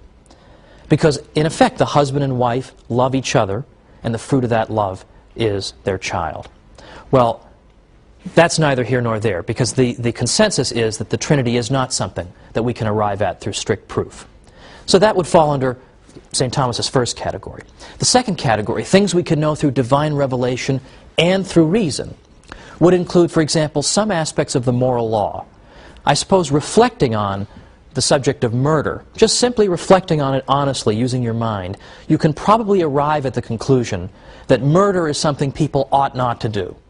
That even if God had never said anything about murder, you could probably draw that as a safe conclusion. Now, God has, of course, told us that we may not commit murder. And St. Thomas answered the question that you might ask, why would God tell us something that we could just figure out on our own using human reason? And one of St. Thomas's, I think, pretty good arguments in response to that is, the reason he does it is to make our lives a little easier. Because not everybody is a philosopher or has time to sit around 24 hours a day trying to deduce everything in the world through human reason. So God helps us. He tells us things that, yes, we could figure out on our own, but, well, some of us are too busy or blockheaded to do so, basically. The third area of knowledge is knowledge that is known through reason alone. And an example of that would be what causes rainbows. There's nothing in sacred scripture that explains to us what causes rainbows, and there's nothing in sacred tradition that explains it either. That we understand through the rigorous pursuit of reason. Well, now, getting back to St. Thomas, he poses the question whether God exists. Now, as I said, St. Thomas always anticipates his opponent's arguments, and he anticipates all of them. He even comes up with arguments they haven't thought of. So it's very revealing that when St. Thomas is trying to think of all the arguments against the existence of God, how many does he come up with? Only two. One of them is the existence of evil, and the other one is that the universe seems to run itself. It's like we don't need a God. It would be superfluous to posit the existence of a God. And in some ways, these are very much the same arguments that are still with us today. Well, here's one of St. Thomas's proofs, and I'm sort of adapting it for modern use. But let's begin as follows. Let's suppose you're in the deli, in the supermarket. You want to go up to the deli counter and get some turkey. You go up there, though, and you find that you have to take a number before you can get to the counter and get your turkey. So just as you're about to take your number, you see another device. And this other device says, well, before you can take a number, you have to take a number to get in line to take a number. Well, this is a very disturbing, Kafka-esque deli, to be sure. So you're about to take that number, and it turns out there's another number machine. It says, whoa, whoa, whoa, not so fast. Before you take that number, you have to take a number. Before you take that number, you have to take a number. So you have to take a number to get in line to take a number, to get in line to take a number, to get to the deli counter. Well, suppose you turn your head and you see that going on infinitely down this supermarket is an infinite series of numbers you have to take. Well, are you ever going to get to the deli counter? Of course not. You'll spend the rest of your miserable, rotten life standing there trying to take numbers, but being unable to do so because there's always a preceding one you have to take. You can never even take a number because there's always one before it that you are supposed to take first. You'll never get to the deli counter, that's for sure. But suppose you're wandering around all frustrated in the supermarket, you're wandering around, and you see somebody with turkey in the shopping cart. Then you know the numbers must not go on forever, because then how did this person get the turkey? There must have been a stopping point somewhere. Or consider this. You want to sign up for a course at a college, a special course, and you're told, well, if you want to sign up for that course, you have to go see Mr. Jones. You go see Mr. Jones, and he says, oh, sorry, before you can see me, you've got to see Mr. Brown. Mr. Brown says, before you can see me, you've got to see Mr. Johnson. You say to yourself, what in the world? Obviously, I don't need to take this course. It's going to drive me insane. You'll obviously never get in there because there's always somebody earlier you have to get permission from before you can do it. But suppose you see somebody enrolled in that course. Then you know there must not be an infinite sequence of people you need to get permission from, because then how did this person get in there? Now, what does this have to do with the existence of God?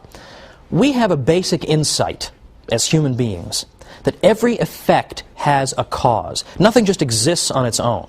Nobody goes down to the beach and says, oh, this sandcastle must have just been randomly created by the movement of the waves, or it existed from all time, or my watch here. Nobody would look at this watch and say, oh, I bet this has just always been there before the beginning of time. No one would say that. Okay, we know that would be nonsense. Or, and I apologize to whoever it is I'm borrowing this from. I can't remember what your name is, but I like this example. Suppose I walk into my office and there's a bowling ball on my chair. Now, there are many possible ways it could have gotten there, but the one explanation I will not accept is, well, it just appeared. It had no cause. No one would accept that, right? I would be willing to consider the most ridiculous explanations before I would accept that. In fact, I'd be willing to consider the possibility that the CIA is trying to spy on me and they've put a little chip in this bowling ball to make that possible. I would consider that before I would consider the ball just appeared. Well, now here's St. Thomas's proof. Every effect requires a cause. So consider anything existing. It requires a cause. Consider a thing Z. It requires a cause. We'll call the cause of Z Y. But the problem is, Y requires a cause too, right? Y doesn't just exist out of nowhere. Y also has to be caused. Well, what caused Y? Well, we'll say X caused Y. But then we're back to the same problem. What caused X? X isn't just self-existing. Every effect requires a cause. So what caused X? Let's see. W. Okay, I guess you can probably see where I'm going with this. W caused X. And then we keep on going because that doesn't solve the problem either. Because then what caused W? So what St. Thomas is saying is, suppose you have an infinite series of causes in which Z is caused by Y, but Y is caused by X. X is caused by W. W is caused by V. And this just goes on and on forever. If that were true, then nothing would exist. Nothing would exist because before anything could exist, it would be awaiting a cause for its existence. But that cause doesn't yet exist because it requires a cause. And that cause doesn't yet exist because it's awaiting a cause. If everything is always awaiting a previously existing cause, the sequence of causes could never get started. It would be like waiting to try to get turkey at that hideous deli. It just goes on forever. You can never get it started. You can never get that number to get started. It just goes on forever. You'd never get any turkey. And in this case, nothing would exist in the world. But look around you. Things do exist. Okay? Things do exist. The TV you're watching this on exists. All these things do exist. So the series of causes cannot logically go on forever. There must be a stopping point. There must be something that exists entirely outside the causal sequence that gets this relationship going, that begins to cause the next thing, which causes the next thing, which brings all the things we see into existence. And St. Thomas says, this cause must be God. Now some people will say, well, then what caused God? Well, that actually shows a complete misunderstanding of the argument. The point is simply that it is logically necessary, it's unavoidably necessary, that something must exist outside this causal sequence in order to get it going. Now, I don't think that's a dumb guy argument, right? I find that an overwhelmingly persuasive argument. And I used to explain it to my students when I taught history in New York and I taught Western Civ. I used to do this. It's a legitimate historical point. And it makes you think. Now, you don't reason yourself, typically, into believing in God. But there are a lot of people today, I think, who think that believing in God is just stupid and irrational. Proofs like this can help to break down those barriers for people like that. This is what the universities made possible, this type of rigorous intellectual environment. Pope Innocent IV, the 13th century pope, described the universities as rivers of science which water and make fertile the soil of the universal church. Pope Alexander IV called them lanterns shining in the house of God. But it's not all scholars who built Western civilization. It was people who prayed and did scholarly work, but also did physical labor. And I'm talking now about the monks, who will be the subject of our next program. The monks are probably the most versatile people who ever lived. They prayed, they were agriculturists, they were metallurgists, they were scientists, they were physicians, they provided charity, they provided inns for people. They did more than any other group of people in any culture I've ever been familiar with, and they played an essential role in building Western civilization. So join me next time as we talk about the monks on the Catholic Church, builder of civilization. See you then.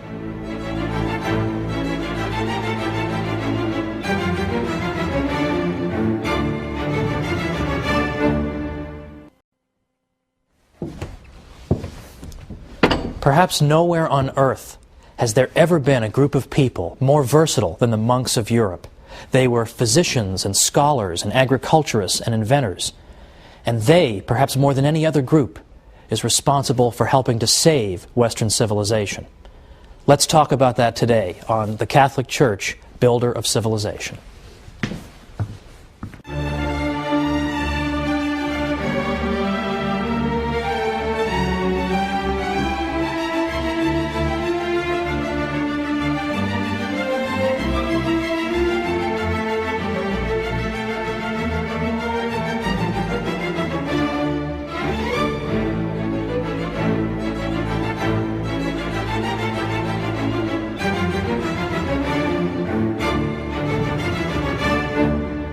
Welcome once again to the Catholic Church, builder of civilization. I'm Thomas Woods. Today it's the monks who helped to save Western civilization. Now there's a small publishing industry out there of books called How So-and-so Saved Civilization. This group saved it, and that group saved it. The monks deserve this title, ladies and gentlemen, the monks. Even the Irish, who are sometimes credited with saving civilization, did so in large part because of their monks. Who were these people, after all? They were monks. Well, I don't want to assume any prior knowledge. Who are the monks? What are they doing? And how did they save Western civilization? We already see in the 3rd century a tradition whereby women religious, we would call them, began to live together and share the same spiritual and prayer life and dedicated themselves to the care of the poor and the sick. So it's very easy to see in that the tradition of convents and the life of the nun. Also in the 3rd century we see a tradition among men to be hermits. The hermits were people who forsook everything, who pursued absolute solitude in order better to commune with God and to hear Him and to pray to Him. St. Anthony of the Desert in the mid-3rd century was a classic example of this. He lived to be over 100 years old, and he went out into the deserts of Egypt. The hermits typically lived completely alone. They would gather on Sundays to worship God, but otherwise they kept to themselves. And they tended small vegetable gardens to support themselves, or they made baskets, but otherwise theirs was a life of extreme solitude. Now, in a certain sense, this is all well and good, and the Church has never altogether repudiated the tradition of hermit life. In fact, she's had a pope who was a hermit in the 1290s, Pope Celestine V. But right away, there were critics of the hermit's life, because the hermit, who lived apart from anyone who could provide him spiritual guidance, sometimes engaged in spiritual practices that were, well, rather questionable. Some of them engaged in, shall we say, penances that were exaggerated, or some of them would go out of their way to wait until food rotted before they would eat it. And this type of thing would go on, and a good many Catholics began to argue that this is not a healthy thing. This is not what God intends. This is not what Christ is calling you to. For example, in the Christian East, St. Basil the Great repeatedly said that the life of the hermit is not the Christian one, ideally, because what we should be doing is living among our fellow human beings, ideally. That would be the best solution. The monks should live in solitude, but in a sense a kind of communal solitude, with other monks, with other people who have in effect retreated from the world. Now it's important to understand the monks are not saying that the world is evil, therefore we retreat from it, or that spaghetti and meatballs and an ice cream sundae are all evil, so therefore I want to deprive myself of them and eat more simply. To the contrary, because Catholics believe in the goodness of the created world, what the monks are saying is that the world is wonderful, it's a great thing, it's filled with a great many delights, and that's why it's such a sacrifice for us to give them up to show how much we love God. One of my friends has sometimes explained it this way: it's one thing to bring flowers for your wife. It's quite another to bring her flowers on a rainy, miserable day when she knows it was just an unbelievable ordeal for you to get those flowers and get back in the car and keep the vase from spilling over in the car. I've had plenty of experience with this, folks. This is exactly why the monks made sacrifices, to show how much they loved God. In the West, it was a man named Saint Benedict who argued that we need to have monks who live in a single place, and they live together, and they have the same spiritual regimen, and they live under the authority of an abbot.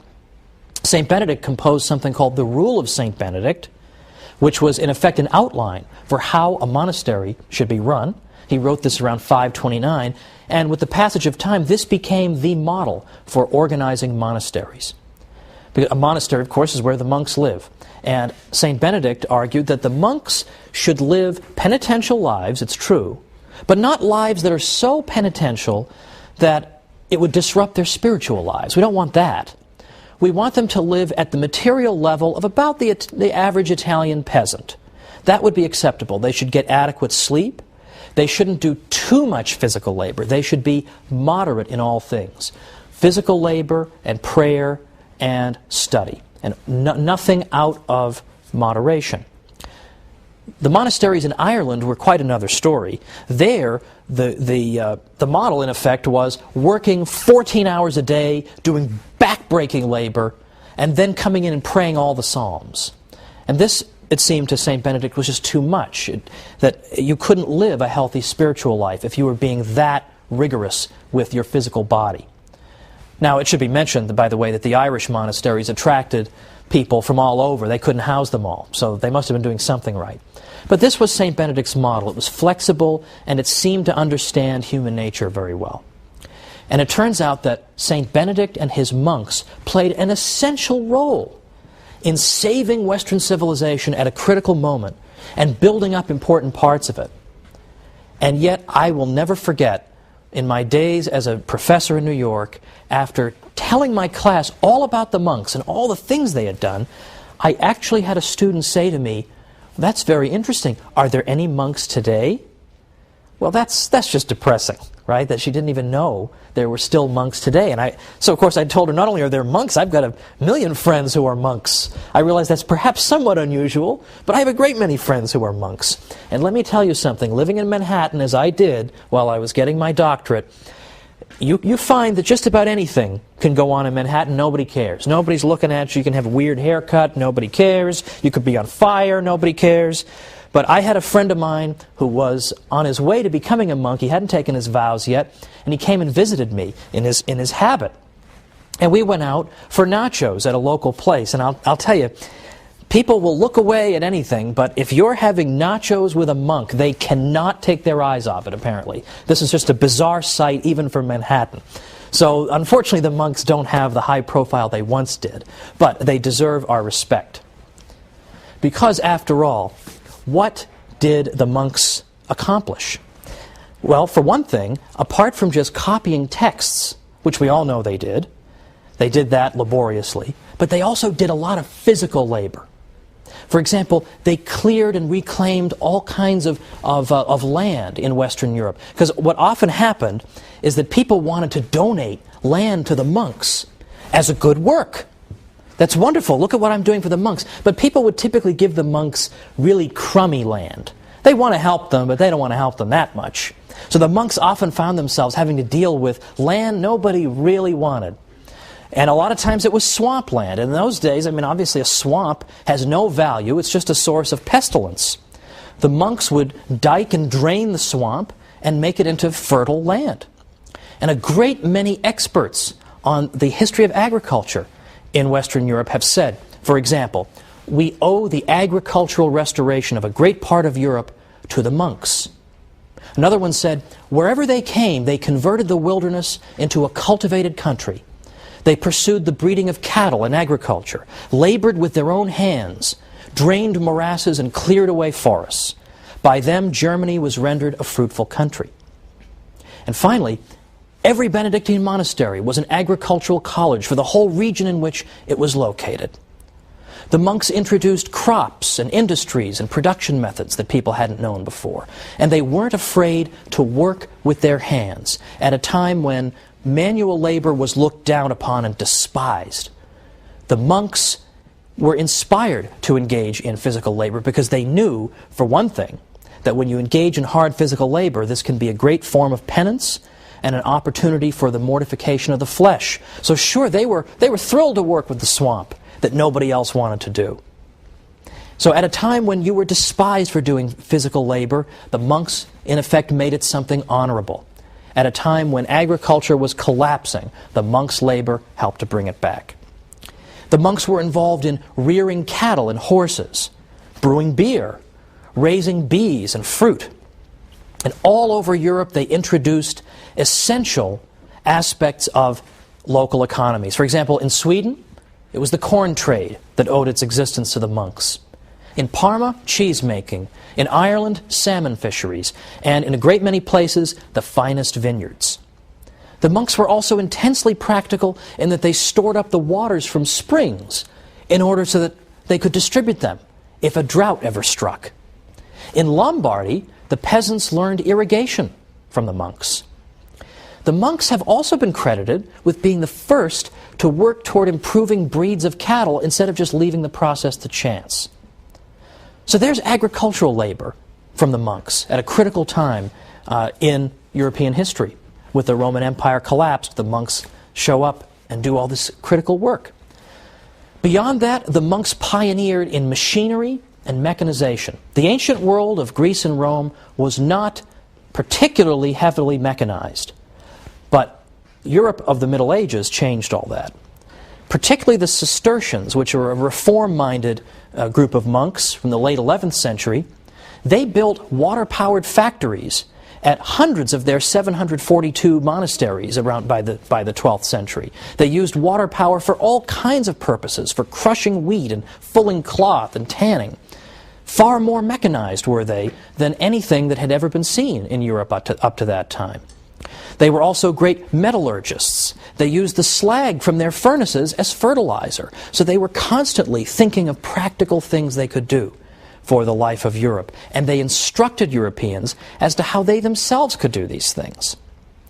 They were also technologically advanced in practical things like clocks. The first clock we have any record of was built by the future Pope Sylvester II in 996, but much more sophisticated clocks were built in the 14th century. But it's not just clocks, and it's not just agriculture. It's charity and education and inventiveness. All these things we're going to look at as soon as we come back from the break. So join me after the break, and let's talk more about these monks.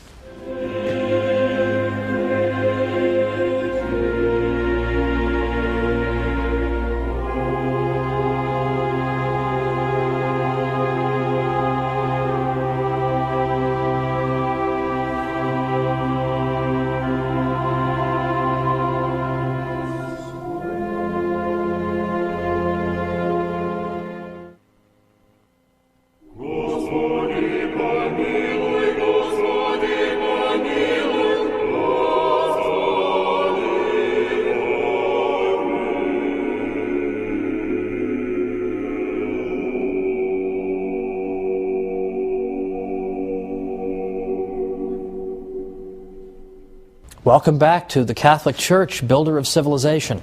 I'm Thomas Woods, and we're talking about the monks today and their unsung heroism in helping to build and even save Western civilization at critical moments. Let me give you a little quotation from a French scholar writing about the achievements of the monks, because this sums it up in terms of their practical contributions. He writes, in effect, whether it be the mining of salt, lead, iron, alum, or gypsum, or metallurgy, or quarrying marble, running cutlers' shops and glassworks, or forging metal plates, also known as firebacks, there was no activity at all in which the monks did not display creativity and a fertile spirit of research. Utilizing their labor force, they instructed and trained it to perfection. Monastic know-how would spread throughout Europe. In fact, even today, we're still only beginning to appreciate fully the extent of monastic technological cleverness. In the late 1990s, an archaeometallurgist at the University of Bradford named Jerry MacDonald found evidence in North Yorkshire, England, of a degree of technological sophistication that pointed ahead to the great machines of the 18th century Industrial Revolution. He found that the monks had built a furnace to extract iron from ore. Now, in the 16th century, which is when the period that MacDonald was looking at, 16th century England, the typical one of these furnaces in the 16th century had not advanced very far over its ancient counterpart. It was very inefficient. The slag, or it's another word for the byproduct of these primitive furnaces, had a very substantial concentration of iron in it, because they couldn't get to high enough temperatures to get all the iron out of the ore. So the leftover still had a lot of iron in it. But MacDonald found that when he was investigating, that in fact the monks in England had in fact built a furnace where the slag was low in iron content. They were somehow able to get to high enough temperatures to get more and more of the iron out of it, very similar to a modern blast furnace today. So MacDonald says the monks were on the verge of building dedicated furnaces for the large-scale production of cast iron. This is the key ingredient, perhaps, that ushered in the industrial age. And he says that the furnace that he investigated in England was a prototype of such a furnace. Now, what ended up happening to that? Why didn't they develop all these big furnaces? Why do we just see this one prototype? Well, remember, this is the 16th century in England. What's King Henry VIII up to? Well, he's closing down monasteries and confiscating their property so as to reward his well-connected friends. And so, Henry VIII helped to destroy this outstanding example of creativity on the part of the monks. Thank you very much, Henry VIII. We'll have time to talk about you in a future episode. But we also now have charitable work. Now, charitable work we're going to spend a whole episode on, but I want to at least pause and say something about the monks' specific contributions to charity. The rule of St. Benedict called for the monastery to dispense alms and hospitality to whatever extent its means permitted. Specifically, it instructed monasteries that all guests who come shall be received as though they were Christ. Now, the monasteries served as free inns where foreign travelers and pilgrims and the poor could find a safe resting place. I love this quotation from an old historian of the Norman Abbey of Bec. He said, "Let them ask Spaniards or Burgundians or any foreigners whatever how they have been received at Bec.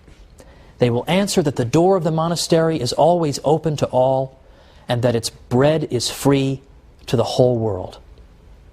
In some cases, the monks were even known to make efforts to track down poor souls who, being lost or alone after dark, found themselves in need of emergency shelter. They established contrivances for warning sailors of perilous obstacles. Or, in fact, nearby monasteries often made provision for shipwrecked men in need of lodging. All these were typical contributions of the monks. They also built up the medieval infrastructure and built and repaired roads and bridges. But as part of their charitable work, they were also great physicians for their day. In fact, it was the church that helped to create the hospital in the first place. But the monks went even further because there weren't hospitals everywhere. But there were a lot of monasteries. And initially, the monks provided medical care to their fellow monks.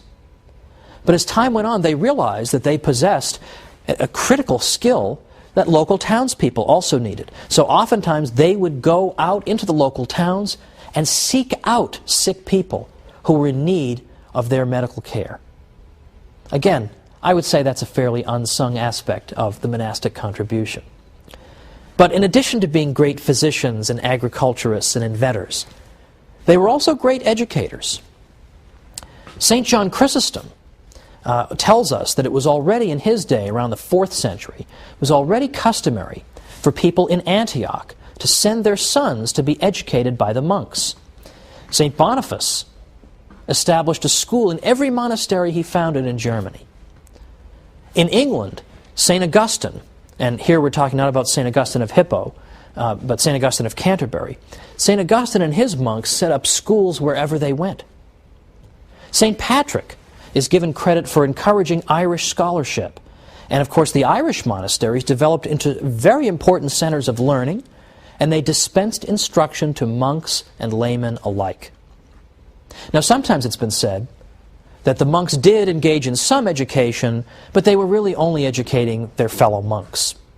Well, that's, as we've seen, not entirely true. There are plenty of cases we have on record of the monks providing education to people in the local area.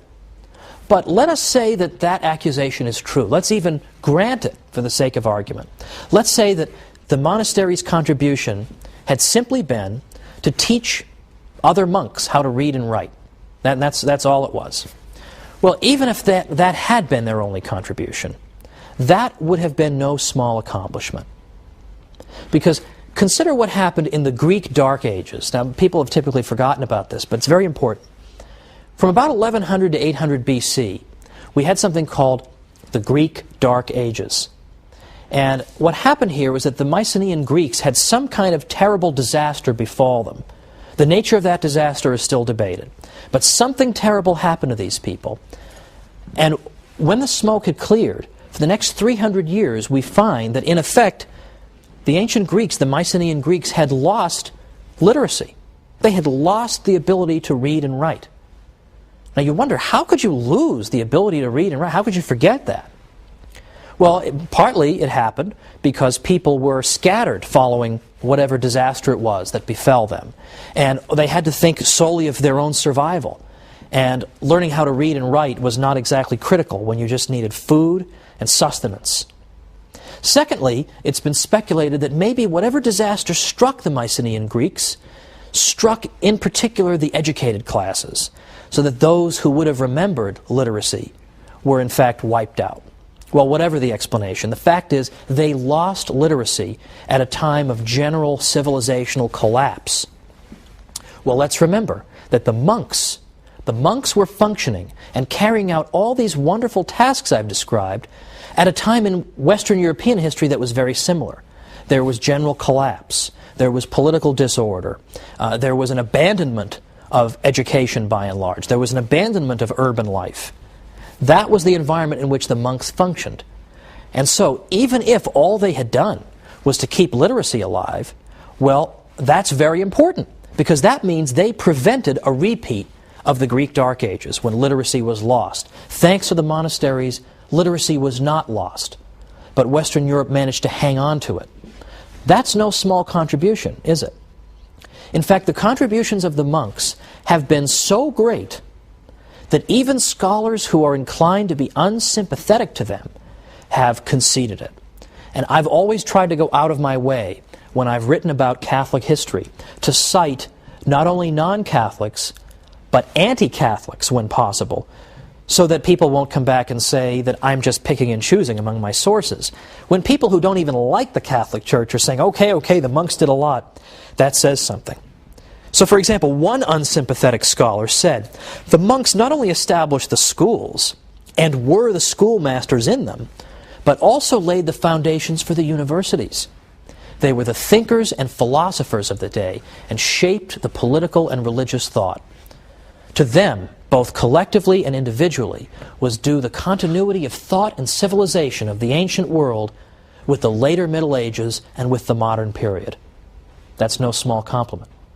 A century ago, another historian said, it was the monks, and they alone, who carried to a successful issue the tremendous undertaking of mollifying the rampant invader, softening the rudeness of his manners and the harshness of his spirit, familiarizing him with the restraints of Christian morality, and bringing home to him with convincing power the necessity of observing the fundamental principles of law and order, instructing him in the use of arts and instruments of industry and social progress, in a word, of assimilating, civilizing, and Christianizing 20-odd barbarian tribes, many of which, by the way, were very impressed with the morality and the conviction of the monks. They were very moved by their witness. A Protestant historian says, had it not been for the monks and monasteries, the barbarian deluge might have swept away utterly the traces of Roman civilization. The monk was the pioneer of civilization and Christianity in England, Germany, Poland, Bohemia, Sweden, Denmark. With the incessant din of arms around him, it was the monk in his cloister, for instance on Mount Athos, who by preserving and transcribing ancient manuscripts, both Christian and pagan, as well as by recording his observations of contemporaneous events, was handing down the torch of knowledge unquenched to future generations and hoarding up stores of erudition for the researches of a more enlightened age. The first musicians, painters, farmers, statesmen in Europe, after the downfall of imperial Rome, under the onslaught of the barbarians, were monks. Now these are critics of the monks. You can only imagine what their friends have to say. These are their critics. Here is the monastic contribution. And you'll notice that in this brief overview, I've not even mentioned, or at least hardly so, the contributions they made to the literature of the Western world by preserving ancient classics and indeed the Bible itself through laborious copying. Because that is the one thing that's conceded to us. The monks did this. But what I want to show you is they did so much else in so many areas, one can hardly even believe it. Now today we touched briefly on the subject of charity because we saw the monks as great dispensers of charity. Guests are to be treated as if they were Christ himself. Well, that is a small part of the story of Catholic charity, which will occupy us next time. Catholic charity is one of these areas in which people will concede the Catholic Church has done wonderful things. But what I want to suggest to you is that even we Catholics don't realize just how great Catholic charity is. It's a far more extraordinary story than even we believe. So join me next time on the Catholic Church, Builder of Civilization. See you then.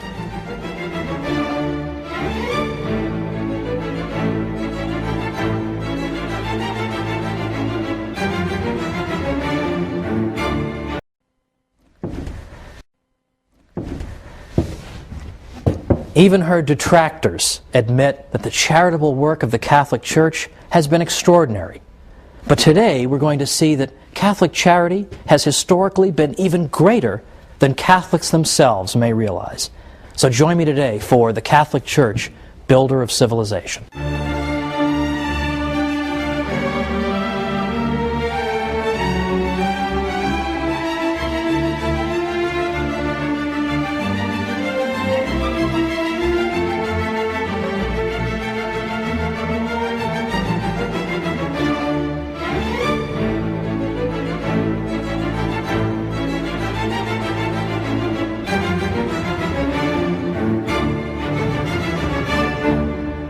Welcome to the Catholic Church, Builder of Civilization.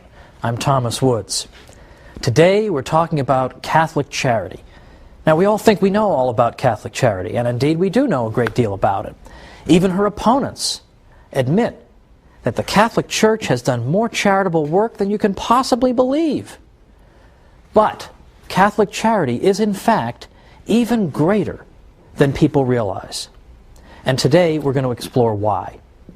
For instance, it's the quality of the charity as well as the quantity. It's not simply that the Catholic Church did a lot of good work for people. That we'll look at in a moment. But it's the spirit that animated that charity as well. So, for instance, the Catholic Church taught that you should help somebody not because you expect a reward or you're going to keep hectoring this person forever that you owe me something, remember I helped you 3.5 years ago, or you don't do it so that you can show the world what a great person you are. You do it because it pleases God, because you respect a fellow human being as being made in the image and likeness of God, and that you know that charitable work pleases Him. This is why you do it. You do it out of a love for God and your fellow man, not because you expect any kind of reciprocity. Beyond that, we have even the counsel from the Church that you should even help your own enemies. What, are you crazy? In the ancient world, they would have thought that was crazy. In ancient Greece and Rome, that would have been considered absurd. And indeed, in the ancient world, a lot of the giving was self-interested. It was not given out of the pure desire simply to help a fellow human being. So the quality, the kind of charitable work, the spirit that animated it, was very different in the Catholic world than it had been in the world that preceded the Church. But we should not at the same time disparage the question of quantity, because here too the Church excelled. Because for the first time you had institutionalized care for the sick and widows and orphans and the poor. Now again, there had been generosity shown in the ancient world, no one would deny that, but nowhere near the level that we see under the Catholic Church. Now remember my rule, I want to cite anti-Catholics whenever I can to show that what I'm saying really is true, because even an opponent of the Church admits it. Well, I'm fond of citing a historian from the 19th century named W.E.H. Lecky, because he was known to be an opponent of the Catholic Church, and yet when he wrote about this subject and he spanned the historical record, he concluded that there is no question that neither in practice nor in theory, neither in the institutions that were founded, nor in the place that was assigned to it in the scale of duties, did charity in antiquity occupy a position at all comparable to that which it has obtained by Christianity. So it's both the quality and the quantity of the Catholic charitable work that distinguishes it and makes it so historically interesting and compelling. Now, one objection can be raised to what I've said so far. There was an ancient school of philosophical thought called Stoicism. And the Stoics did indeed seem to be people who called for doing good deeds out of a sense of duty and without any expectation of reciprocity. The Stoics, in effect, believed that the wise man was a man who had no emotional connection to the world, who was such a master of his own person that he was utterly unperturbed by outside events, no matter how tragic. Well, it was in that spirit, that very, in a sense, empty kind of spirit of merely discharging your duty, that the Stoics engaged in charitable work. Yes, they taught that the wise man knows that he is a citizen of the world and all men are, in effect, to be cared for, but they are to be cared for without lending any emotional attachment to the relationship. So, for example, Seneca, who was a Stoic, said, "The sage will console those who weep, but without weeping with them. He will succor the shipwrecked, give hospitality to the proscribed, and alms to the poor, restore the son to the mother's tears, save the captive from the arena, and even bury the criminal. But in all, his mind and his countenance will be alike untroubled.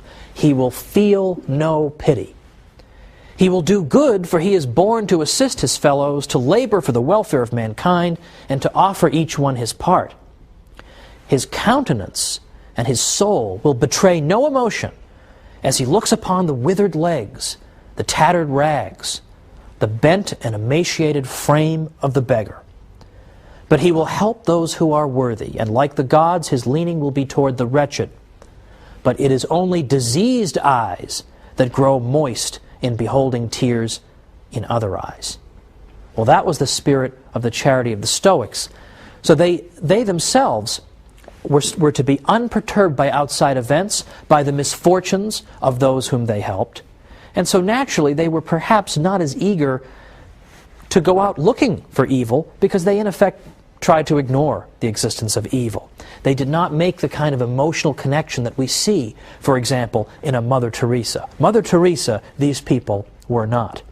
In fact, we have example after example of Stoics being given bad news. For instance, "Sir, your child has just perished," and we hear the Stoic reply so flippantly, saying things like, "Well, had to go sometime." Who on earth would say that when losing a child? But that was how the Stoic demonstrated his complete mastery of the outside world. "I'm unperturbed by this. Nothing can affect me. I do not let my emotions get the better of me." Now, getting back to the Catholic Church, where does this spirit of Catholic charity come from? Well, it comes from her founder. It comes from the teaching of Christ himself, who of course said to us, "A new commandment I give unto you, that you love one another as I have loved you, that you also love one another. By this shall all men know that you are my disciples, if you have love one for another." St. Paul went to an even greater extreme to some people when he specifically noted that you should show charity even toward your enemies. Now, Christ instructed that of us as well. But St. Paul was cited repeatedly on this front, and his letters were cited repeatedly by early church fathers to encourage people to follow the counsel of St. Paul, and in fact to do good even for their enemies. Now, we're going to talk more about Catholics doing good for their enemies a little bit later. But for right now, let's look at early church history and see them taking the words of Christ and making them into reality. We already see that in early church history, during the context of the Mass, the faithful's offerings for the poor would be placed on the altar. Early Christians also imposed fasts on themselves so that they could save the money they would otherwise use to buy food and give that to those who were in need. Now, the church fathers even, who, as I said in a previous episode, were prolific writers, and that St. Isidore of Seville once said that if you tell me that you've read everything St. Augustine wrote, you're obviously a liar. Yet they found time to do this, because this is an indispensable part of the Christian life. St. Augustine, for instance, established a hospice for pilgrims, ransomed slaves, and gave away clothing to the poor. In fact, he told people, don't give me expensive clothing as a gift. You may like me, you may be impressed with my writing and my speaking, but don't give me expensive clothes because I'm not going to wear them. I'm just going to sell them and give the proceeds to the poor. St. Cyprian and St. Ephrem organized relief efforts during times of plague and famine. Now, St. Cyprian in particular instructed Christians, this is the 3rd century, during a pestilence in Carthage. He said, if we only do good to those who do good to us, what do we more than the heathens and publicans? If we are the children of God, who makes his sun to shine upon good and bad, and sends rain on the just and the unjust, let us prove it by our acts, by blessing those who curse us, and doing good to those who persecute us. Now there was a fellow named Pachomius in the Roman army in the early 4th century who was very impressed that at a time when famine and disease struck the army, who came out and helped them? Who came out and lent their undiscriminating assistance? It was those who believed in Christ. And here they were helping some of the very people who had persecuted them in the past. This amazed Pachomius. He wondered, what kind of religious tradition could it be that could inspire this kind of disinterested benevolence, in which you would indiscriminately do good, even to those who had done evil to you? He couldn't believe these people. So what do you think happened? He began investigating the faith. What is this all about? And before long, he himself was a convert. This is, in large part, how a great many Catholics have converted non-Catholics. It's not always by debating them into the church or bashing them over the head into the church, although, by the way, that's how I came in. People bashed me over the head over and over and said, it's the one true church, what's the matter with you, you Lutheran? And it made me think, and I came in. But other people have been brought into the church because Catholics have just niced them to death. They're just so nice to them all the time, they just can't take it anymore. Okay, I will look into this. How can you people be so good to me? And that's what brings them in. That's what brought in Pachomius. This is the great witness of Catholic charity. Now, as I say, it's always fun to see what anti-Catholics have to say. And there are many of them. But even anti-Catholics have admitted, as we'll see after the break, famous anti-Catholics have admitted that they don't know how to account for what the Catholic Church has done. They look at Mother Teresa, they don't know how to explain this without using a supernatural explanation.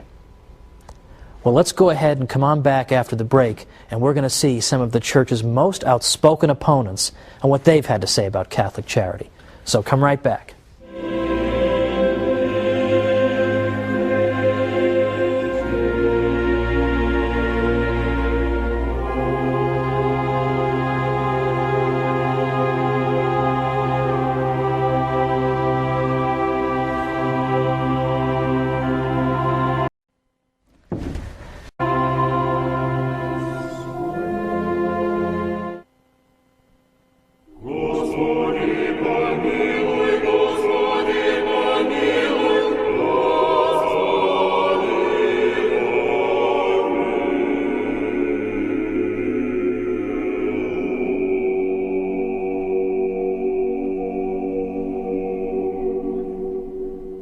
Welcome back to the Catholic Church, builder of civilization. I'm Thomas Woods. Today we're talking about the extraordinary story of Catholic charity and arguing that in fact it's been far greater than even the Church's greatest friends, I think, have sometimes appreciated.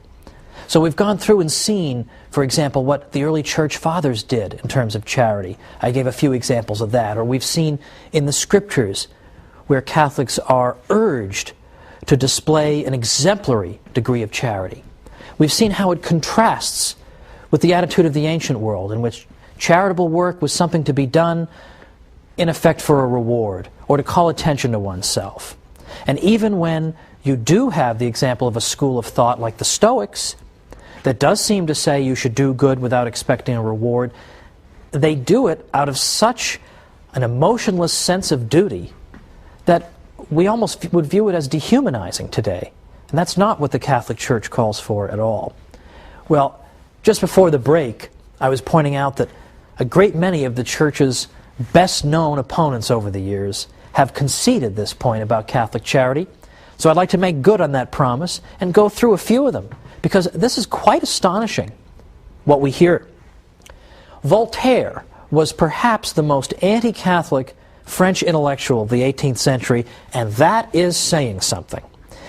And yet even Voltaire had to admit that he could not get over the extraordinary sacrifice that women religious made in order to work in hospitals. These nuns and their good work were extraordinary to him. And so Voltaire actually said, "Perhaps there is nothing greater on earth than the sacrifice of youth and beauty, often of high birth, made by the gentle sex in order to work in hospitals for the relief of human misery, the sight of which is so revolting to our delicacy." And he said, "Peoples separated from the Roman religion have imitated only imperfectly so generous a charity." Well, of course, ours is the Roman religion that he names. Now that is quite extraordinary, isn't it? That even Voltaire, who despised Catholicism, had to say, I have to hand it to them, I don't know how to account for this. Another example I sometimes cite is Julian the Apostate. Julian the Apostate was a 4th century Roman emperor from about the 360s. And Julian was anti-Christian through and through. He despised the toleration that had been extended to Christianity in the Edict of Milan in 313 by the Emperor Constantine. And in fact, Julian wanted to bring back ancient paganism and wipe out the Christian presence. And so, what did he try to do? He tried to revive a pagan priesthood and pagan ceremonies and all the trappings of an ancient pagan religion and give that the support of the state.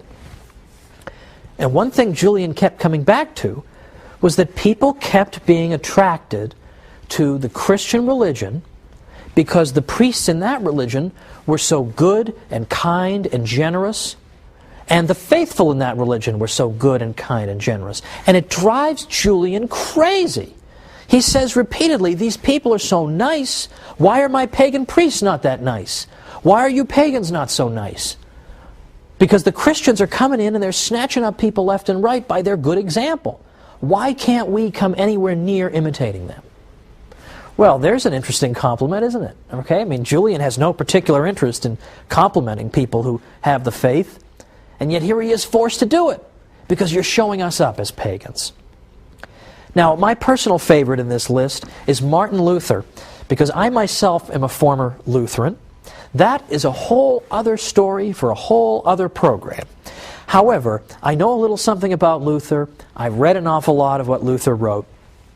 And Luther himself admitted that he couldn't quite get a handle on Catholic charity either. And why it was that charitable work under his teaching seemed to dry up. He had no explanation for this, and it drove him crazy. Now, before I go any further, I want to anticipate an objection here, because sometimes I get this. I get people saying, well, should you really portray Martin Luther as an enemy of the Catholic faith? I mean, wasn't he, toward the end of his life, didn't I hear something about maybe he was having second thoughts? Well, I don't think so. Because in fact, the last book Martin Luther wrote was called Against the Papacy at Rome, an Institution of the Devil. So if he's having second thoughts, he has a very funny way of showing it. Well, Luther, of course, taught the doctrine of justification by faith alone.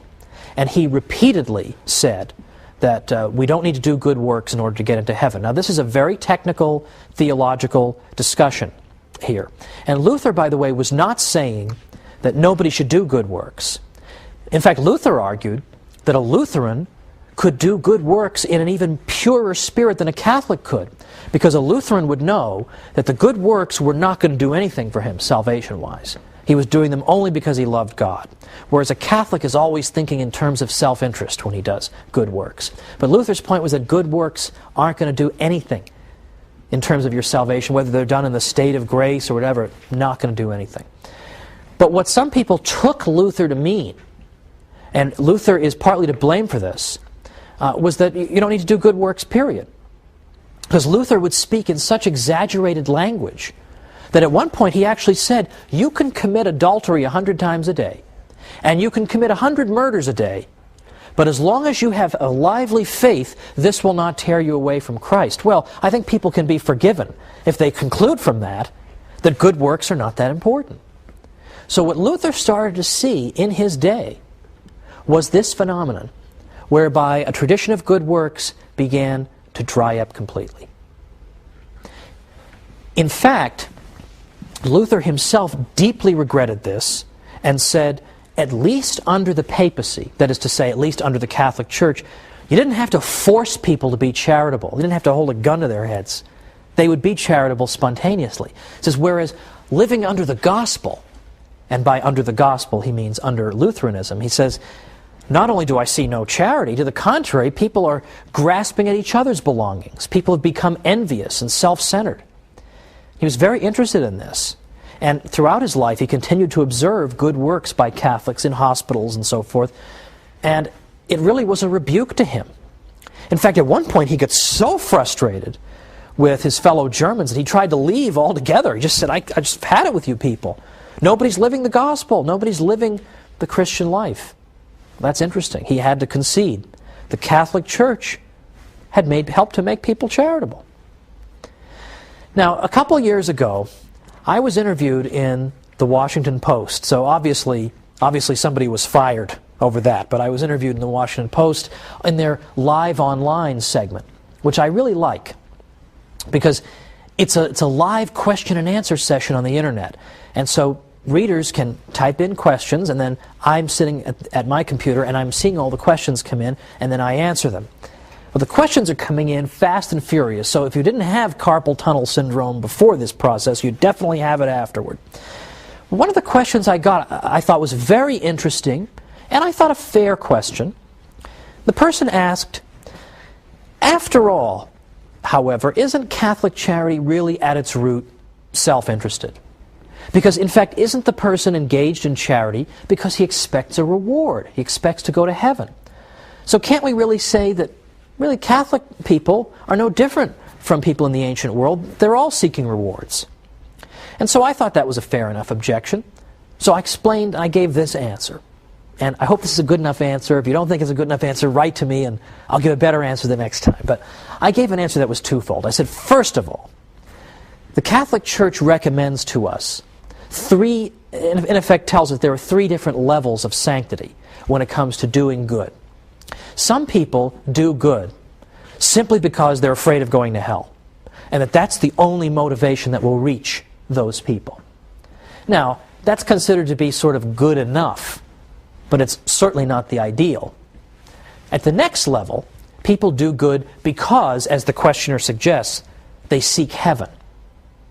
And now, I personally see nothing wrong with that.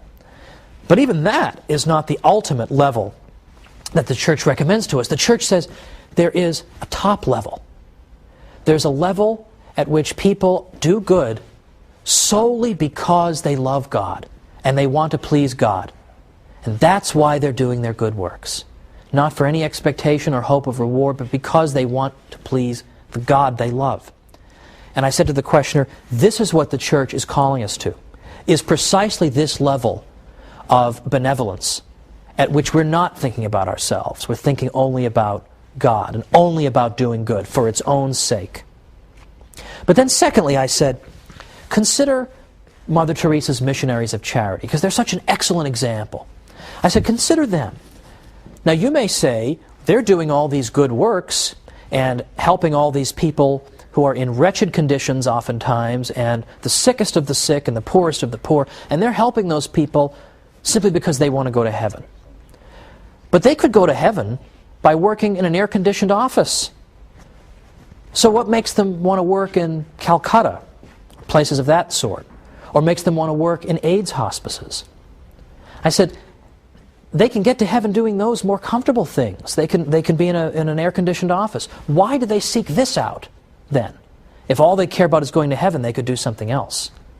And moreover, look into their eyes. Look into the eyes of one of those missionaries of charity nuns in one of these AIDS hospices, in which she's looking at patients who oftentimes during their lives have been alienated from the church and sometimes even hostile. And when they look up from their beds at these women religious, all they see are eyes filled with love. And I said, can you really look in those eyes and say that all you see is a woman seeking a reward? That's all you see? Don't you see something there that is far deeper and more significant and more moving? That was my answer. And I think that is ultimately the answer. And in fact, the Christian God, following from the Hebrew tradition, believes that it is good for human beings to be good to each other. And this was something new among the religions of the ancient Near East. The gods of ancient Sumer didn't seem to care about the human race at all, or what they did. The gods of ancient Greece sometimes used human beings as playthings. They treated them arbitrarily. They were capricious toward human beings. They didn't seem to care how people behaved toward each other. If you wanted to satisfy some of those gods that I've mentioned, you could do so only through various kinds of ritual sacrifice and then just hope for the best. But our God is pleased not only by the sacrifice of the Mass, but is also pleased by good behavior. He cares about how we treat each other. This was something new under the sun. He doesn't want only ceremony, as important as that is, but He cares that we should be good. We should be good to each other, and that's one of the things that pleases Him. And it should not come as a surprise that a God who teaches this is going to give a brand new morality to His people. So next time we're going to see how Western standards of morality have been shaped by the Church. So join me for the Catholic Church, Builder of Civilization, and I'll see you then.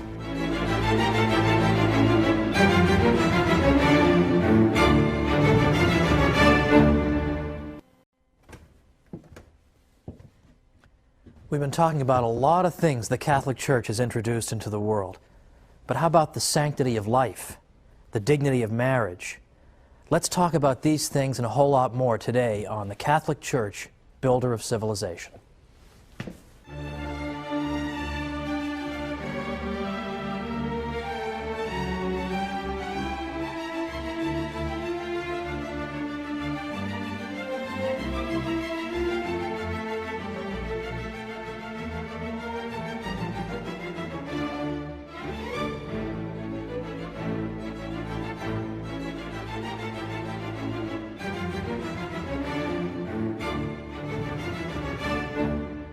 Welcome to the Catholic Church, Builder of Civilization. I'm Thomas Woods. Last time we talked about Catholic charity and how important and impressive it is. Today we're going to talk about moral principles more generally. And we're going to find there's much in common in the two episodes. Because it's not as if we have some views on charity and then some views on morality and some views on this and some views on that. It all comes down to the same message. The idea that human life is sacred, and that each individual has a uniqueness and worth because he possesses an immortal soul, he possesses a rational nature, because he is made in the image and likeness of God. Now this is a revolutionary message. At the end of our segment last time, I pointed out that a lot of the religions in the Near East took the view that human behavior really wasn't all that important to the gods. I pointed out, for example, that the Sumerians were just at their wits' end as to what to do to appease their gods. Nothing seemed to appease them. And it so happened, of course, that they happened to live in a place that was particularly geographically vulnerable to floods that did not occur on any regular basis. So they tended to view the universe as a hostile place, governed by hostile gods who frankly were uninterested in their welfare. I gave the example of the ancient Greeks. The ancient Greeks had gods who treated them arbitrarily and capriciously. weren't particularly keen on teaching them morality and good behavior. This seemed quite beside the point. The ancient Greek gods were often completely self-absorbed and narcissistic, nothing at all like the God of our own tradition. Well, it's no surprise, therefore, that in the Christian tradition, we believe that there are certain ways we should behave and that God wants us to do these things, that God cares about us. God actually cares how we treat each other. In these other religions, we see an emphasis on appeasing God through engaging in various kinds of ritual sacrifice. Now, it's true that for Catholics, we engage in the holy sacrifice of the Mass every day. But we also treat each other, are supposed to treat each other well, because that pleases God too. And that's something unique in the history of religions up to that point. This was something new in the world. And so the same religion that teaches you to give of yourself to others, to think about other people and their misfortunes, and to give in a way that's unselfish and in no way self-interested, that same religion, it should not surprise us, also teaches us important moral principles that follow from the idea of the sanctity of life. It's a single stream of thought. Now, how can we see these principles in practice? Look at the early church. What types of things do we see going on in the early church? What are the causes that people are taking up in their society? Well, of course, the early church gets its start during the period of the Roman Empire. And what do we see going on there? Well, among other things, we see the practice of infanticide taking place, literal infanticide. It isn't simply that the church went after abortion, which of course it did, but we see even a much worse situation. We have actual infants simply being left to die, and typically because they were the wrong sex.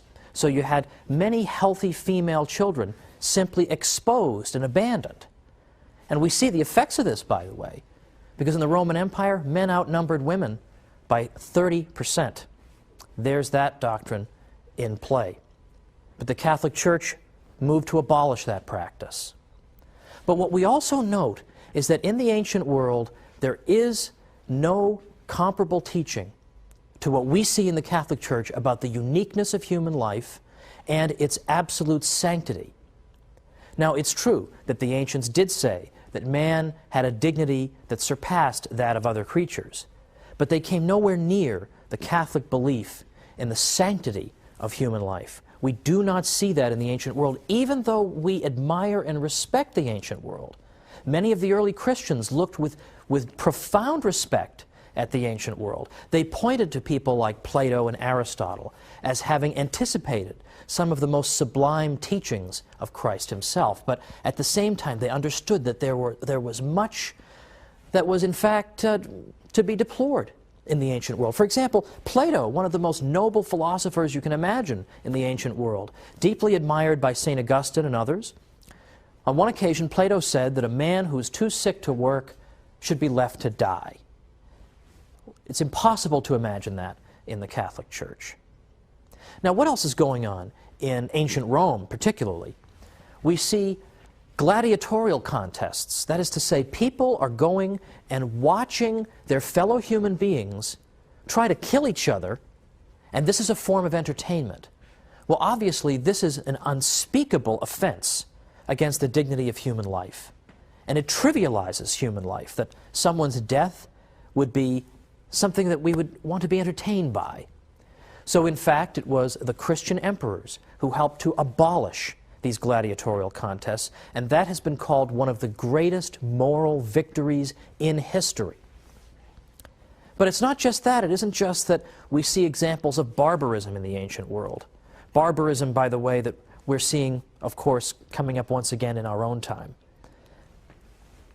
We're also finding that there's a difference between the way the ancient Romans and Greeks treated the interaction of men and women and the ideal that we have for that. The ancient Greeks were utterly contemptuous of women, whereas in the Catholic faith, we see, in fact, a profound respect for women. And I realize this is the opposite of what people say. Supposedly, the Catholic Church is anti-woman, and it's pro-man, and it's patriarchal, and all the rest of it. But for heaven's sake, let's think about it. Where else in the ancient world, or even going up into the Middle Ages, where in the world could you see women who were able to run their own institutions? They ran their own convents and schools and orphanages and so on and on. Where do you see that other than in the Catholic Church? We have a legion of female saints. We have tremendous devotion to the Blessed Mother. We have all these aspects of the faith that are pro-woman, and there are still others as well. And this is why, in the early church, it so happens that the Catholic religion was accused of being a woman's religion, because so many women belonged to it. So much for the idea that the church is an opponent of women. It was called a women's religion. Now, we see also an emphasis in the church on the dignity of marriage, that intimate relations between men and women were to be confined to the marital bond, such that even Edward Gibbon, some of you may know Edward Gibbon, was the historian in the 18th century who blamed the fall of Rome on the Christian religion. So he was not inclined to be sympathetic, but even he had to admit that in fact the Christians have helped to restore dignity to the marital bond. Likewise, the church taught what we might call the equalization of adultery. That is to say, it's not simply something to be deplored when a wife cheats on her husband, but it is equally to be deplored when a husband cheats on his wife. And Edward Westermarck, who was an expert in the history of Western marriage, has said that in fact it was the Christian religion that finally equalized adultery.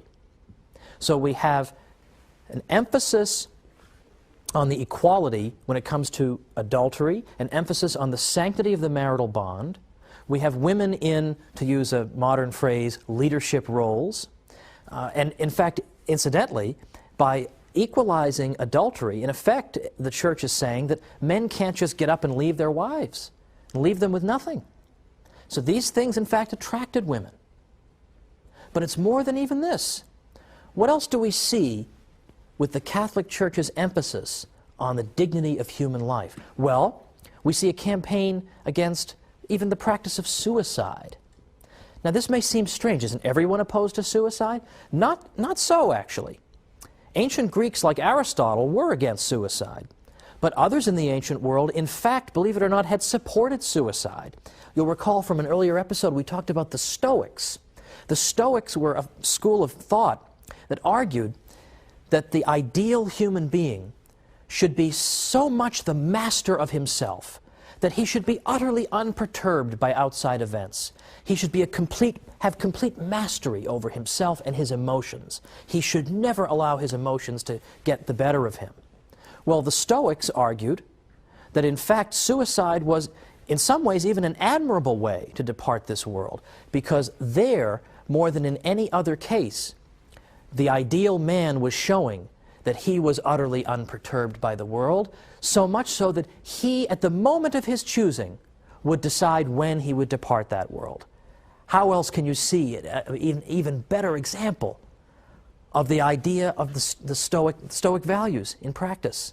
I am so above other events in the world that I can even depart this world when I choose. That is my mastery over the world. That type of narcissism, in fact, informed the Stoics' views on suicide. And of course, the church had to say, this is not only nonsense, but dangerous nonsense. That life is something valuable, and we aren't simply to cast it aside on a whim when we think it's a good idea. In fact, a number of Catholics pointed out that Christ obviously disapproved of suicide. At no point did he say to his followers, listen, if the persecution ever gets too bad, you can just commit suicide. We can't even imagine those words being uttered. But there is the Catholic Church's emphasis on the sanctity of life. It is not to be disposed of even by ourselves, much less by some distant government or by some gladiator in a contest in the arena. Now, even beyond this, we have yet another topic that touches on the sanctity of life, and that's the subject of the waging of war. Because it was the Church who, before any other institution, introduced the idea that there actually could be limits on what is permitted in war, on the reasons you can go to war, and the spirit in which war can be waged. There was nothing that corresponded to that in the ancient world because they did not have the same spirit of respect for the sanctity and dignity of life. So this moral issue pressed specifically on Catholics. When we come back from the break, we'll talk more about the just war tradition.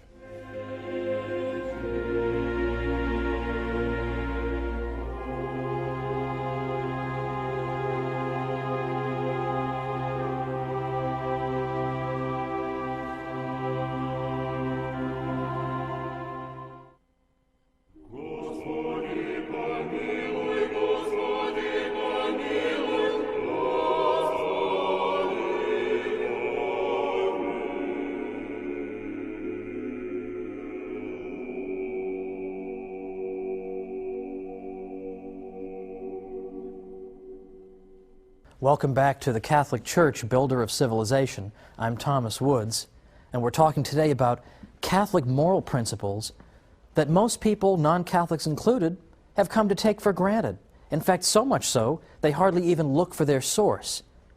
But their source, as in the case of so many wonderful fruits of our Western civilization, is in fact the Catholic Church.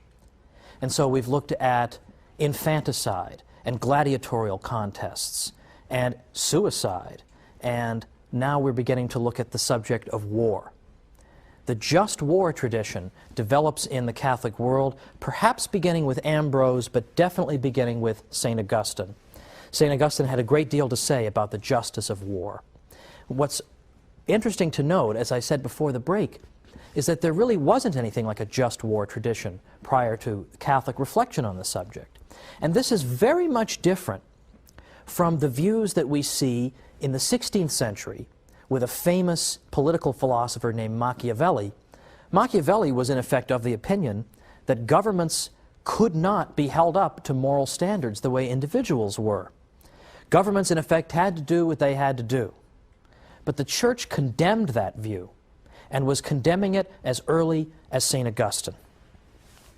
So, for example, some of the principles that were laid out by Catholic thinkers, according to which war could be justly waged, were as follows.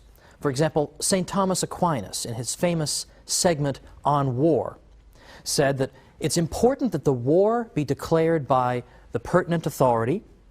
An individual on his own cannot simply go and declare war. It has to be somebody who holds legitimate, duly constituted authority. Secondly, there has to be a just cause involved. Any old reason for waging war is not acceptable. And there has to be a right intention. You can't go to war solely out of desire for vengeance or just for a desire for conquest. So in other words, war cannot always be justified.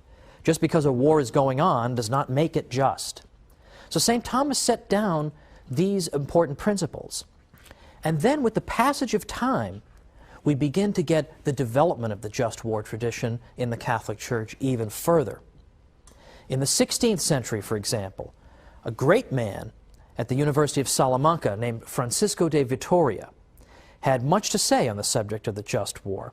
And a couple of Catholic historians have recently summed up his view, I think very nicely and eloquently.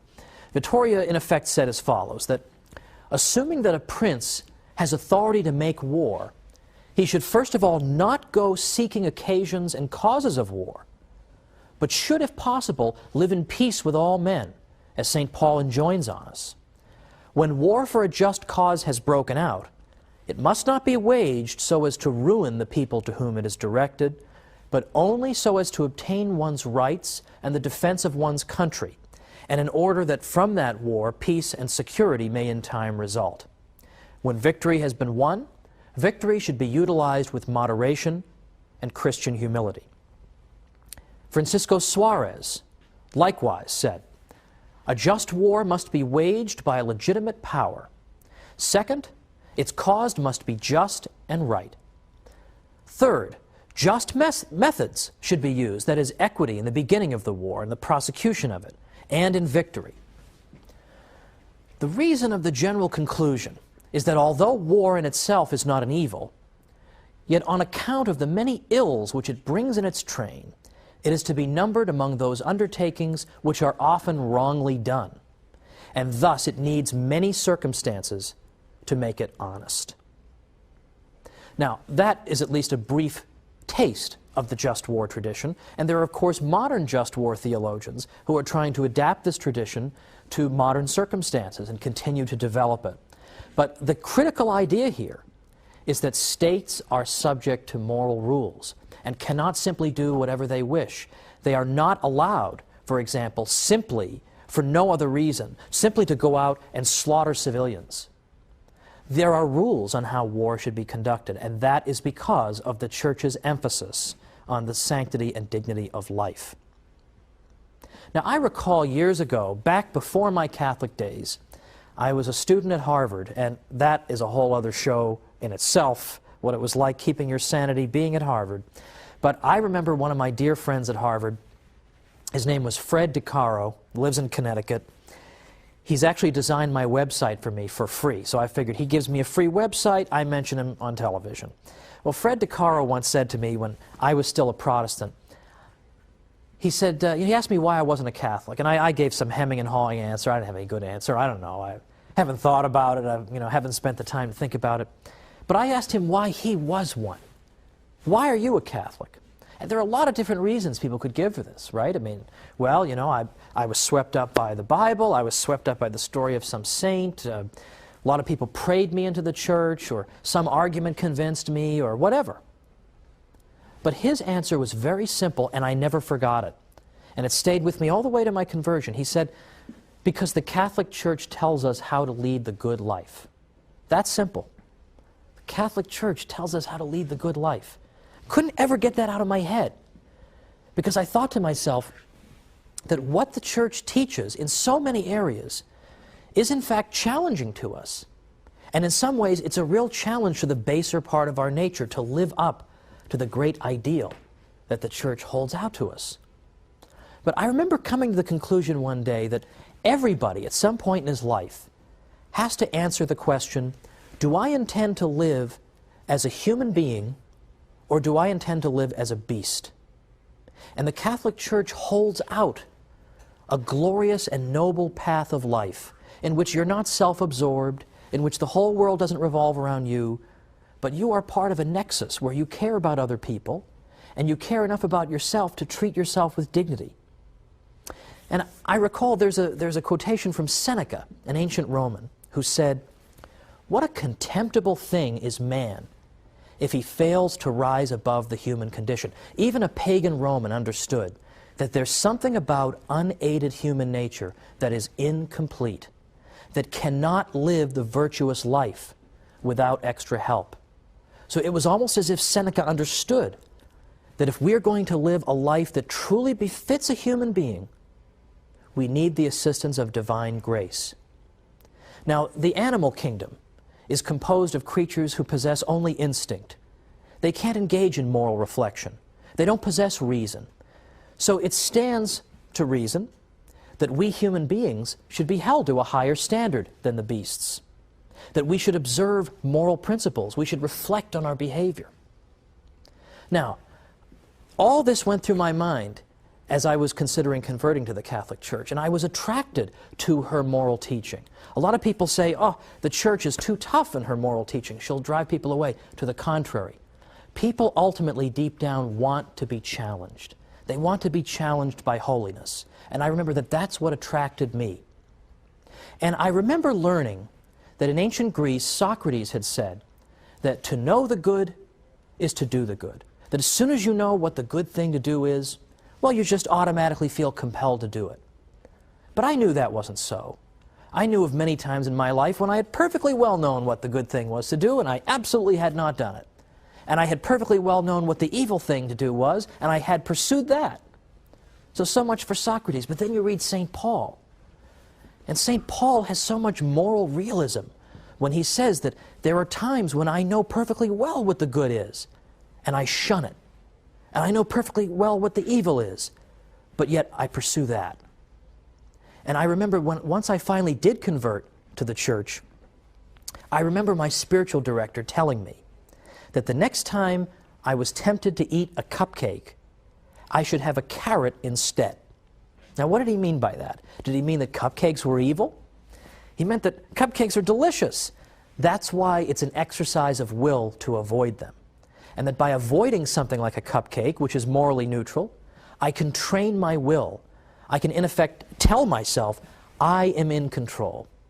I'm not going to be swept away by passions. I'm not going to be swept away by irrationality.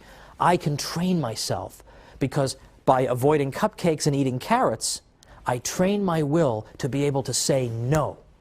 So that when the moment of temptation comes and I really am faced with a choice between good and evil, I will have a will that is trained to face it and come out victorious.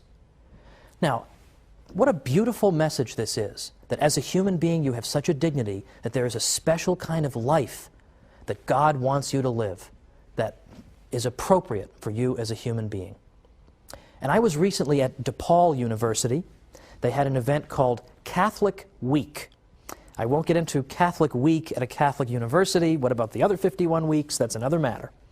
But when I was at DePaul, a reporter for the student paper asked me, how would you sum up your talk? Give me one sentence. Well, I couldn't give her one sentence. Gave her 2 or 3. But I said, here's what I would say to the students at DePaul. I would say that the Catholic Church is the most beautiful institution on earth.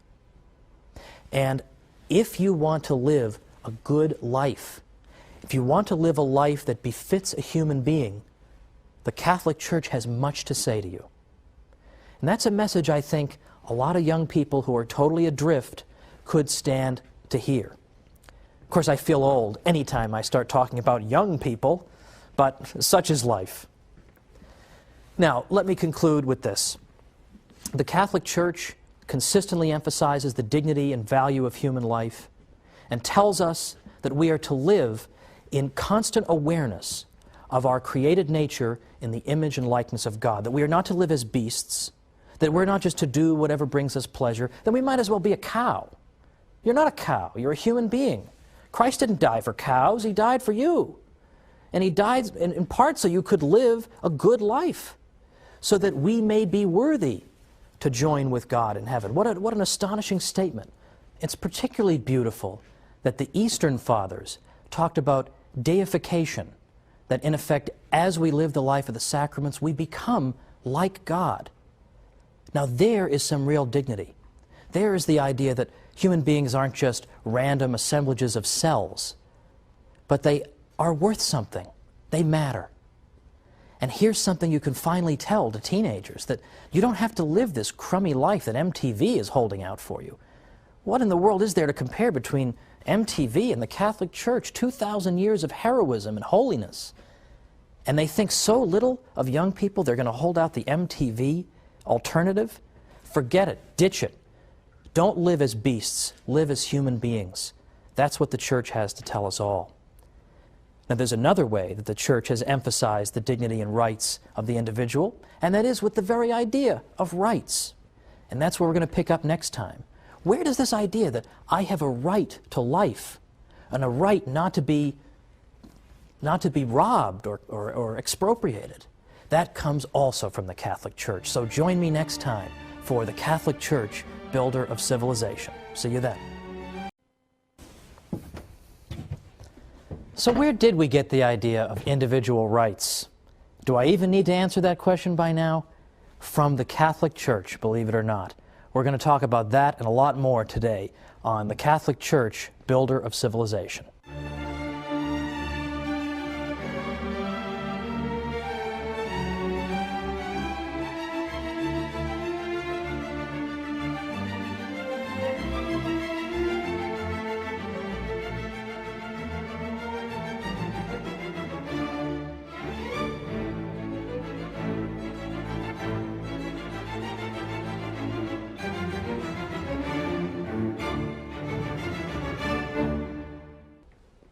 Welcome to the Catholic Church, Builder of Civilization. I'm Thomas Woods. In all the episodes up through today, we've been talking about aspects of Western civilization that are indebted to the Catholic Church. And yet, most people know nothing about this. So it's time we rectify that. Now today, I've got something else interesting for you that I think most people don't know about and they're not taught in school. But what was the first modern legal system in Europe? Guess what? It wasn't English common law, it was the canon law of the Catholic Church. Because for the first time, you had a single systematic body of law. Canon law, of course, the Church's law, became a model for the emerging states of Western Europe. Because what in fact happened is that the Church's law had never really, until about the 12th century, had never been collected into a single source. It was scattered everywhere. If you wanted to find church law, there was no book you could go to. You would find aspects of church law in the Bible, in the church fathers, in local councils, ecumenical councils, papal statements, whatever. But there was no systematic source that you could consult. And that came to an end in the year 1140, when a man named Gratian wrote the Concordance of Discordant Canons. And this work brought together and synthesized all these various sources of the Church's law, and brought them together and made them into a single coherent whole. And in effect, by doing that, Gratian showed the Western world how you put together a legal system, how you take disparate elements that are scattered and you bring them together into a single whole that makes sense. Now, this is not always so easy, because when you have so many sources of law, it's not surprising that sometimes you find contradictions. One source says you should do A, another source says you should do B. When you're bringing the law all together, how do you resolve that? Should you do A or B? And what Gratian and other canon lawyers showed is that you use the idea of natural law to arbitrate between these two alternatives. So, in other words, the idea of natural law is that there are certain principles, even before human beings write up any law, there are certain principles that we know to be right, that we know to be wrong, because they are written on our hearts, as we learn in the Bible. So the natural law becomes the way you decide, is this the rule we should abide by, or is this rule? Natural law can help you adjudicate that. Well, the countries of Western Europe, as they were coming out of the feudal period of Europe, they had totally scattered legal systems too. They had this kind of law, that kind of law, all kinds of directives all over the place, and no coherence. So when they went to put together a modern legal system, what did they consult as a model? The canon law of the Catholic Church. Don't you think that's kind of interesting? Well, it's not just the structure of the canon law that's important. It's not simply that it showed people how to take a lot of different sources and put them together into one code of law. That's important. But it's also the content of canon law that matters. It's also some of the things that canon law taught rubbed off on law in general. For instance, the Church had jurisdiction over marriage in the Middle Ages, and the canon law of marriage held that a valid marriage involves the free and informed consent of both the man and the woman. So you can't force people to get married, you can't get them drunk and then get them married, you need to have their free and informed consent. Well, what does that mean?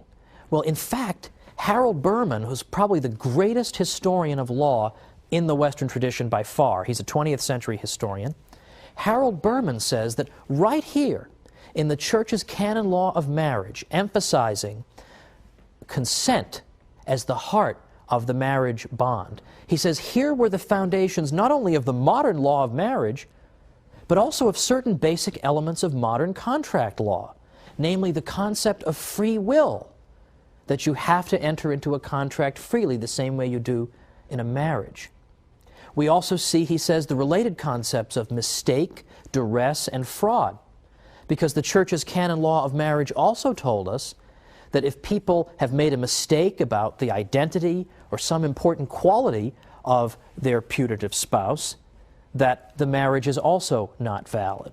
So these are basic aspects of all contract law, and yet here they are deriving from the canon law of marriage, not particularly well known. What's also important is that it was very common, the practice of what we might call infant marriage in Western Europe. This was a barbarian custom. And infant marriage, of course, is incompatible with the Church's canon law of marriage, because how can an infant give his consent to a marriage? So it was with the implementation of the canon law of marriage that the barbarian custom of infant marriage was abolished altogether. Now, one of my favorite aspects of all this is that the Church's canon law, coming into being in a systematic way in the 12th century, for the first time is now bringing into Western European practice, for the first time since the barbarian invasions, a clear emphasis on the importance of rational trial procedures. Now, what do I mean by that? Typically, in barbarian modes of law, reason was not employed to determine who was guilty and who was innocent.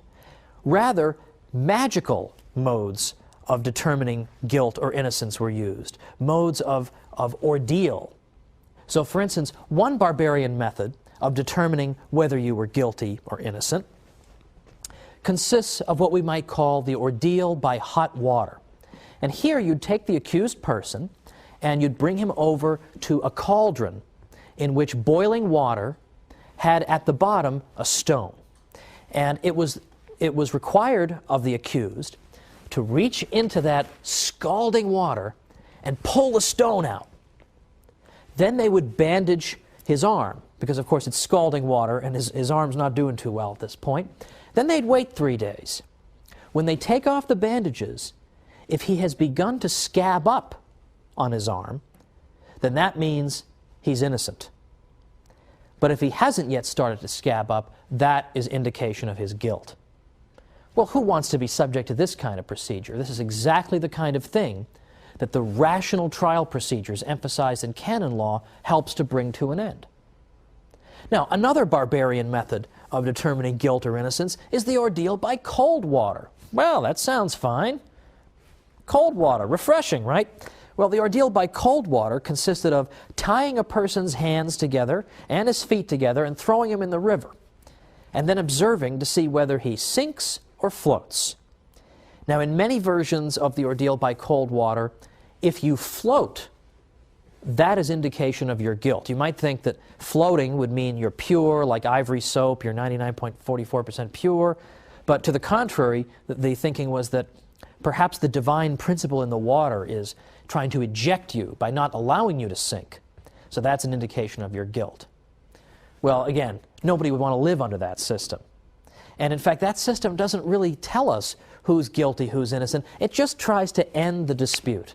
Look, this is how it turned out for this guy. He floated. That's the end of it. Let's just stop the fight right here.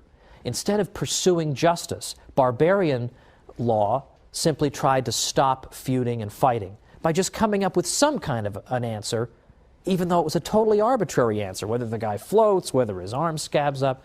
This is exactly what canon law was opposed to. So, canon law, the first modern legal system in Western Europe.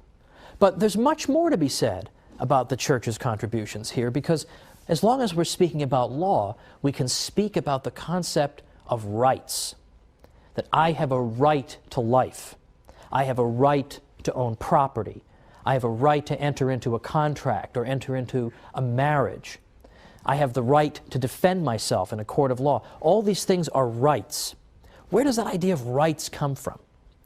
For a long time, it was assumed that the idea of rights just sort of spontaneously emerged somewhere around the 17th century, give or take. That was the standard view. All of a sudden, people thought of the idea of rights. That is no longer a sustainable view. And once again, modern scholars, believe it or not, are coming to the defense of the Church and showing that, in fact, the idea of rights is not confined to the 17th century. It goes all the way back to the 12th century, where we see the language of rights beginning. Now that's interesting, but before we get into that any further, I think I should address some, discomfort that Catholics may sometimes have with the concept of rights. Because I think today we live in a culture in which everybody claims that anything he wants to do is a right. I have the right to do this, the right to do that. It almost makes rights language seem empty or even dangerous. So I simply want to clarify, a right simply means that you possess a kind of immunity from invasion. If I have a right to life, it means that it would be wrong for you to invade my life violently. That's all that means. It's a kind of immunity I have against aggression. That, in effect, is what a right is. Now, what interests us particularly is the concept of natural rights. A natural right is a right that you have because you're a human being. By nature, you enjoy this right. So a natural right is not given to you by a government. It's something you possess by virtue of being a human being. And it's a good thing that natural rights are not given to you by government, because what governments give, governments can take away. So the concept of natural rights is what really matters. And the reason that the concept of natural rights can be born in the 12th century is that that was a culture in which the language of rights was already very prevalent. And so the concept of natural rights had fertile soil in which to grow. For example, in the late 11th century, popes and kings were having a war of words in the investiture controversy. Who's allowed to appoint and install bishops? Well, popes would speak about their rights, and kings would speak about their rights. Lords and vassals in feudal Europe, they have rights and obligations. Medieval towns had rights against the king. So, in fact, the concept of rights is embedded deeply in the 12th century. But what develops out of it is the concept of natural rights. Now, how is that different? The right I have as a pope to install bishops is not a natural right. Not all human beings have the right to install bishops. That's a right you have as a pope. A natural right is a right that everybody possesses by virtue of being human. But people who are constantly thinking about rights, the rights of the pope, the rights of the king, the rights of the lords, the rights of the vassals, the rights of the medieval town, well, these are people who are going to start thinking, aren't there just rights that human beings possess because they're human beings? And we start to see from about 1150 to 1300, this crucial period is where we really begin to see the concept of natural rights blossom. So this came out of the heart of the church. This wasn't developed by the church's enemies. The church was way, way ahead of everybody on the concept of rights. But now let's take this idea and develop it even further, because we're going to be coming back from the break in a minute. We're going to talk more about why natural rights are so important and the church's role. So come on back and join me.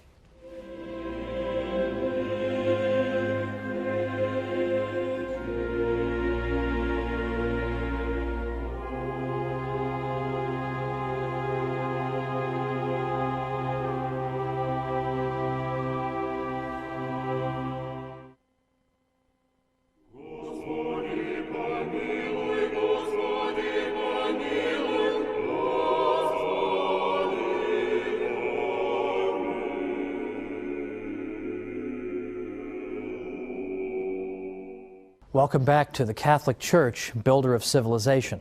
I'm Thomas Woods. Today we're talking about law and rights.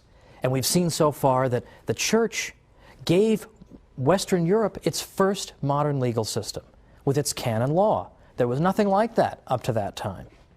And then beyond that, it's the Church and her canon lawyers, her church lawyers, who begin to introduce the concept of natural rights, which means that human beings, simply because they are human beings, are endowed with certain rights. That is to say, they are endowed with certain immunities so that they cannot be invaded or aggressed against in these areas of their lives. Now, just before the break, I emphasized in particular the crucial period from about 1150 to 1300, when you begin to see church lawyers starting to think of all kinds of areas of life as possessing natural rights to them. For example, the right to property, the right to defend yourself in self-defense, and also to defend yourself in a court of law, and so on and on, much, much more as well. All these things were beginning to be viewed as natural rights that trumped the claims of governments.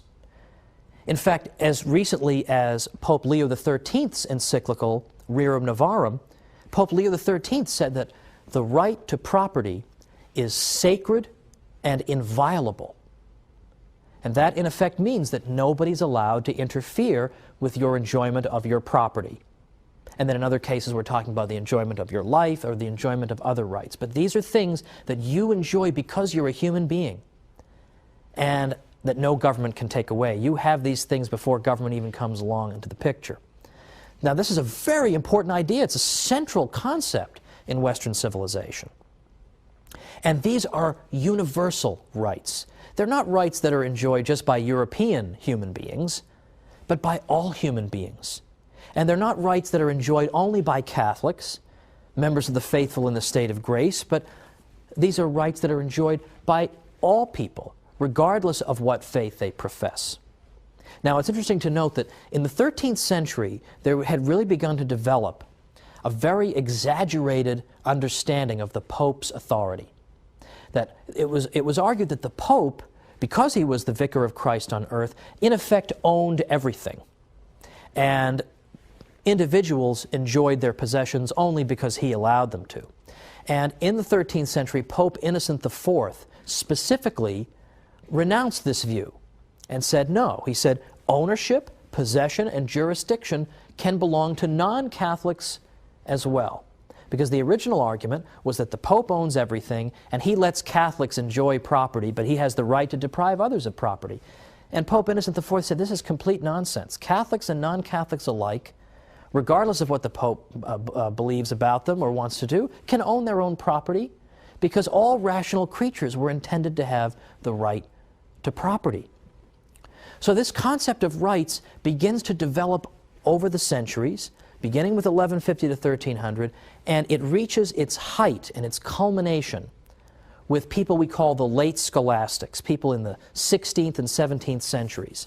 And in particular, the scholastics who were teaching at Spanish universities, and I mentioned before the University of Salamanca, they taught that not only do Europeans and not only do Catholics have these rights, and not only do non-Europeans and non-Catholics have these rights, but also peoples we've never heard of before. The natives of the New World, we're just meeting for the first time. Those people have the same rights to property and rights to life and rights to self-government that we have in Europe.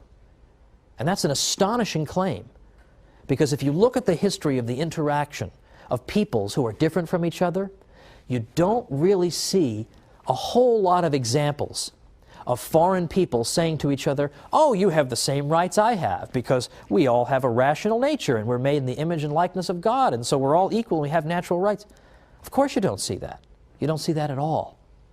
But this is the liberating idea that the Catholic Church brings into the world, that people all enjoy these natural rights equally. Now, that's long before John Locke talks about natural rights. He's writing in the late 1600s. This is the 12th century. That's a major contribution by the Catholic Church. Well, finally for today, my last segment involves an aspect of Western law that has been almost completely forgotten, but that thanks to Harold Berman, whose book I earnestly recommend, Law and Revolution, it's been resurrected. And what Berman tells us in his book is that if you look at the history of Western law, it is deeply informed by religious conviction and belief and religious ideas. And he says that if you really want to understand Western law, you have to understand St. Anselm's doctrine of the atonement. Amazing. What does that mean? If I'm going to understand Western law, I have to understand St. Anselm's view of the atonement, of Christ on the cross, and what that all means. Well, as a matter of fact, you do. And I'd like to take the remaining minutes to explain that. First of all, what did St. Anselm, who, as you'll recall, lived until 1109, what did he have to say about the atonement? What on earth does that have to do with Western law and the law of crimes in the West? St. Anselm was interested to answer the question, why did God become man? It's a good question. Why did it happen? Why did God not simply reconcile the human race to himself from heaven, just sending down a declaration directly from heaven? Why does the God-man come into the world? And St. Anselm tried to answer the question in this way, just using rational principles. He said that when human beings introduced sin into the world, they in effect closed off paradise to themselves. Now, God had intended people to enjoy eternal blessedness, but yet they've introduced sin into the world, and so in a certain sense, we can, in some sense, say that we've frustrated God's intention. So how are we going to make this right? St. Anselm says we have violated God. We have in effect committed an injustice against God. The scales of justice are out of balance. The order of justice has been torn by our wrongdoing. And that needs to be repaired. And it can't be repaired by God just saying something to us from heaven. It has to be really repaired by somebody. We cannot go on. There can't be any healing, so to speak, until justice has been repaired. How is justice going to be repaired? Well, the human race could be punished, and that could repair the damage. But for the human race to be punished enough to make good what has been done to God, the human race would have to be punished to an unbelievable degree to satisfy God's justice. It's not even clear we could do it. But even if we could somehow satisfy the demands of justice, the fact is that whatever punishment it would take to us to make good what's been wrong, the wrong that's been done to God, whatever punishment it would take would probably also deprive us of eternal blessedness. So God's intention would be frustrated again. So Anselm says, look, justice itself, justice in the abstract, has been assaulted by sin. How are we going to fix that? God could fix it by declaring it fixed, but He shouldn't have to do that. Satisfaction should be made to Him. Now, human beings should make satisfaction to God, but they can't. They can't offer Him enough that would satisfy such a devastating demolition, in effect, of the demands of justice. So what, in fact, has to happen for this ever to be healed? There has to be a God-man whose sacrifice can be punishment enough to, in effect, heal the rupture of justice. So that is, in effect, in a real nutshell, what St. Anselm has to say about the atonement. He's saying that when wrongdoing occurs, the only way we can make good on it is if there is some punishment meted out that is proportionate to the offense. Now, in the case of sin, the offense is infinite, and the one offended is infinite.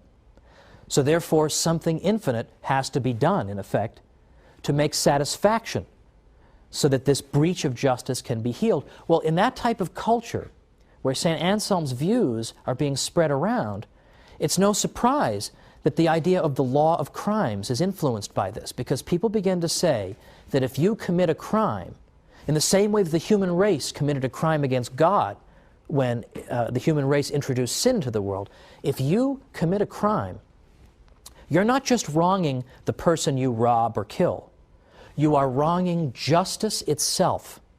The same way the human race wronged justice itself. And we could not make any progress, and we could not satisfy justice unless this breach is somehow healed by a punishment proportionate to the crime. Well, likewise, the Western law of crimes that we are very familiar with says, if you commit a crime against some other party, how are we going to resolve it? Well, we view it as you not only having wronged that person, but you have wronged justice itself, just as the human race did against God. How are we going to reconcile that? How are we going to fix that? We have to undergo a punishment that is proportionate to the offense, in the same way that, in effect, Christ makes the atonement. And this becomes sort of second nature to people in the Western world, but it comes directly out of St. Anselm's view of the atonement. So there is fundamentally a religious aspect at the very heart of the Western concept of law. Now, to conclude today, I said a little bit earlier that the concept of rights developed thanks to the Catholic Church, and that it reached its culmination in the 16th and 17th centuries when Spanish theologians began to argue that let's consider what the implications of the idea of rights might be. Here we are discovering new peoples in the world. Those people have the same rights we do. We have no right to enslave them. We have no right to depose their rulers and install Catholic ones. We have no right to go to war with them simply because they are of different religion from what we have. And they have just as much right to own property as we have, because these are natural rights. They're not just Catholic rights, they are natural rights. And there we hear the voice of justice in the midst of a great deal of injustice that was visited upon the peoples of the New World. The voice of justice comes from the Catholic Church, reminding people there is one moral law and one set of rights that applies to everybody. And that's where we're going to pick up next time, the internationalization of the idea of natural rights. So join me next time for the Catholic Church, Builder of Civilization.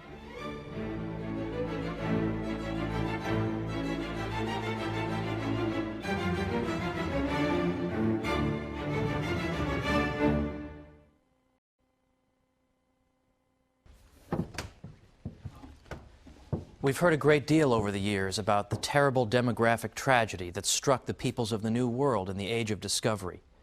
But who were the greatest and most outspoken critics of the abuses of the natives?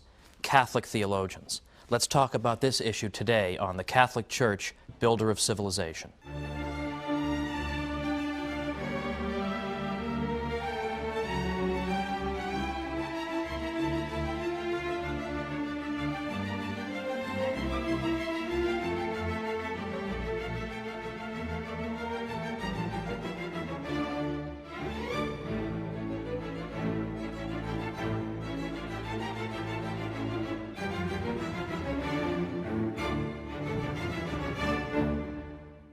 Welcome to the Catholic Church, Builder of Civilization. I'm Thomas Woods. Last week we talked about the Church and law, and for a good portion we talked about the Church's role in developing the idea of natural rights. This is a central concept in Western civilization, the idea that simply by virtue of being a human being, I possess certain rights that inhere in my very nature as a rational creature, that I have the right not to be killed, not to be expropriated, have my property taken away. I have these rights by virtue of being human. And I even cited an encyclical that I consider to be sort of recent, 1891 encyclical by Pope Leo XIII, in which he specifically said that the right to property is sacred and inviolable. So nobody can come up with some pretext for violating that. So these are important, liberating ideas in the best sense of the word.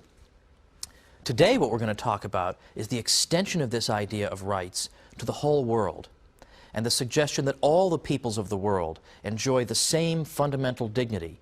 Because they're made in the image and likeness of God and they have that rational nature, all of us identically share in a dignity that demands the recognition of rights. This is a revolutionary idea. There are not many peoples in the world who have looked around at all the diversity of people in the world and said, let's bestow equal rights on everybody. This is not exactly the most popular idea in the history of mankind, but it came right out of the heart of the Church. Now let's begin by looking at the exact opposite of what the Church teaches. And then we can better appreciate why the Church's message is so revolutionary. And when I look at the exact opposite of what the Church teaches, I focus specifically on one of the great villains of political philosophy. In the early 16th century, a fellow named Machiavelli, who wrote an enormous amount, wrote a small book around 1513 called The Prince. When we look at The Prince, we find a totally secular analysis of politics. God is left out of the equation altogether. Morality is left out of the equation altogether. Sound a little bit familiar? That's what modern political life, in effect, has been like. These things are to be banished. Governments have to do what they have to do. And moral principles, will suffer in the process. Now, think about how St. Thomas Aquinas would have answered the question, what is political obligation? Or what is the nature of the state? Or what is the function of the ruler? And he would have thought, well, God's intention in establishing these institutions was, and then he would have gone on from there. Machiavelli has no truck with any of this. He's not interested in God's intention. That has no relevance to him whatsoever. Instead, Machiavelli looks at the state from the point of view of a cold, calculating theoretician. And in effect, what he wants to do is give advice to rulers. If you want to stay in power, you should do these things. And don't be caught up in moral concerns. Am I allowed to do these things? You have to do what you have to do. Because according to Machiavelli, the worst thing that can happen is the collapse of a state. So the state has to be able to do whatever it feels necessary to do to keep itself functioning. Because were it not for the state, we would all revert to a condition of civil war, of all against all, as in a later century Thomas Hobbes suggested. So therefore, the end that we have in mind, that is, keeping the state functioning and preserving the peace, is very important. So the means to that end become okay, whatever means necessary. So his advice to the prince is do what you have to do to maintain yourself in power, even if that means lying and cheating and stealing, and even worse. So for example, it was a typical piece of Machiavellian advice to rulers that you should give the appearance of being generous, but don't be so foolish as actually to be generous. Or, it is good for you to be loved by your people, but much more important, if you can't swing that, is to be feared by them. This is classic Machiavellian advice, and part of the reason that Machiavelli despised the church and despised Christianity was that these things taught that states were subject to moral restraints. They were subject to the moral law. Machiavelli's state is subject to nothing other than necessity. And so Machiavelli would have disdained what the Catholic Church taught, that there are virtues that we ought to cultivate. We ought to cultivate the cardinal virtues of prudence, temperance, fortitude, and justice. We ought to pursue the three theological virtues of faith, hope, and charity. All this falls out in Machiavelli's system, for there is only one virtue for Machiavelli, and that is the ability to survive. And that trumps everything, and that extends to states in particular. States have to survive, so they need to be able to do what they need to do. And it is unjust for a state to be held up to moral scrutiny. It won't work, it's impractical, and that, in effect, is Machiavelli's message. Now, the Church condemned Machiavelli's work in no uncertain terms. They condemned it because they believe that there are such things as moral standards when it comes to government. Now, it's one thing for a teenager to go around saying this. This is the typical teenage morality, isn't it? I'm not going to get my moral teaching from any of you people. I'll just live by my own code. You know, every teenager has this view, you know, during the teenage years, and then most of them grow up and realize how stupid they're being. But the typical teenage mentality is, I don't need to read your Bible or listen to your preaching or even listen to my parents. I'll make up my own rules, blah, blah, blah. Now, that's bad enough when a teenager teaches that. But when a government believes that, then you're getting into something very dangerous. So what the Church teaches is that states can not only be held up for moral accountability, but they can also be held up to moral scrutiny in how they interact with other states. There are moral rules that govern how they interact with other states. They can't just do whatever they want or whatever they think is to their passing advantage. They have to be subject to the moral law. Machiavelli would be absolutely livid at this suggestion. But the Church teaches that an absolute, unchanging standard of justice applies to all peoples alike. This, in effect, is what international law is. The idea that all states are subject to certain rules and restraints. Now, let me anticipate an objection here. The fact that you believe that there is such a thing as international law does not mean you have to be the world's greatest cheerleader for the United Nations, because you may be saying, isn't the United Nations made up in large part of a bunch of bozos and dangerous and weird people, and don't they say a lot of strange things, and we would never want to be governed by these people? And I couldn't agree more. In fact, some of you may remember Bill Buckley's old statement that he would rather be governed by the first 2,000 names in the Boston telephone directory than by the faculty of Harvard. Well, I sort of feel that way about the United Nations General Assembly. So I don't mean to suggest that you have to be a big cheerleader for the United Nations. The question is the principle. As long as we recognize the principle that governments are subject to some kind of moral rules, then we can leave aside, for our purposes anyway, how would you enforce those rules? Because, of course, as soon as you establish a United Nations to govern the interaction of states, the question then becomes, well, who's going to govern the United Nations? You haven't really solved the problem. Who's going to make sure the United Nations is doing the right thing? So that's another matter. How do you enforce international law? Perhaps you could do it try to do it through moral suasion, or threatening to make the offending state an international pariah with whom no one will trade. These are possibilities. Right now, I simply want to look at the principles the Church upheld. Now, in the 16th century, from the 15th into the 16th centuries, Spanish theologians and individuals began to get reports coming back from the New World of Spanish mistreatment of the natives there. And this provoked a severe crisis of conscience among Spain's philosophers and theologians, because they began to ask themselves, how should we interact with these new peoples? Is our own government upholding the moral standards in which we claim to believe? So what it did was it provoked a lot of reflection about the nature of moral obligation, and in particular, the nature of moral obligation on the international sphere. So that is to say, they began asking themselves crucial questions. How should different peoples interact with each other? How should governments interact with each other? Are there absolute rules that should be observed? Well, this interaction between Spaniards and the peoples of the New World provided an unprecedented opportunity for theologians suddenly to entertain these questions. And this is where the idea of international law comes from, as these Spanish theologians are critically evaluating the behavior of their own government. They're deciding that, yes, there are moral rules, and in fact, in some cases, our own government is not obeying them. Now, the very fact that there was a crisis of conscience among Spanish theologians is itself significant.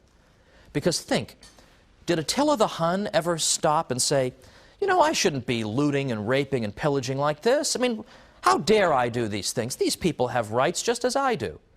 Well, of course, it never even occurred to him to ask questions like that. Or the Aztecs, for example, who engaged in human sacrifice. We have absolutely no record of any soul-searching that occurred in Aztec civilization, of people stepping back and impartially evaluating their own society and saying, you know what, maybe we shouldn't be ripping the hearts out of people. You know, maybe this is the wrong thing to do. Maybe this is a barbaric custom. We have absolutely no indication of any such critical tradition there. And yet, within the Catholic Church, when Spanish theologians look at the behavior of their government in the New World, that's exactly what they do, is they begin asking these questions and they begin saying, should we behave this way?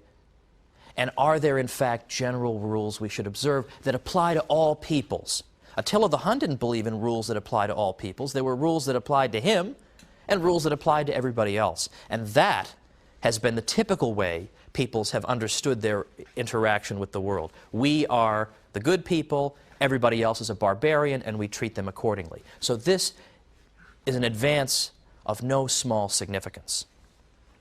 Now, we're coming up to the break, but when we come back, we're going to meet a figure of extraordinary importance, Father Francisco de Vitoria, who was a professor at the University of Salamanca, to which I have referred many a time. And it was Father Francisco de Vitoria who gave us the very first treatise in history on international law, setting out these principles. So let's come on back and look at that here on the Catholic Church, Builder of Civilization.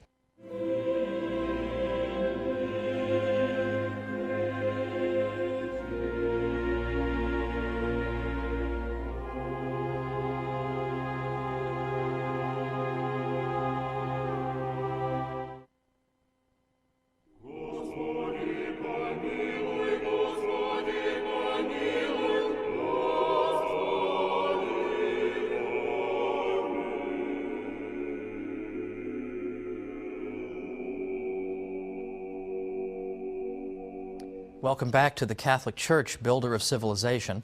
I'm Thomas Woods, and we're looking today at international law. Sounds like kind of a dry subject, but as you can see, it actually isn't at all. Because the idea of international law simply means that there are certain fixed rules that everybody has to observe, and that you can't say that, well, this people is more backward than we are, or they haven't achieved what we have, so we can just trample them and this and that. There's nothing like that in what the Catholic Church teaches. Now, just before the break, we were talking about what happened when people in Spain began to hear about some of the abuses toward the natives of the New World at the hands of some Spaniards.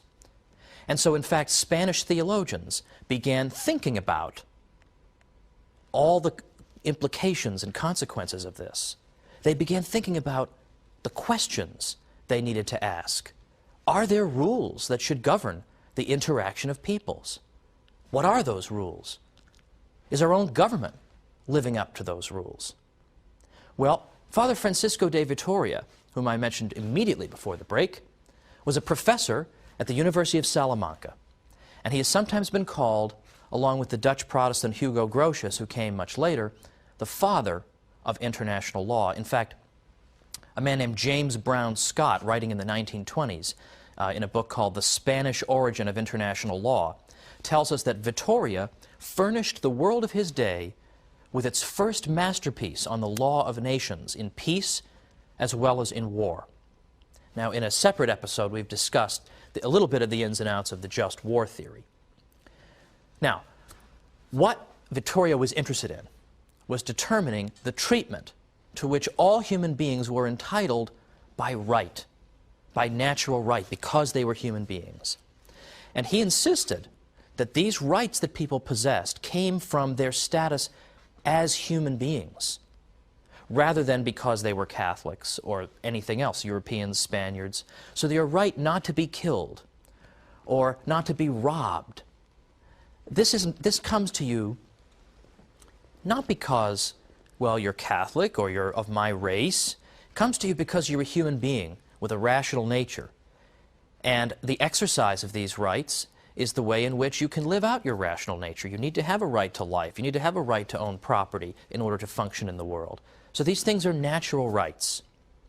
And they are rights that apply to everybody. So what this means in principle, in practice as well, is that no Catholic would argue that it's a less serious crime to kill somebody who's not baptized and a more serious crime to kill a baptized person because the baptized person is more important or something like that. Absolutely not. That is not what the Church teaches. And to the contrary, Father Domingo de Soto, who was Vittoria's colleague at the University of Salamanca, said this. He said, "Those who are in the grace of God, that is, good, faithful Catholics, are not a whit better off than the sinner or the pagan in what concerns natural rights." Now again, isn't that kind of the opposite of the impression I think people have about the Church over the years? I think people have this impression that the Church would be inclined to give certain favor to those who belong to the household of faith. But to the contrary, as we see here, some of her finest thinkers in the 16th century say, if not the opposite, then they state something that is true for everybody, that all these rights are to be enjoyed equally by everybody because we all share a common human nature. And we aren't, incidentally, just a clump of cells. We are human beings with dignity, and that dignity demands these rights. Now, what does Vittoria conclude, looking at the situation of his government and the peoples of the New World? He said that the peoples of the New World, because they were human beings, just as we Spaniards are human beings, they were equal to us. They were equal to us in matters pertaining to natural rights. They owned their lands by the same principles that we Spaniards own our own. And he also argued that, and incidentally his fellow scholastics agreed with him, Domingo de Soto, Molina and others, that pagan princes ruled legitimately. That is to say, if a pagan king has committed no other crime, he can't simply be thrown out and deposed because he's a pagan. Now that, too, I think is the opposite of what people think. People would think that the Church believes that if a ruler is non-Catholic, they can just go in and throw him out and put a Catholic there. Well, in a certain way, I mean, I bet in the United States we wish we could do that sometimes, but that's not what the Church teaches. What the Church teaches and what Vittoria teaches here is that each state has the same rights as any other, the same rights to self-government, and is under an obligation to respect the rights of others. So regardless of the religion of the ruler, if that ruler has committed no other crime, nobody has a right to just topple him for no reason other than he's a non-Catholic. You can't simply do that. Now, Vittoria and his supporters also believed that the idea of natural law existed not just among Christians, but among all peoples. Now, natural law, of course, is the idea that there are laws that are in effect written in our human heart that we simply know. When you're a child, you know these laws. You know when little children are running around, they're saying, "Hey, that's mine, give it back." They understand certain aspects of what it means to be just and fair, that I had this property first, and it's unjust for someone to confiscate it from me. And they understand perfectly well that if they take something from somebody else, they cry when you punish them, but typically they understand the punishment. They don't say, "Mom, Dad, I have a whole philosophical argument against why you're punishing me." They know in their heart they've done something wrong. Well, we have these senses of what is right and wrong.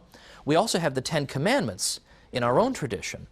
But according to Vittoria, the Ten Commandments are really spelling out principles that practically any people, really, if they reflect long enough, will understand and appreciate.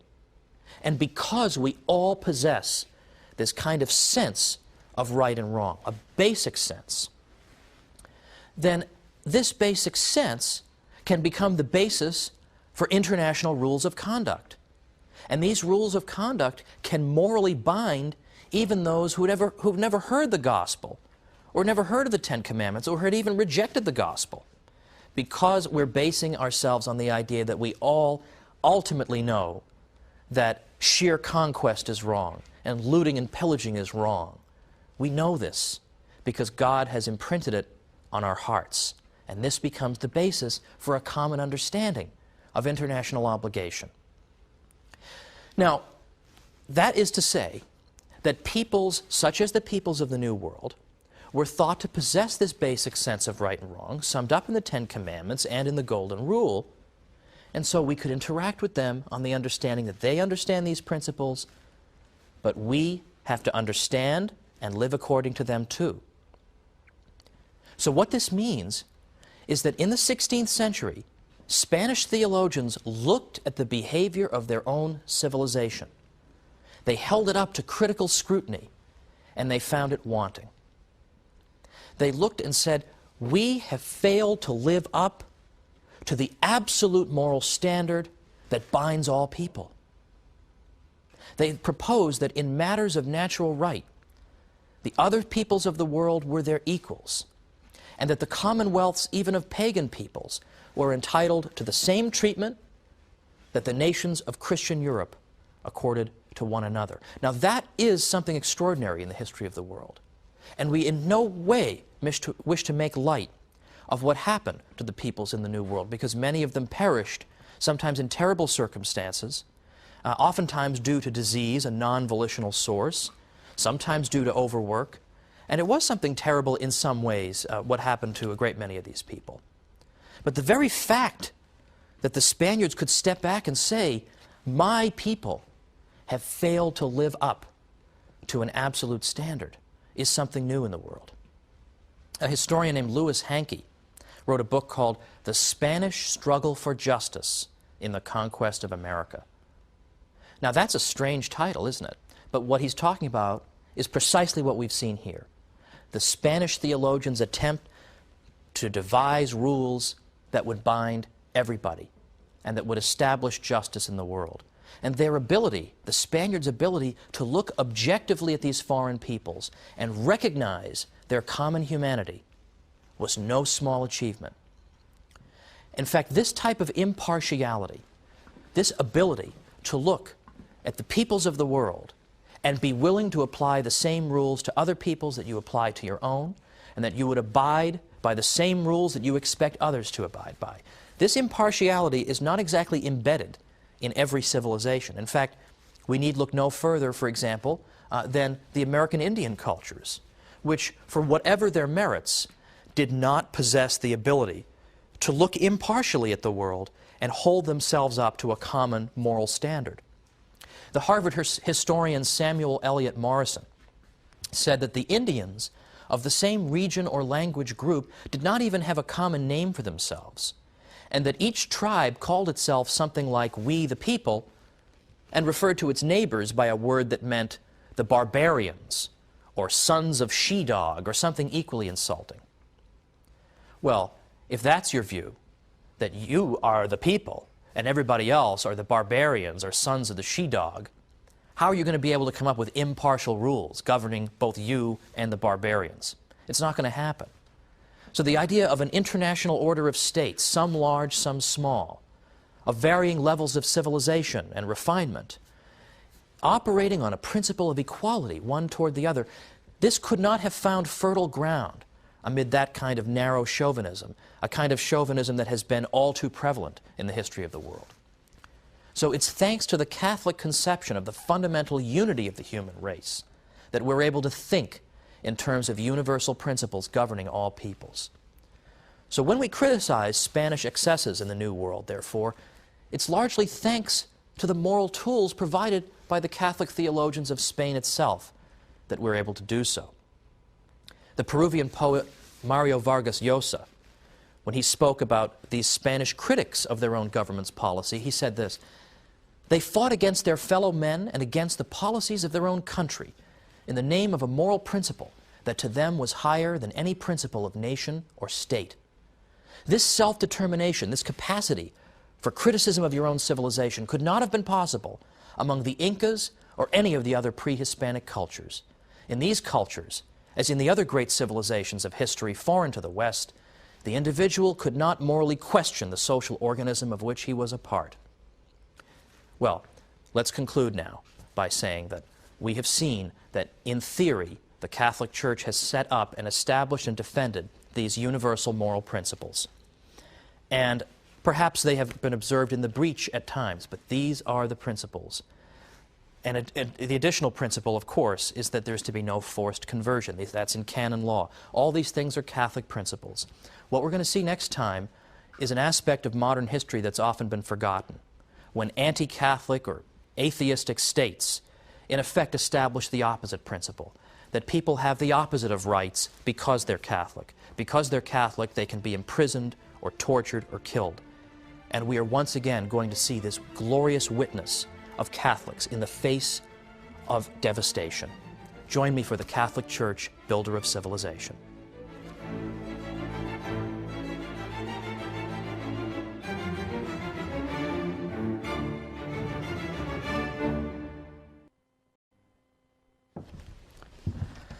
Today we're going to observe Western civilization turning against its own builders.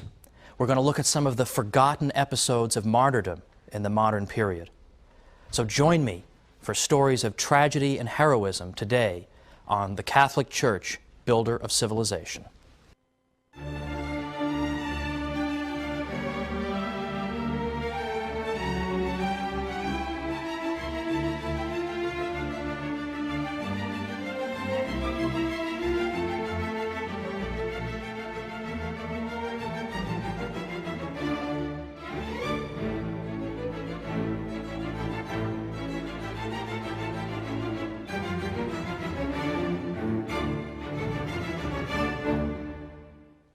Welcome to the Catholic Church, Builder of Civilization. I'm Thomas Woods. Today we're talking about martyrdom, and we're talking about some of the forgotten episodes of martyrdom that have occurred within the Catholic world in the modern period. Some of them will be familiar to you, but others perhaps not. And yet each of them, it seems to me, should be known by everybody. Each of them would make an extraordinarily moving motion picture. And yet, nothing so far. That's a note to all you Catholic movie makers out there. There's no short supply of movies of great heroism. Now, I've chosen particular episodes that I think aren't especially well known or deserve to be better known. There are a great many others, and at the end of this episode I'm going to give you some reading suggestions, because if you're like me, you just can't tell what you should be reading. You don't have 12 books by your bed or anything. You could always use a couple more. Well, I'm going to give you a couple at the end. But for right now, I want to go back to the 16th century and tell you briefly a story you may already know, but remind you of a figure you may have forgotten. And I want to talk about King Henry VIII. King Henry VIII of England would have been the last person people would have expected to persecute Catholics. After all, he wrote a book in defense of the Seven Sacraments in 1521 against Martin Luther. He had no sympathy for Martin Luther whatsoever. Now, I'm not going to go through the story of his annulment and his various marriages, because then we'd be here for a whole other series. But for now, we'll simply say that King Henry VIII wanted to annul his marriage, marry another woman, and the Pope did not approve it. But he did it anyway.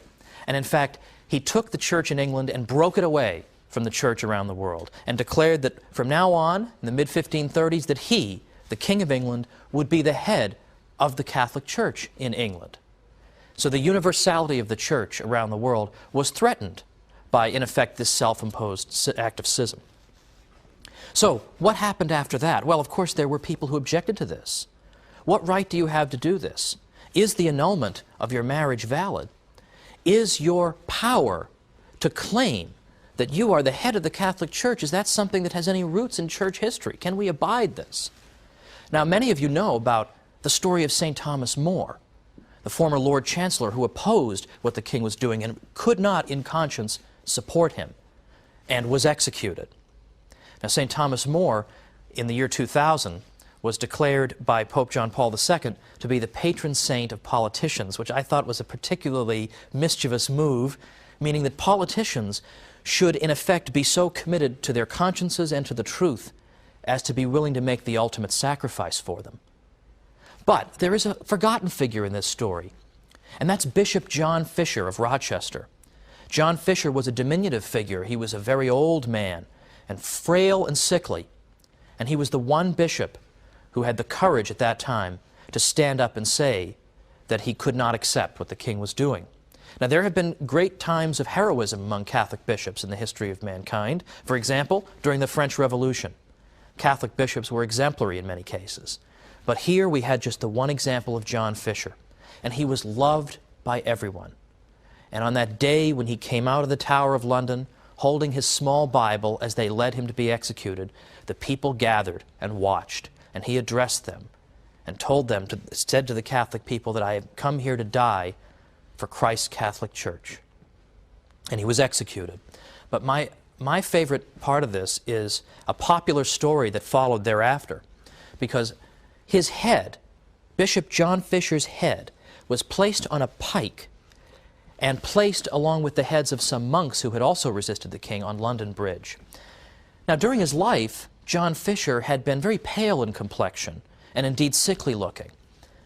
But in death, with his head on that pike, his face took on a reddish hue, such that he looked healthier and more alive than ever. In fact, this was such a spectacle that people began making small pilgrimages to visit his head, such that the government finally just had to take it down. I sure hope that story is true, because they deserved to be rebuked by John Fisher even in his death. Now, 400 years exactly after the deaths of these two great men, in 1935, they were canonized. And so we call them St. Thomas More and St. John Fisher. But I taught Western civilization at the college level in New York for 7 years. And I always looked for a good textbook. And the textbook always told us about the heroism of St. Thomas More. And of course, there's the wonderful movie, Man for All Seasons. But I never found a single textbook that told us about the sacrifice of John Fisher, this glorious bishop who had been treated so badly by the regime, who had been maneuvered and manipulated into saying things that could be declared criminal and treasonous. His is an extraordinary witness, and we ought to have recourse to him very often. But even after the death of King Henry VIII in 1547, that wasn't the end of the troubles people had in England trying to follow the Pope. A couple years later, around 5,000 Catholics in England perished when the new king, Edward VI, took away their beloved Latin Mass. That was the great Western Rising that nobody's ever heard about. But coming closer to the present, I want to call to our minds the French Revolution. Because episodes in the French Revolution regarding the Church are so vivid and so astonishing, you almost can't believe these things happened. In fact, most people don't even know about these events. But they are so astonishing and so almost subhumanly cruel that we can say almost with confidence that surely there was a diabolical aspect to them. The French Revolution began in 1789, and within a year, and indeed 2 years, the Church found that her property was nationalized, which is a nice way of saying ripped away from her by the government. Priests were required to take oaths of loyalty to the new government. Not all did so, understandably. Monasteries were suppressed, and by the way, they were suppressed on the grounds of religious freedom. So in the name of religious freedom, you cannot be free to be a monk, so you go figure that out. Well, this type of thing went on early on. This is the so-called moderate phase of the revolution. But as time went on, the revolution grew more and more explicitly anti-Catholic. In fact, by 1793, things had grown almost hysterically worse. 1793 to 1794, it's there that we see what became known as the Reign of Terror. And here, if you were a Catholic and were outspoken about it in some way, you could be in trouble just for that. You could be called a fanatic because you were found praying the rosary, or because you had sheltered a priest who had refused to take that oath of loyalty. There were terrible crimes carried out against ordinary Catholics, young men, sick and healthy, women and men together, children, all subject to the same terrible crimes. For example, the drownings at Nantes. Thousands of Catholics perished in the drownings at Nantes, which consisted of taking people in boats out into the River Loire, and then the tormentors in the boats would jump to other boats, and before doing so, they would open up holes in the initial boat so that the boat would sink and the people on it would drown. The man who carried this out, Jean-Baptiste Carrier, said, "Never have I had so much amusement as in seeing the last grimaces of priests as they die." Beyond the drownings at Nantes, we have the shootings at Angers. We have the martyrs who are called the martyrs of Avrillé, 100 of whom were beatified by Pope John Paul II, and many favors have been won through their intercession.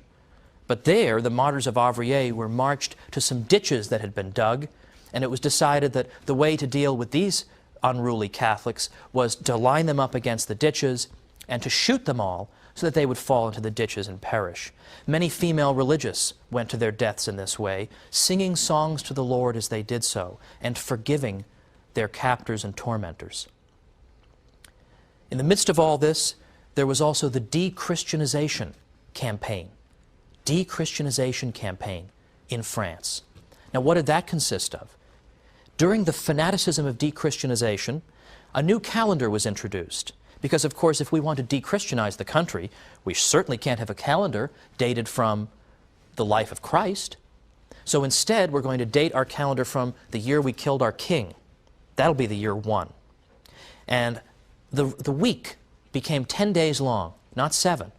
So it became impossible for the Catholic people, after a time, to know what day was Sunday. Well, thankfully, most people never adopted this silly calendar. But that was an example of the hostility toward the Catholic people. But beyond just that, bizarre ceremonies were carried out. Statues of saints were guillotined.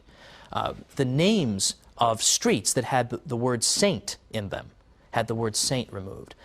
Churches were vandalized everywhere and property destroyed as an attempt to try to wipe out the Christian inheritance. In fact, even worship itself was discontinued in all but the remotest areas of the country. Here was de-Christianization. In fact, even the priests who had taken the oath of loyalty to the regime were now told that was not enough. If you want to show that you are loyal to revolutionary France, you must abjure your ordination altogether. Many of them refused to do that. Thousands of them fled the country. 10,000 priests went to England alone. England, an anti-Catholic country at that time, welcomed them. And in fact, as some historians have said, like Michael Davies, in fact, what the result of that was that English people got to see Catholic priests for themselves. They no longer heard about Catholic priests just in caricature. They met these men for themselves and saw how heroic they were and what they were able to do. And it astonished them how great these men were. And this experience they had meeting all these Catholic priests went a long way in the 19th century toward lifting the restrictions against Catholicism in that country. But this is not even the worst of what happened to Catholics. A war of extermination was waged in the Vendée region of France, and this episode has been almost entirely forgotten. It was not forgotten by Pope John Paul II, who visited the Vendée region, spoke about the Vendée region in a French visit in 1996. And when we come back, we're going to talk about those men and women, what the Pope had to say, and more examples of heroism when we come back to the Catholic Church, builder of civilization. So I'll see you in a minute.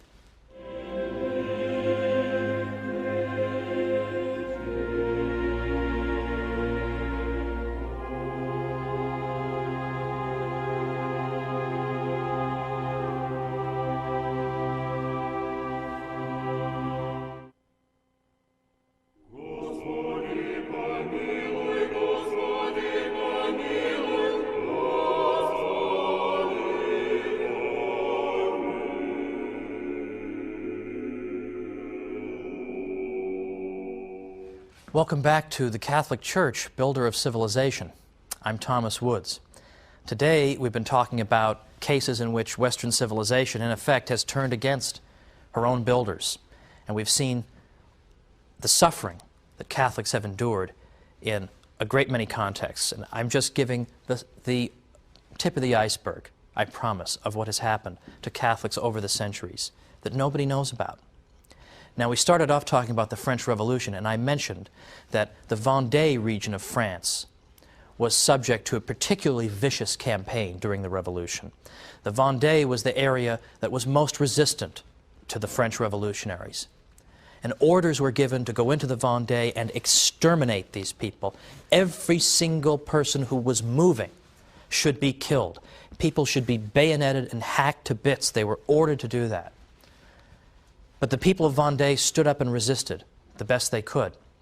And when Pope John Paul II was in France in 1996, he was there, incidentally, to observe the 1500th anniversary of the baptism of Clovis, who was the Frankish king who accepted Christian baptism and thus bestowed upon France the title of the eldest daughter of the Church. The Pope was there to commemorate that. But he spoke about the particular sacrifice of the people in the Vendée. And he said, "You who were born in the land of the Vendée are the heirs of men and women who were courageous enough to remain faithful to the Church of Jesus Christ at a time when her freedom and independence were threatened. In the numerous acts of witness that have come down to us, it is moving to see that the people of the Vendée remained attached to their parishes and their priests in spite of the cruelty of persecution." Now today, if you even say the word Vendée, with how many people will it ring bells? Essentially none. These are episodes that are in serious danger of being forgotten. No one has taught them in the first place. But if we have respect for all peoples, we need to know about the sufferings of all peoples. Now, I'd like to make particular mention of what happened to Catholics at the beginning of the Russian Revolution. Because, of course, most Russians, inasmuch as they were Christians, were in the Orthodox Church. So we sometimes forget about the fate of the Catholic Church because it was relatively not so numerous. But still, I'm interested in this episode because of how much it reveals about anti-Catholic persecution and modern atheistic governments. Now, we're talking about the late 19-teens into the early 1920s. These are the early years of the Bolshevik Revolution, when the communists have taken over and Lenin is in charge. Now, initially, what they did was they made it a crime to engage in religious education to anyone under 18. So you can't form the minds of the children. The communists will form the minds of the children. They also made it illegal to do a variety of things. They made it very difficult, if not impossible, for the church to own property. They established atheistic propaganda and encouraged and fostered atheistic propaganda all over the place.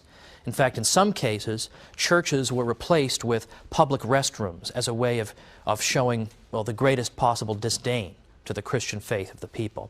I have a friend who, round about the early 1980s, perhaps the late 1970s, was being taken on a guided tour of Russia. And the tour guide was giving the usual propaganda. Look at the religious freedom we encourage in Russia. Look at all of our churches. And my friend impertinently asked, "Oh, how many of them were built since 1917? Total silence, of course. He was never invited back, needless to say. That's an unaskable question. But early on, early 1920s, you start to see a campaign against the Catholic churches in which the regime is claiming we need to take the valuables out of these churches, anything that might be made out of precious metals, because Russia, in large part thanks to the stupidity of its government, was suffering from a devastating famine. And the claim was, we need to melt these sacred vessels down to sell them to make money to provide for famine relief. Well, clearly, this was an attempt to break the Catholic churches, to show who was in charge. They didn't actually need that money for famine relief, because the United States and other places were sending famine relief money to Russia. And we now know, now that the Soviet archives have been opened up, that the government was taking that food aid money and using it to buy machine guns from Germany. They didn't need the money for this purpose. And in fact, Pope Benedict XV, who was Pope from 1914 to 1922, even made an offer to the Russian government. He said, the Vatican will give you an amount of money equivalent to the value of those vessels if you just leave them alone. He never got an answer to that offer, which is all you need to know. And so, in effect, stormtroopers marched into churches and began vandalizing them. Most churches were vandalized. The only ones who weren't were ones where it was determined that there was nothing sufficiently of value there. Now, beyond this, we have cases of priests being executed or imprisoned just for doing normal priestly functions, providing religious education, or trying to prevent the stormtroopers from taking their vessels. One priest, for example, got down on his knees and begged his congregation to block and protect the tabernacle. He was tried and convicted of falling demonstratively on his knees. Did you know that was a crime? That's apparently a crime. And that reminds us that in these revolutionary regimes, there is no respect for law whatsoever. Law is what the judge says it is. In fact, in Russia, historian Richard Pipes says Russia was the first country on earth to ever outlaw law. That if you wanted to be a judge in Russia, all you needed to do was be literate. You didn't have to have any legal training, because we don't need legal training. We don't need previous precedent and previous law. All we need is somebody with a good communist revolutionary conscience who knows how to mete out communist justice in one case after another. In fact, one government official said to the Russian leader Lenin, "Our Commissariat of Justice really should be renamed the Commissariat of Social Extermination, shouldn't it?" And Lenin said, "Yes, it should, but we can't say that." So that's how they come up with crimes like falling demonstratively on your knees. A revolutionary judge simply makes this stuff up as he goes along. So the first show trials in Russia were not under Stalin, when Stalin would take potential political rivals or fellow communists and put them on trial and accuse them of treachery and force them to engage in ridiculous and obviously absurd confessions. Those are sometimes thought of as the first show trials, where the job was to humiliate the accused before executing him. The first show trials were actually under Lenin, when priests were put on trial for having defended their property or having carried out the simplest and most benign of priestly functions. The job was to humiliate and break these people. And yet again, this is forgotten. This is beyond forgotten. What about Spain in the 20th century during the Spanish Civil War, 1936 to 1939? What happened there? In terms of Catholics, we have some of the most grotesque atrocities carried out by people. For example, one historian tells us, in Spain, which of course is one of Europe's most staunchly Catholic countries, large numbers of Catholics were just butchered solely for being Catholic. Unlike the martyrdoms in most parts of the world, whole sectors of the religious community were liquidated. At least 6,832 priests and religious were martyred, including 13 bishops. In the 20th century, probably no country witnessed so much bloodshed among its clergy. Another source, an incalculable number of laypersons were killed because of their religious associations, either as well-known churchgoers, members of fraternal and charitable religious organizations, or as the fathers, mothers, brothers, sisters, and friends of clerics. Some were killed because they professed their faith by wearing some outward symbol of belief, perhaps a religious medal or a scapular. Some were killed for acts of charity, for granting refuge to clerics attempting to escape this terrible fury. It is impossible to determine the number of these laypersons who were slain for their faith. And nor was the anti-clericalism limited to killing. Thousands of churches were burned, religious objects were profaned, nuns' tombs were opened, and the petrified mummies displayed to ridicule, and religious ceremonies were burlesqued. Indeed, practically any imaginable anti-clerical act was not only possible, but likely. And still another writer tells us, as they entered a village, that is, in effect, anti-Catholic stormtroopers, you may as well call them, their first object of attack was the church. There, the communists and their henchmen would round up the priests and religious, as well as anyone who protested, wreak all kinds of destruction and sacrilege, and then pour round after round of ammunition into the tabernacle of the parish church. Now, unfortunately, my friends, we could go on and on. We could talk about the sacrifices Catholics made under the terrible Nazi regime, about the thousands of priests interned at Dachau. We could talk about the sufferings in Mexico, There's so much we can talk about because there were sufferings all over the world in the 20th century. In Africa, all over the world, people perished because of their faith. Now, unfortunately, this is largely a forgotten story. The Black Book of Communism does tell a lot of the atrocities of the communists, and that is a very important thing because people, in effect, don't seem to care or have forgotten about these crimes. But that book doesn't really give us the information we might want about people who died specifically because they were Catholics and not just because they were anti-communist. So the book I would recommend is a book by Robert Royal, called Catholic Martyrs of the 20th Century.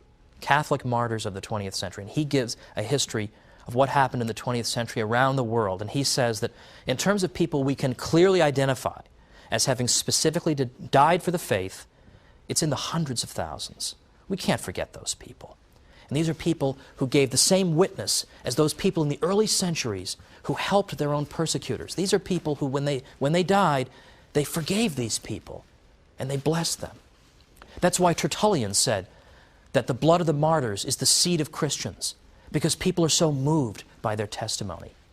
Pope John Paul II quoted the words of Christ, "Blessed are you when they insult you and persecute you and utter all kinds of evil against you falsely on my account. Rejoice and be glad, for your reward is great in heaven." And the Pope said how well these words of Christ fit the countless witnesses to the faith in the last century, insulted and persecuted, but never broken by the power of evil. Where hatred seemed to corrupt the whole of life, leaving no escape from its logic, they proved that love is stronger than death.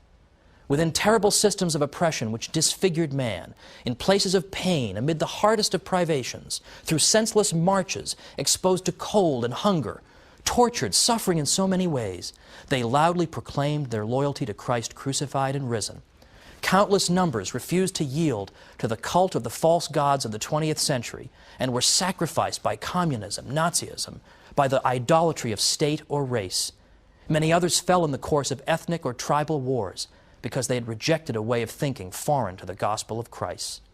Some went to their death because, like the Good Shepherd, they decided to remain with their people despite intimidation. On every continent and throughout the entire 20th century, there have been those who preferred to die rather than betray the mission which was theirs. And they did so in the Spirit of Christ.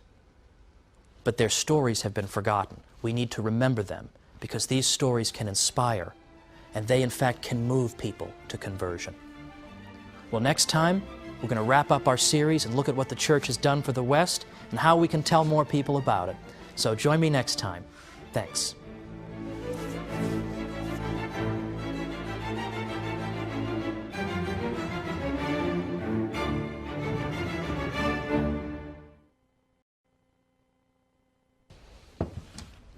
Over the past 12 episodes, we've seen how the Catholic Church built Western civilization. But where is Western civilization going? What's next? What can we do about it? Join me today for the Catholic Church, Builder of Civilization.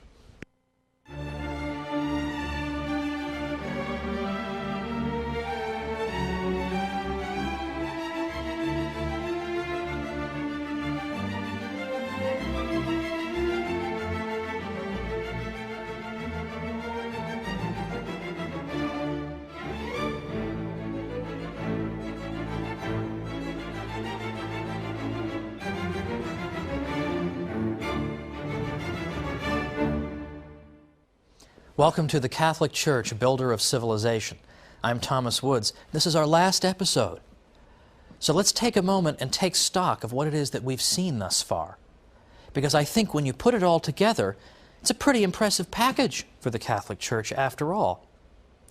For instance, we went after the subject of science right away, because there I think people are most likely to disparage the Church or to think not especially well of her, that she has not distinguished herself very well when it comes to science. But to the contrary, we've seen that modern historians of science, who would know something about this, they do this for a living, are now no longer saying that about the Catholic Church, that she's just an enemy of science. We've actually seen that the Church, in fact, introduced into our civilization critical ideas that made it possible for science to develop. In fact, it's not just a coincidence that science developed in a largely Catholic milieu. in a world that was formed by Catholic ideas, but rather it makes perfect sense, as we saw earlier. Beyond that, we looked at great priest-scientists whose names have been forgotten, but who achieved great things in the sciences. And at that time, I urged people, and I renew that urge today, to consider learning more about and even writing about the Jesuit scientists. These people accomplished so much in the sciences, it's absolutely astonishing, and yet no book about it? That is an injustice, my friends. Let's hope that it's rectified. Or how about charity? We all know the Catholic Church does great charitable work. But do people realize how great it is? Do people realize that there was nothing like Catholic charity in the ancient world in terms of the amount of charity that was done or the spirit in which that charity took place? Nothing like it. The idea that I'm going to give something to someone purely out of a desire to help that person, with no self-interest involved, but simply out of love. This is a revolutionary idea, but we take it for granted, don't we? When we hear that somebody's been charitable, that's exactly what we think about, that the person did something without any thought for his own welfare, but did something solely to help somebody else. We think of that as being charity. But why does that come naturally to us? Why do we think of that as charity? Well, it's because we live in a civilization that still bears the residue of its Catholic influence. If we were living in ancient Greece and Rome, we wouldn't have these ideas about charity. So people go through life thinking this way about charity, never even knowing that it's their Catholic inheritance that has given them those ideas. Well, we should point that out, shouldn't we? But then there's the university system. Who gave birth to the university system in the High Middle Ages? The Catholic Church. Who made that possible? Who fostered it? Who protected it? And who encouraged the kind of vigorous, rational debate that occurred within the precincts of the university? Of course, it was the Church. In fact, the Church encouraged the asking of questions. The whole tradition of scholasticism consists of asking questions and being certain that recourse to both authority and reason can resolve these questions. There was a confidence in the cathedral school at Chartres and in a great many other Catholic thinkers that God had not given us our rational natures in vain, but He intended us to use them. We should use our rational nature. We should use our reason to understand the world around us, and that reason properly applied will not mislead us. We have also seen that the idea of rights comes out of the Catholic Church too. Now this, for a long time, has been assumed to be a teaching that comes from secular thinkers or non-Catholic thinkers at the very least, perhaps in the 17th century, little before, a little after. But we've seen that in fact the idea of rights, natural rights, rights that inhere in us as human beings naturally, rights that mean that you can't invade my person, you can't kill me, you can't steal from me. These things that inhere in us as human beings, these ideas developed out of the Catholic Church and her own canon lawyers. And here I rely on an important book by Brian Tierney, who's one of the great experts on the idea of rights. He has a great book called The Idea of Natural Rights. And it's there where you see the most systematic refutation of the idea that rights just came out of nowhere in the 17th century. He shows that they came out of the heart of the Church. Now, we've also seen that international law comes out of the Catholic Church too. International law, which is closely related to the idea of rights, comes out of the Catholic Church.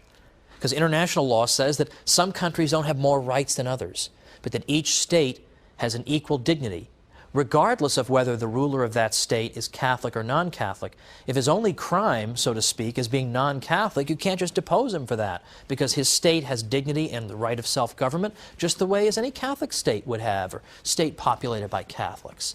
So international law, the idea there's an absolute moral standard that governs the interaction of states. Where does this come from? It comes from the Catholic Church with Francisco de Vitoria and Francisco Suarez and de Soto and all these other thinkers. Even law itself, law domestically, is indebted to the Catholic Church because the canon law was the first modern legal system in Europe. Because for the first time, church law was brought together systematically and presented in a coherent whole where all contradictions that might have existed have been reconciled. That's what modern states in Western Europe did when they were developing their own legal systems. They used the model of canon law as to how you go about doing that. Now, in our first episode, I made brief mention of the study of economics. Now, economics really is an interesting science, so I don't want to hear any objections to economics. But economics is often thought to have emerged in the 18th century. In the 18th century, sort of deistic thinkers, or thinkers who certainly weren't Catholic, just suddenly came up with the idea of economics, just kind of poured out of their heads. But in fact, that's not what historians today are saying. For the past half century, historians who write about the history of economic thinking are now saying that it's not Adam Smith in the 1770s who just gave birth to economics, just came all out of his gigantic head. But instead, they're now pointing to a people called the late scholastics, who were Spanish thinkers. Well, they weren't all Spanish, but the best ones were Spanish. So all you Spaniards out there, congratulations. As the source of modern economic thought, the late scholastics are really the source. One of the great 20th century economists, Joseph Schumpeter, said, "It is they who come nearer than does any other group to having been the founders of scientific economics." And there's been much scholarship written about this ever since Schumpeter wrote in the 1950s. Modern historians of science have continued to uncover the critical and important insights into economic thought of these people. For example, Raymond de Roover, Marjorie Grice Hutchinson, and scholars who are still alive like Alejandro Chafuin and Harry Vereiser at the University of Detroit. This is an important contribution as well. Now let me give an example of what I mean here. In the 16th century, when precious metals coming from the New World began to reach Europe, people noticed that prices rose.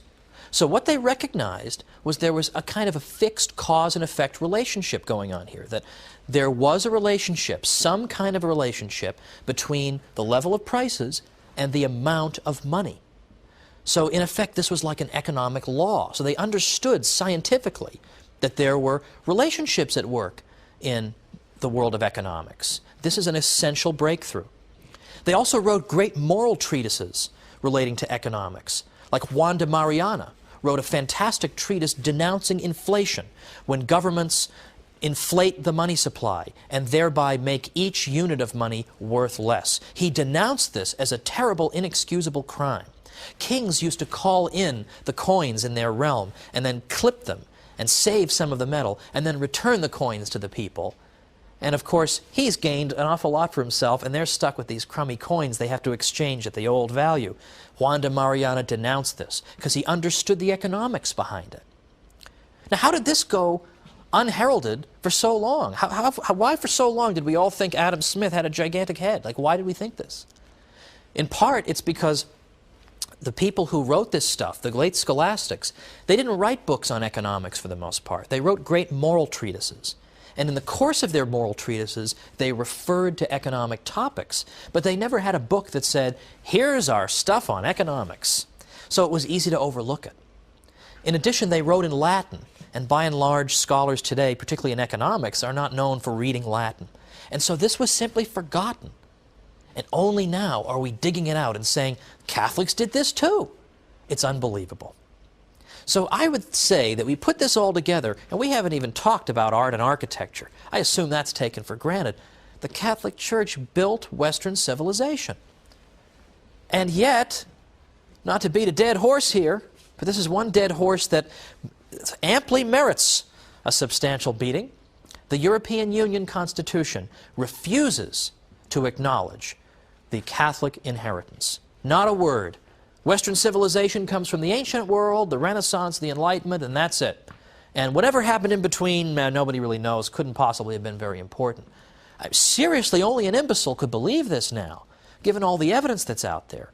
But this is what we're told by the European Union. And it can't just be ignorance. It isn't just that they're dummies and they haven't done their reading. It can't be that. Because nobody who would presume to make a statement officially on behalf of the European Union could be that uneducated. It's frankly because of hostility toward the Church. There is a hostility toward the Church. We all know it. And in fact, this colors people's statements and judgments. They don't want to give the Church credit for things. My own theory is that one of the reasons a lot of secular intellectuals despise the Church is that the Church, in effect, reproaches them for their immoral lifestyles. They don't like being told they're not supposed to do this and that. And every time they see the church, it's a reproach to them. And so therefore they have to wipe it out. They have to destroy it. They have to ignore it.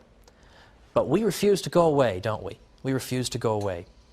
Well, after the break, we're going to talk about the state of Western civilization right now. Look around at the art world a little bit, the state of things, and see what, if anything, we can do about this. And what can we do to take this knowledge and spread it out there to the world? I wrote a book called How the Catholic Church Built Western Civilization, because I hoped it could help to spread this knowledge among the general population. Let's see what else we can try to do to make people aware of what an extraordinary treasure the world has in the Catholic Church. Supernaturally, yes, but even on a natural level, all the glorious things she's done.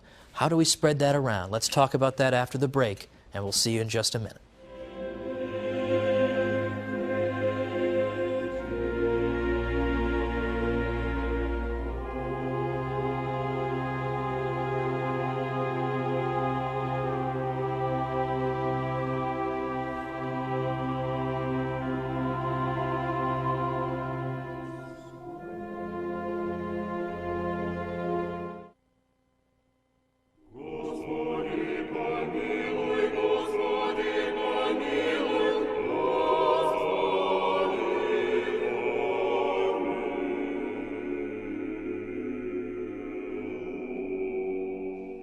Welcome back to the Catholic Church, Builder of Civilization. I'm Thomas Woods. Today we're sort of summing things up and then looking forward. We're looking at things the Church has done in the past and then thinking about what are we going to do in the future? What are we going to do to redeem Western civilization? Build it back up again to where it belongs. Now, I think if you were to take a quick glance, for example, at the world of art today, it's probably not fair to say all of modern art is just a complete disaster. I don't think anyone would really say that. However, I think we can say that there seems to be a relationship between a civilization's view as to whether there really is a transcendent, there's something that is beyond our experience, and a civilization that doesn't believe that believes in materialism. Materialism in this sense doesn't mean greed, it means believing that matter is all there is. If something isn't physical, then it doesn't exist. That's what materialism teaches. And it seems to me fairly obvious that the type of art you would see in those different types of civilizations would differ from each other. And this is a point that Jude Doherty made. He's the Dean Emeritus of the School of Philosophy at the Catholic University of America. And he's made this point. He asked the question, could a great Gothic cathedral, or indeed Gothic architecture in general, could that have been built in a materialistic culture? And likewise, could some of the hideous things that we see around us all the time, what Doherty calls Lego set architecture, we're surrounded by everywhere, would that have been built in an age and a culture that believed in the transcendent? When you, in effect, when you believe in materialism, what you're saying is that there is no meaning to life. If all there is matter, if matter is just dead, it has no purposes, then there is no meaning to anything if there's no transcendent. And if you really believe that life has no meaning, it would be a miracle if that belief weren't in fact reflected in your art. And we see that. Of course, we see that everywhere. Now, I suppose it's shooting fish in a barrel to criticize some of the excesses of modern art, so I'm not going to do that. There's a little bit of that in my book, and you can find that all over the place. But I do remember walking into my classroom back in the years when I was a professor in New York, and I had a newspaper article, and I said to them, this is a Western Civ course, I said, ladies and gentlemen, I want to update you on the state of Western civilization. And I read to them this news item. And it was a news item about the Turner Prize exhibition in England, which was a prestigious art prize. And one of the exhibits was called The Lights Going On and Off. And in this exhibit, the artist, so-called, flicked on and off the lights of the facility. And this produced an interesting effect, apparently, and that was his work of art. I know what you're all thinking. I can flick lights on and off too. I know. I'm thinking the same thing. Also in recent years, at major prize competitions, more than once, the janitorial staff has mistakenly thrown these art exhibits in the garbage, assuming that they were trash. What does that say to you? about the state of the civilization. Now, if we Catholics don't defend ourselves, as I said at the beginning, nobody is going to do it for us. We've got a glorious civilization behind us. We've produced some extraordinary art that is admired by people all over the world. Now, it's true, though, that we're not Catholics because we produced great art. We're not Catholics because the Church helped to foster the university, or because the Church encouraged the sciences. These are all wonderful things. That's not why we're Catholic. But there are a couple of benefits that come from knowing this information. And the first one is that a lot of people do believe a lot of negative things about the Church, don't they? A lot of people believe these negative things. So if we can show them that they're mistaken, that in fact a lot of these misconceptions are exactly that.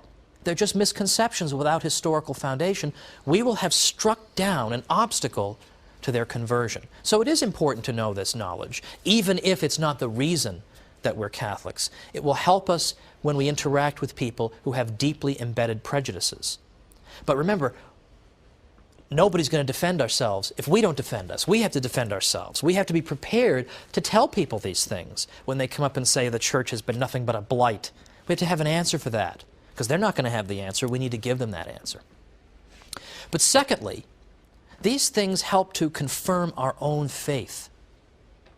And what I mean by that is that we should expect Christ's Church to bear such wonderful temporal fruits. Because if the Church really is what she claims to be, she's the bride of Christ, she's a divine institution, then naturally we would expect her to bear great supernatural fruits in the form of grace and the sacraments. But we should also expect her to bear great temporal fruits. And when we in fact confirm that, and we see that, it helps to confirm our faith, doesn't it? It helps to confirm our faith. Now, looking at the state of Western civilization, our past couple of popes have been frankly saddened and have noted the attempt by people to pretend that the Catholic inheritance is dispensable or perhaps doesn't even exist.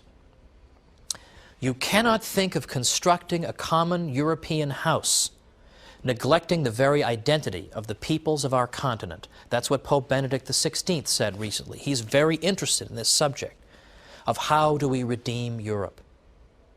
Pope John Paul II, on one of the 9 or so trips to Poland that he took during his pontificate, said this to the crowd: giving in to desire, to sex, to consumption, that is the Europeanism that some supporters of our entry into Europe think we should accept. But we mustn't become part of that Europe. We, he said, were the ones who created Europe, and with much more effort than those who claim exclusive rights to Europeanism. What is their criterion, the Pope said? Freedom. But which freedom? The freedom to take the life of an unborn child? Brothers and sisters, he concluded, I protest against this concept of Europe held by the West. And this message must be shouted loudly from this land of martyrs. Europe is waiting for redemption. The world needs a redeemed Europe. Now, I myself am a convert to the Catholic faith. And when I initially converted, I converted in large part because of theological and scriptural reasons and a lot of study. And I knew I had done the right thing. I knew I had acquired the pearl of great price. Well, this project has been, in effect, like a second type of conversion for me. I've renewed all the enthusiasm that I had for the Church when I first entered, because I knew a lot of this stuff about the history before I wrote How the Catholic Church Built Western Civilization, but I learned a lot more as I did it. And I said to myself, this is it. This is the institution that Christ established. Look at it. Look at all the wonderful fruits. Now, how are we going to get this out there? Well, I would say a key method is educating ourselves, and that includes educating the next generation. So it seems to me that either homeschooling or Catholic schooling that includes sound historical study is absolutely indispensable. Because let's be honest, a lot of people in the world are not particularly knowledgeable about the stuff we've covered here. So it only takes 2 or 3 really well thought out sentences to knock over their whole case. So if we got our kids ready so that when they go out there and they find themselves fighting against anti-Catholic propaganda, if they're ready to meet it on its own terms, people are going to be stunned. They're not going to know what to say because nobody's got a good historical foundation. But disproportionately, I believe that students who are being homeschooled, even though they're a minority, they will still disproportionately, out of proportion to their numbers, be numbered among the educated people of our world to come. And they will be ready for the usual claims made against the Church. That's essential. We're all set to get started homeschooling our kids. I can't wait to do it. But in the case of my own conversion, I remember, if I may be pardoned this personal conclusion, I remember I was on the verge of converting. And, people wanted to send me books showing me why Protestantism was false and Catholicism was true. And I appreciated that, and that was good. I did want to know those things. I did want to be able to answer the arguments of Luther. But ultimately what happened to me, and the whole story would take a little bit longer, but what happened to me was I reached a point at which I came to the conclusion that I wanted to be a Catholic. I pretty much knew I wanted to be a Catholic. All of a sudden, this fascinating and extraordinary and gigantic institution was just staring me in the face. 2,000 years of tradition staring me in the face. And even then, I knew some of her achievements in Western civilization as well. And frankly, I know I shouldn't put it quite this way, but I want to be honest, I just suddenly felt stupid. I just thought that all this time, I've had this institution and all its glorious benefits and all the wonderful things she's done and all her beauty staring me in the face, and I haven't immediately rushed to embrace her. Frankly, I just felt stupid. I didn't really need books showing me why I had been wrong before. I knew there'd be time enough to study all the ins and outs. I just wanted to learn the faith. Just teach me the faith. Show me what the Church teaches. That's what I want. I read Father Hardon's Great Catechism. I just absorbed it, and I said, yes, this is what I've been thirsting for. And I bring this up because I have a friend who contacted me not long ago, and he's having second thoughts. He's a Protestant, and he's thinking maybe he wants to become a Catholic. And my first instinct was, let me send him all these books showing him why he's wrong to be a Protestant. And I realized, you know what? He's going through just what I went through at that time. He just feels like kind of a doofus, that all this time he's neglected the pearl of great price that's staring him right in the face. This great institution, the most beautiful institution in the world. So instead, I just sent him books that explain the faith. Here is what it is. That is what converts people.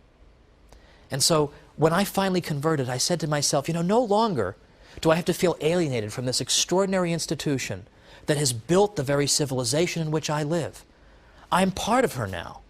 And all those saints who lived from that 1,000-year period that Lutherans despised as having been unbiblical, they became my friends. I could be friends with St. Anselm, whom we talked about in this series. I could be friends with St. Thomas Aquinas. I wasn't alienated and separated from them. I was united to them in the bond of the communion of saints. This, in effect, was what helped bring about my conversion, and why this historical project for me has in effect brought back so many wonderful memories, that all these things are what brought me in, ultimately, in the beginning. Now, one of my favorite quotations from the saints comes from St. Thomas More, who said that nobody on his deathbed ever regretted having been a Catholic. Now, isn't that true? Speaking to an audience of Catholics and non-Catholics, I can assure you that that is true. Now, over these 13 weeks, including today, it's been a real pleasure, if I may quote some other people in television, to come into your living rooms, and I'm deeply honored that you've welcomed me. I hope that some of the material that we've covered has been helpful to you, has made it easier for you to defend the Catholic faith, and has, in your case, as in mine, helped you to fall in love with her all the more. And so I wish you all the blessings of God, and I say to you, thank you very much for joining me, and God bless you, and perhaps we'll meet again sometime in the future. Thanks so much for being with me for the Catholic Church, Builder of Civilization. I'm Thomas Woods.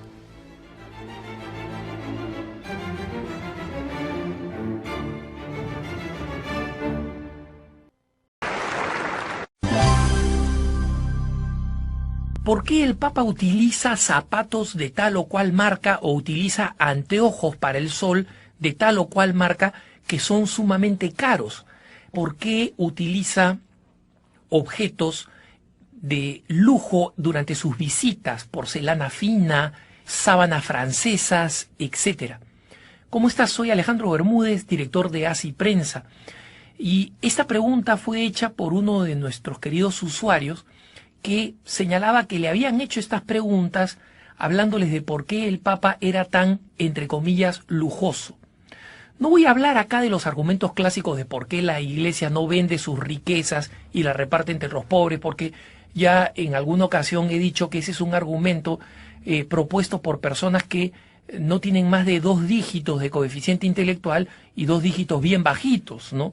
Porque si la Iglesia vendiera todos los tesoros que tiene, estos dejarían de ser públicos como son hoy día. Hoy cualquiera sin pagar puede entrar a San Pedro y ver el baldaquino, ver a la Piedad, o entrar gratis una vez por semana, como se puede, a los museos vaticanos y ver todas las bellezas que son tesoro de la humanidad custodiados por la Iglesia.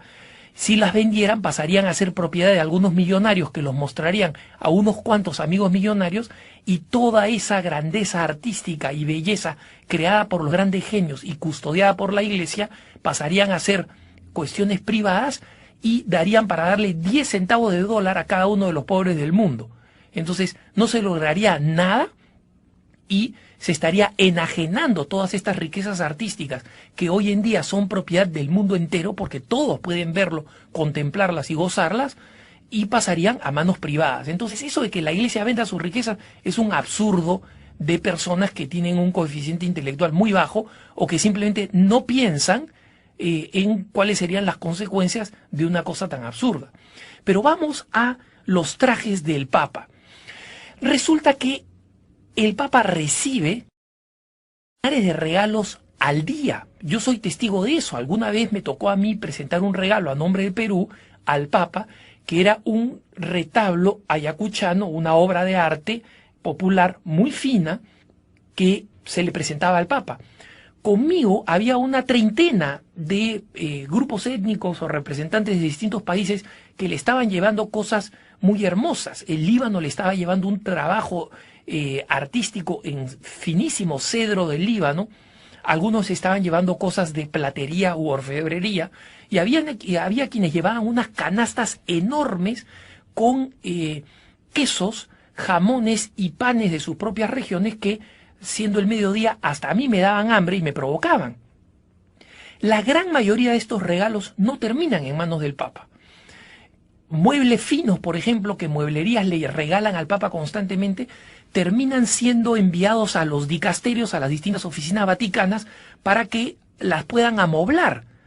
Y eso, como es un regalo, sale infinitamente más barato que el Vaticano gaste dinero comprando muebles. Cuando uno va a un dicasterio vaticano, por ejemplo, a una congregación importante, se da cuenta que entre una sala y otra existe un abismo en el tipo de muebles. Uno puede encontrar muebles tipo Luis XIV en una sala y en la siguiente encontrar muebles que estaban de moda en la década de los 60. En un dicasterio me explicaban, bueno, es que estos muebles se los donó una mueblería, muebles que estaban de moda en la década de los 60, cuando era Papa Juan XXIII, se los donaron a Juan XXIII. Entonces, lo que aparentemente parece el uso de objetos costosos y lujosos, en realidad terminan siendo muestra de la austeridad con que actúa el Vaticano y el mismo Papa. En el caso del Papa, por ejemplo, al Papa le donan centenares de pares de zapatos de las más diversas compañías, desde algunas compañías pequeñísimas al norte de Italia que hacen trabajos muy finos y de mucha calidad, hasta empresas conocidísimas de marcas destacadas. Lo mismo sucede con anteojos, con otro tipo de accesorios. Se los regalan al Papa. Y el Papa, justamente para ahorrarle dinero a la Santa Sede, en vez de salir a comprar zapatos o de salir a mandarse a hacer zapatos, prueba de entre los zapatos qué zapatos le quedan y los comienza a utilizar, especialmente este pontífice. Y cuando se habla de por qué se utilizó porcelana fina cuando el Papa viajó al Brasil, o sábanas francesas, que no sé dónde salió eso. Y yo he estado en el Brasil, estuve cubriendo la visita del Papa, vi toda la información que había al respecto y no recuerdo ninguna mención a ninguna de estas cosas. Pero incluso así hubiera sido, no me sorprende. Si nosotros, cada uno de nosotros, cuando viene un visitante, tratamos de ofrecer lo mejor que tenemos, sacamos la vajilla de diario de la mesa y ponemos la vajilla de situaciones especiales, ¿cómo no vamos a esperar que los distintos países que reciban al Papa, por un gesto de caridad y de acogida y de benevolencia, no pongan lo mejor que tienen para recibir al Papa? No es que el Papa lo pide. A mí me consta cómo se preparan las visitas pontificias. Los enviados del Papa que van a ver los detalles del viaje solamente se aseguran detalles de que el transporte sea un transporte seguro, que pueda funcionar a tiempo, que el horario no esté demasiado recargado, que la comida sea una comida sana, que no afecte la salud del Papa, y que el lugar del descanso sea un lugar suficientemente aislado como para que el Papa pueda estar protegido del ruido y pueda recuperarse físicamente con un buen sueño. Nada más. Quienes adelantan la visita del Papa no piden ni sábana fina de seda, ni de oro, ni vajilla fina, no piden ninguna de esas cosas, jamás. Y el Papa, de todos los regalos que recibe, o los reparte para otros dicasterios de la Santa Sede si es que sirven para ahorrar dinero y para tratar de amoblar los dicasterios, o los utiliza para obras de caridad que muchas veces ni siquiera se mencionan. Por ejemplo, cuando se habla de que el Papa utiliza zapatos de tal marca que cuestan tantos miles de dólares, o que utiliza tales tipos de anteojos de sol que cuestan tantos cientos de dólares, es importante saber que el Papa no tiene ni idea del costo, que ha elegido aquellos que le sirven y le son más útiles, que ve más resistentes y más adecuados para sus pies para una persona de 80 años, y todo el resto los envía a actividades caritativas. Nadie sabe, por ejemplo, que hace unos días un albergue para personas sin hogar en Minneapolis, en Saint Paul, en Estados Unidos, una organización llamada Sharing and Caring Hands, o sea, manos que se preocupan y comparten, recibió un paquete enorme proveniente de Roma, lleno de docenas de pares de zapatos italianos muy finos, enviados por el mismo Papa Benedicto XVI. Estos zapatos no se vendieron por el precio caro que tienen en el mercado. Se vendieron todavía más caro porque muchas personas quisieron comprarlas porque era un recuerdo del Papa Benedicto XVI. Y eso que el Papa ni siquiera los había usado, simplemente los había recibido como regalo. Entonces, el Papa actúa de esta manera completamente desprendida. El Papa no recibe revistas de la última moda y dice, ah, mira, estos son los zapatos caros y los zapatos que están de moda. Estos son los zapatos que está utilizando Tom Cruise, los voy a utilizar yo también. Por favor, el Papa no piensa así. El Papa no ve esas revistas frívolas, mucho menos este Papa o el Papa anterior, o Pablo VI, Juan XXIII, humildísimo. Ninguno de los papas recientes o incluso del siglo pasado se debe haber preocupado por las cosas de moda, para nada, no estaban dentro de su psicología. Basta ver la historia de austeridad que tiene este Papa, cómo comía los menúes más baratos en los restaurantes que estaban a los pies de su pequeñísimo departamento, ahí frente a las puertas de Santa Ana, para saber que este Papa jamás pide ni goza con artículos de lujo, ¿no? Entonces, quien hace preguntas sobre los artículos de lujo del Papa, las hace por dos razones. O porque sinceramente quiere saber, oye, ¿por qué el Papa utiliza zapatos de esta marca? Y la respuesta está ahí, recibe infinidad de regalos, él no conoce de marcas, no le interesa, no le debe interesar, y utiliza simplemente los zapatos que le son más adecuados para su edad, para su talla y para sus necesidades, y regala a todos los demás para obras de caridad. O están aquellos que preguntan porque siempre están buscando alguna hilachita, algún polvo, alguna cosa que arrojarle a la iglesia para justificar sus propias fobias. Entonces, estas personas ya tienen una fobia previa y utilizan cualquier excusa para tratar de criticar al Papa o al Vaticano. En esos casos, ahí no hay nada que hacer, los católicos no tenemos nada, ningún tiempo que perder, basta que decirle a las personas, mira, si eso te sirve como justificación para odiar a la iglesia o para despreciarla, eso cae en tu conciencia. Total, en algún momento a ti te van a preguntar si amaste a la iglesia, y en ese momento que te pregunten si amaste a la iglesia, ya será cuestión tuya responder, no, no la amé porque no me gustaban los zapatos que usaba el Papa. A ver si eso te servirá en el día del juicio como justificación. El Vaticano vive un momento tenso. sobre todo tras la divulgación en la prensa italiana de cartas confidenciales que destapan luchas de poder y de un documento sobre un supuesto complot para matar al Papa.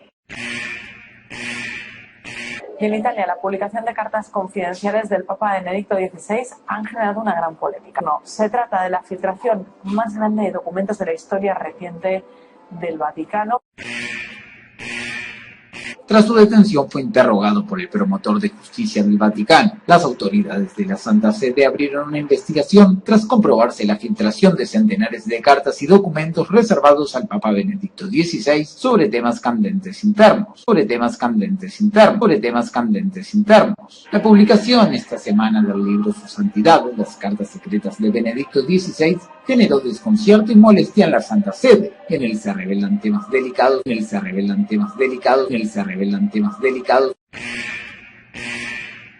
El Papa llama a la verdad y a la unidad en el domingo de Pentecostés, mientras sigue detenido en el Vaticano su mayordomo por revelar documentos secretos. El llamamiento a la verdad de Benedicto XVI llega mientras cae sobre el Estado Pontificio una auténtica tormenta. Corrupción en las arcas del Banco Vaticano, escándalos sexuales con los legionarios de Cristo e incluso la denuncia de un golpe de Estado Vaticano. Estarían implicados varios cardenales y arzobispos. En uno de los documentos se habla del eventual asesinato de Benedicto XVI. Ahora, vamos a los mitos que la prensa ha dado sobre las razones por las que el Papa ha renunciado. Vayamos a los mitos. El primer mito es el que el Papa no ha podido manejar la quiebra económica del Vaticano. Miren, vamos a aclarar primero la paja del contenido.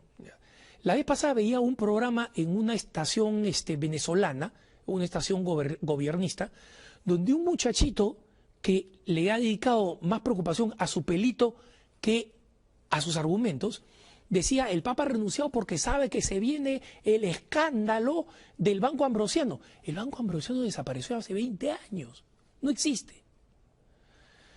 En segundo lugar, este escándalo es culpa de que el banco está mal administrado, y hay que decir que justo después del Papa de la renuncia, el Vaticano cambió de presidente del Instituto de las Obras Religiosas, el IOR, que es el Banco del Vaticano. No el famoso Banco Ambrosiano, que fue un escándalo de malos manejos hechos por un banco que no era católico, pero donde el Vaticano había invertido recursos y que al reventar este banco le salpicó al Vaticano hace 25 años. Miren, hermanos, el Instituto per le Opere Religiose ha estado en quiebra toda su vida. Es decir, no el banco, pero el Vaticano en general. Es decir, ha estado en rojo todo el tiempo. ¿Por qué? Porque el Vaticano tiene una cantidad, a diferencia de otros países, tiene una cantidad de intervenciones caritativas de emergencia que no puede pronosticar. Si en un año hay 30 desastres, es política del Vaticano ser la primera organización en el mundo que colabore con un desastre. Y existe una oficina en la Santa Sede, en Secretaría de Estado, que está despierta que tiene personal 24 horas al día, 7 días en la semana, para estar observando si se produce alguna emergencia a nivel internacional, para inmediatamente anticipar la ayuda de la Santa Sede. Y en consecuencia, es importantísimo comprender que, a diferencia de las grandes naciones que tienen enormes presupuestos y tienen presupuestos para ayuda internacional, la Santa Sede no la puede pronosticar. Por otro lado, administra instituciones que son fundamentales en países que están todavía dominados por la dictadura, como Cuba, como China, como Vietnam, como los países islámicos, donde los católicos o los cristianos la única fuente de información que tienen es Radio Vaticano. Y Radio Vaticano es este recurso extraordinario que cuesta muchísimo dinero por el sistema de onda corta, por lo caro del sistema. Y lo mismo que el Observatorio Romano. Los dos son importantes medios de comunicación que no tienen publicidad, que no tienen ningún tipo de ingresos, son solamente salidas. ¿Y dónde están los famosos tesoros del Vaticano? Los famosos tesoros del Vaticano de los que tanto hablan. La gente cree que está en alguna bóveda escondida, ¿no? Como Alibaba y los 40 ladrones, donde el Papa dice alguna frase y se abre la bóveda y entra y como Rico MacPato se pone a navegar ahí en sus doblones de oro. No es así. Los famosos tesoros del Vaticano están en el 90% a vista del público. Están en las basílicas, están en la Basílica de San Pedro, en las obras de arte, están en los museos vaticanos y están al alcance del público. ¿Hasta qué punto? Que primero, el Museo Vaticano es uno de los que cobra las tasas de ingreso más bajas de Europa, y para los que no pueden pagar nada, está abierto gratis los jueves. Entonces, salvo en un periodo de tiempo de los 90, cuando el crecimiento económico general generó un superávit que se hizo notar en la Iglesia, en ese periodo, bajo Juan Pablo II, hubo unos cuantos años en los que la Santa Sede apareció en azul o en negro, como dicen en italiano, ¿no? Es decir, que apareció no en rojo, no en déficit, pero el resto del tiempo está en déficit. Entonces, no hay ningún escándalo ahí en el tema. Y concretamente, en el caso reciente de que las autoridades italianas desactivaron el acceso a las cajas para uso de tarjetas de crédito del Vaticano, lo hicieron por razones completamente políticas y hasta diría mafiosas, porque los más importantes expertos del Vaticano, los más importantes expertos a nivel mundial en tarjetas de crédito y en credibilidad bancaria, dijeron que no entendían por qué la banca italiana había tomado esta decisión, las autoridades italianas habían tomado esa decisión, tanto así que sin ninguna explicación, así como le retiraron eso, se lo devolvieron. Entonces, la cuestión económica nunca ha sido un tema, salvo en la medida en que la prensa secular la ha querido sacar de contexto. Así que es absolutamente falso que el tema de la economía del Vaticano y del Banco del Vaticano, que es chiquitito, es enanito en términos de finanzas, sea de alguna forma un tema que resulte importante o traumático para la Santa Sede. El siguiente argumento, uno de los más populares, es que existe una enorme rivalidad al interior del Vaticano y que muestra de esta rivalidad serían los famosos, entre comillas, Vatilix, ¿no? Es decir, aquellas cartas privadas del Papa que se fueron filtrando y que fueron llegando a distintos medios de comunicación, en los que cartas privadísimas del Papa llegaron a la prensa y revelaban que el arzobispo tal criticaba al cardenal tal, que el cardenal tal estaba en contra del arzobispo tal y que habían distintas posturas sobre distintos temas, es decir, que revelaban una tensión interna sorprendente, ¿no? La verdad, hermanitos, es que este tema de la rivalidad de la Iglesia a partir de los Vatilix es uno de los cuentos chinos más fáciles de vender. Y les explico por qué. Al interior del Vaticano siempre ha existido rivalidades, siempre. Rivalidades intensas y rivalidades sobre temas que muchas veces son importantes. Pero no es porque esta sea una burocracia mala y conflictiva o combativa. Es simplemente porque sobre temas fundamentales existen personalidades importantes y personalidades fuertes que discrepan sobre cómo se deben resolver temas que muchas veces son importantes. Les pongo un caso antiguo. En el caso de Juan Pablo II, un grupo de jesuitas se acercó a Juan Pablo II y le dijo a un cardenal muy cercano a Juan Pablo II, mejor dicho, ellos no hablaron directamente con Juan Pablo II, le dijeron a un cardenal muy cercano a Juan Pablo II que ellos querían crear una orden de los jesuitas reformada, ¿no? Es decir, seguir siendo jesuitas, pero como se crearon órdenes reformadas de algunas grandes órdenes, por ejemplo, los cistercienses fueron una reforma de los benedictinos, los trapenses una reforma de los cistercienses. Ellos querían ser unos jesuitas reformados. Y un cardenal opinaba que ellos se les debía permitir liderar esta reforma jesuita y esta rama reformada de los jesuitas, mientras otros decían no, deberían permanecer dentro y reformar la compañía de Jesús desde dentro. si ustedes se dan cuenta, algunos van a tener opiniones en un sentido y otros van a tener opiniones en otro. Y podemos tener opiniones totalmente, digamos, cerradas o muy firmes sobre este tema.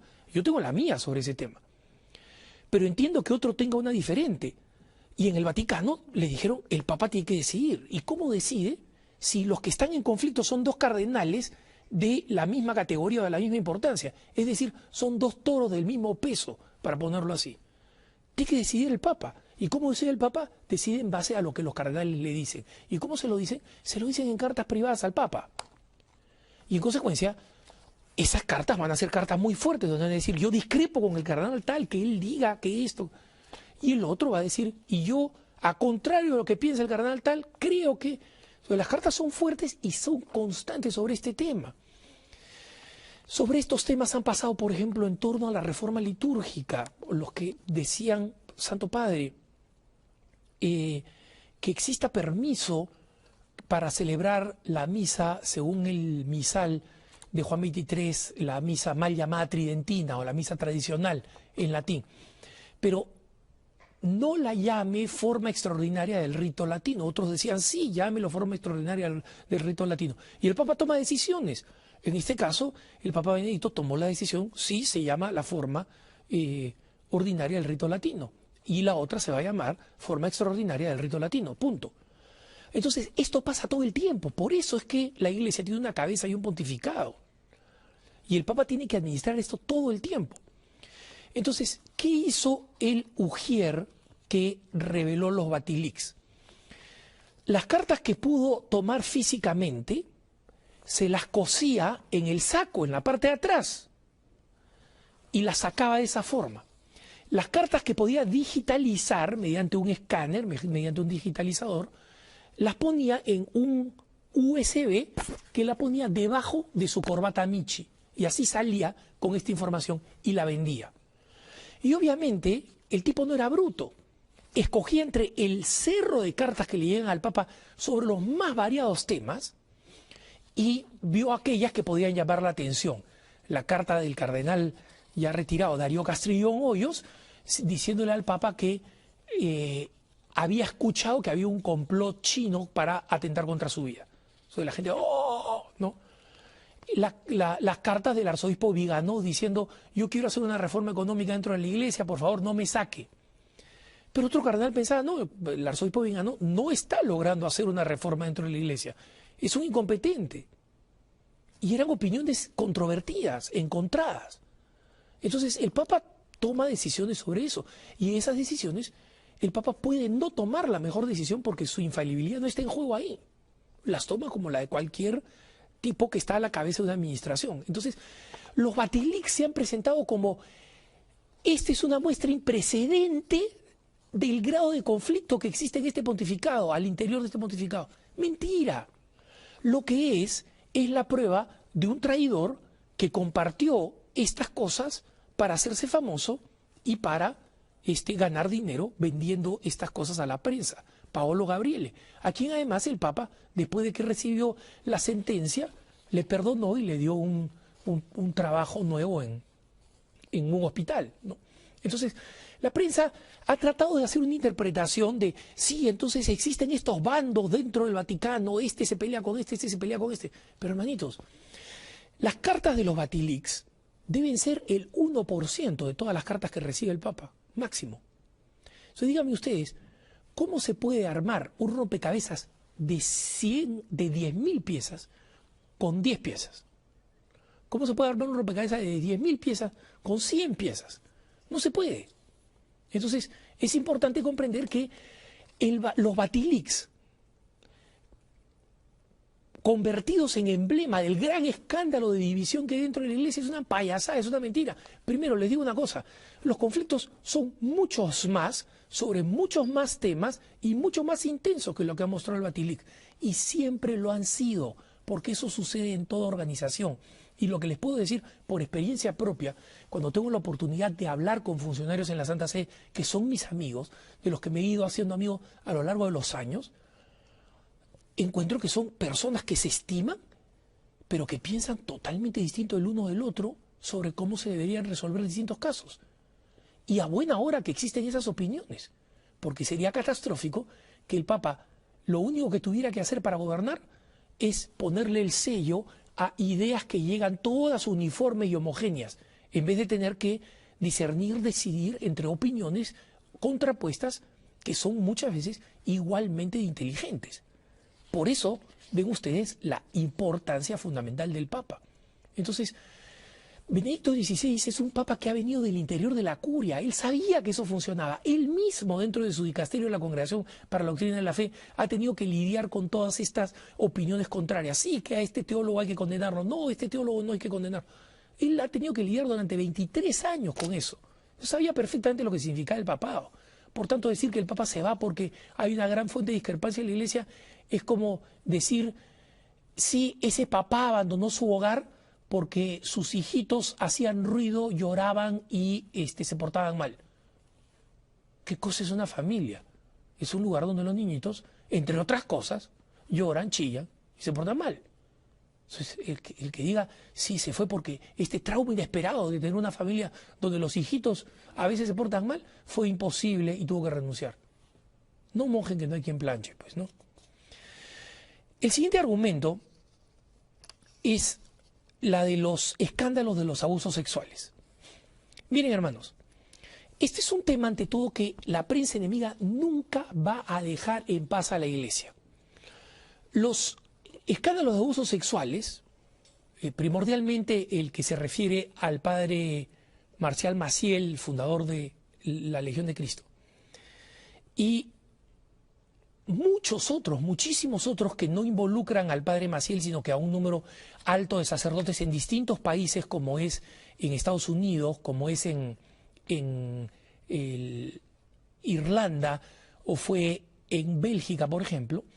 Es importante señalar que estos escándalos existieron, pero que muy pocos han hecho más que la Santa Sede para resolver estos problemas. Y uno de los principales líderes para resolver estos problemas ha sido el Papa Benedicto XVI. Primero, porque él fue el que tomó las medidas respecto del padre Maciel y respecto de otros sacerdotes.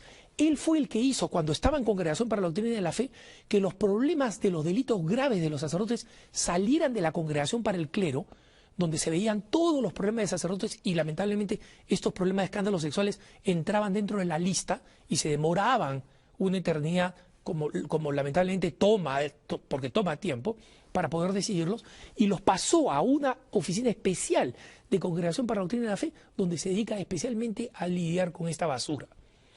No solamente se encontró con las víctimas en los distintos países, sino que además ha establecido una serie de normas que son absolutamente visibles para cualquier católico, si visita la página web del Vaticano.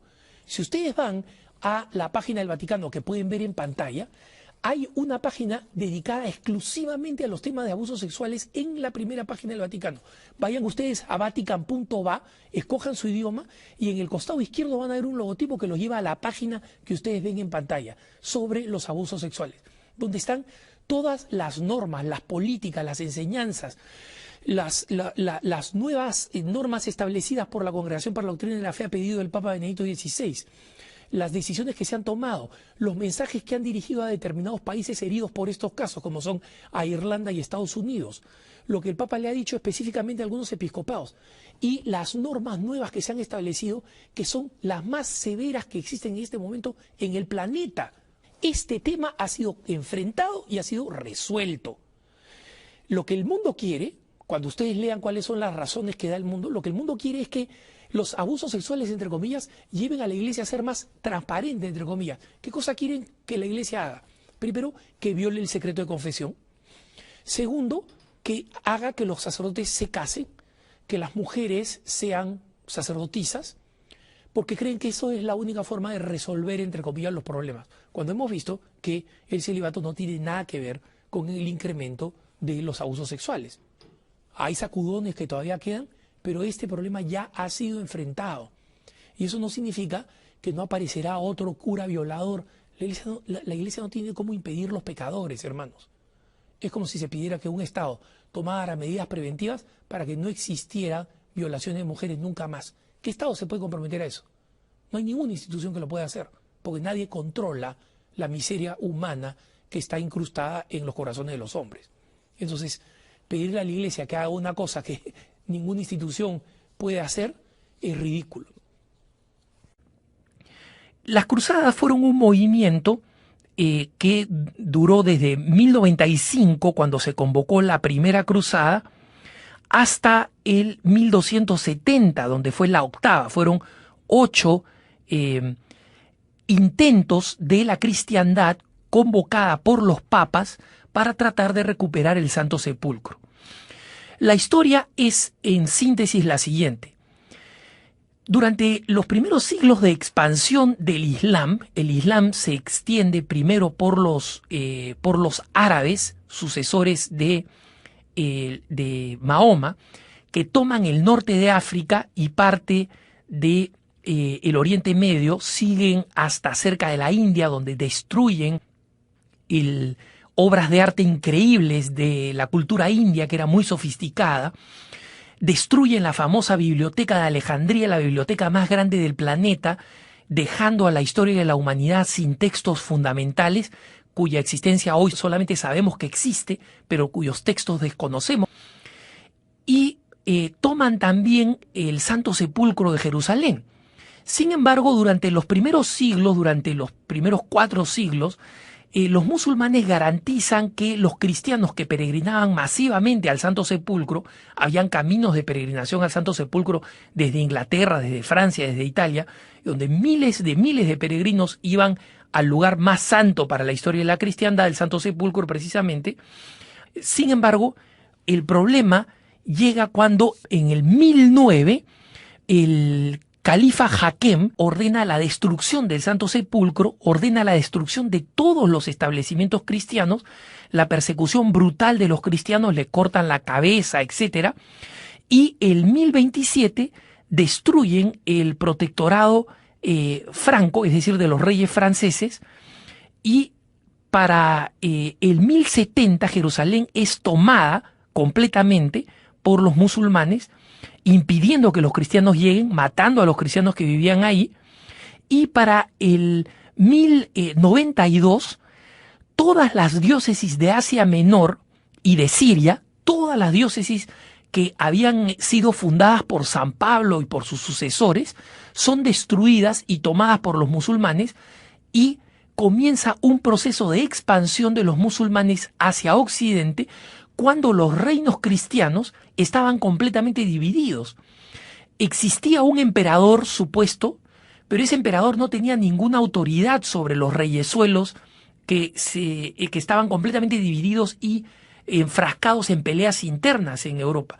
Solamente el prestigio del Papa, de Urbano II, que en 1095, es decir, 3 años después de la destrucción de las grandes sedes de Asia que permanecían en posesión de los cristianos, que finalmente son destruidas, responde a un llamado de los cristianos de Oriente, que ya se habían separado de Occidente, los ortodoxos, y convoca a una primera cruzada.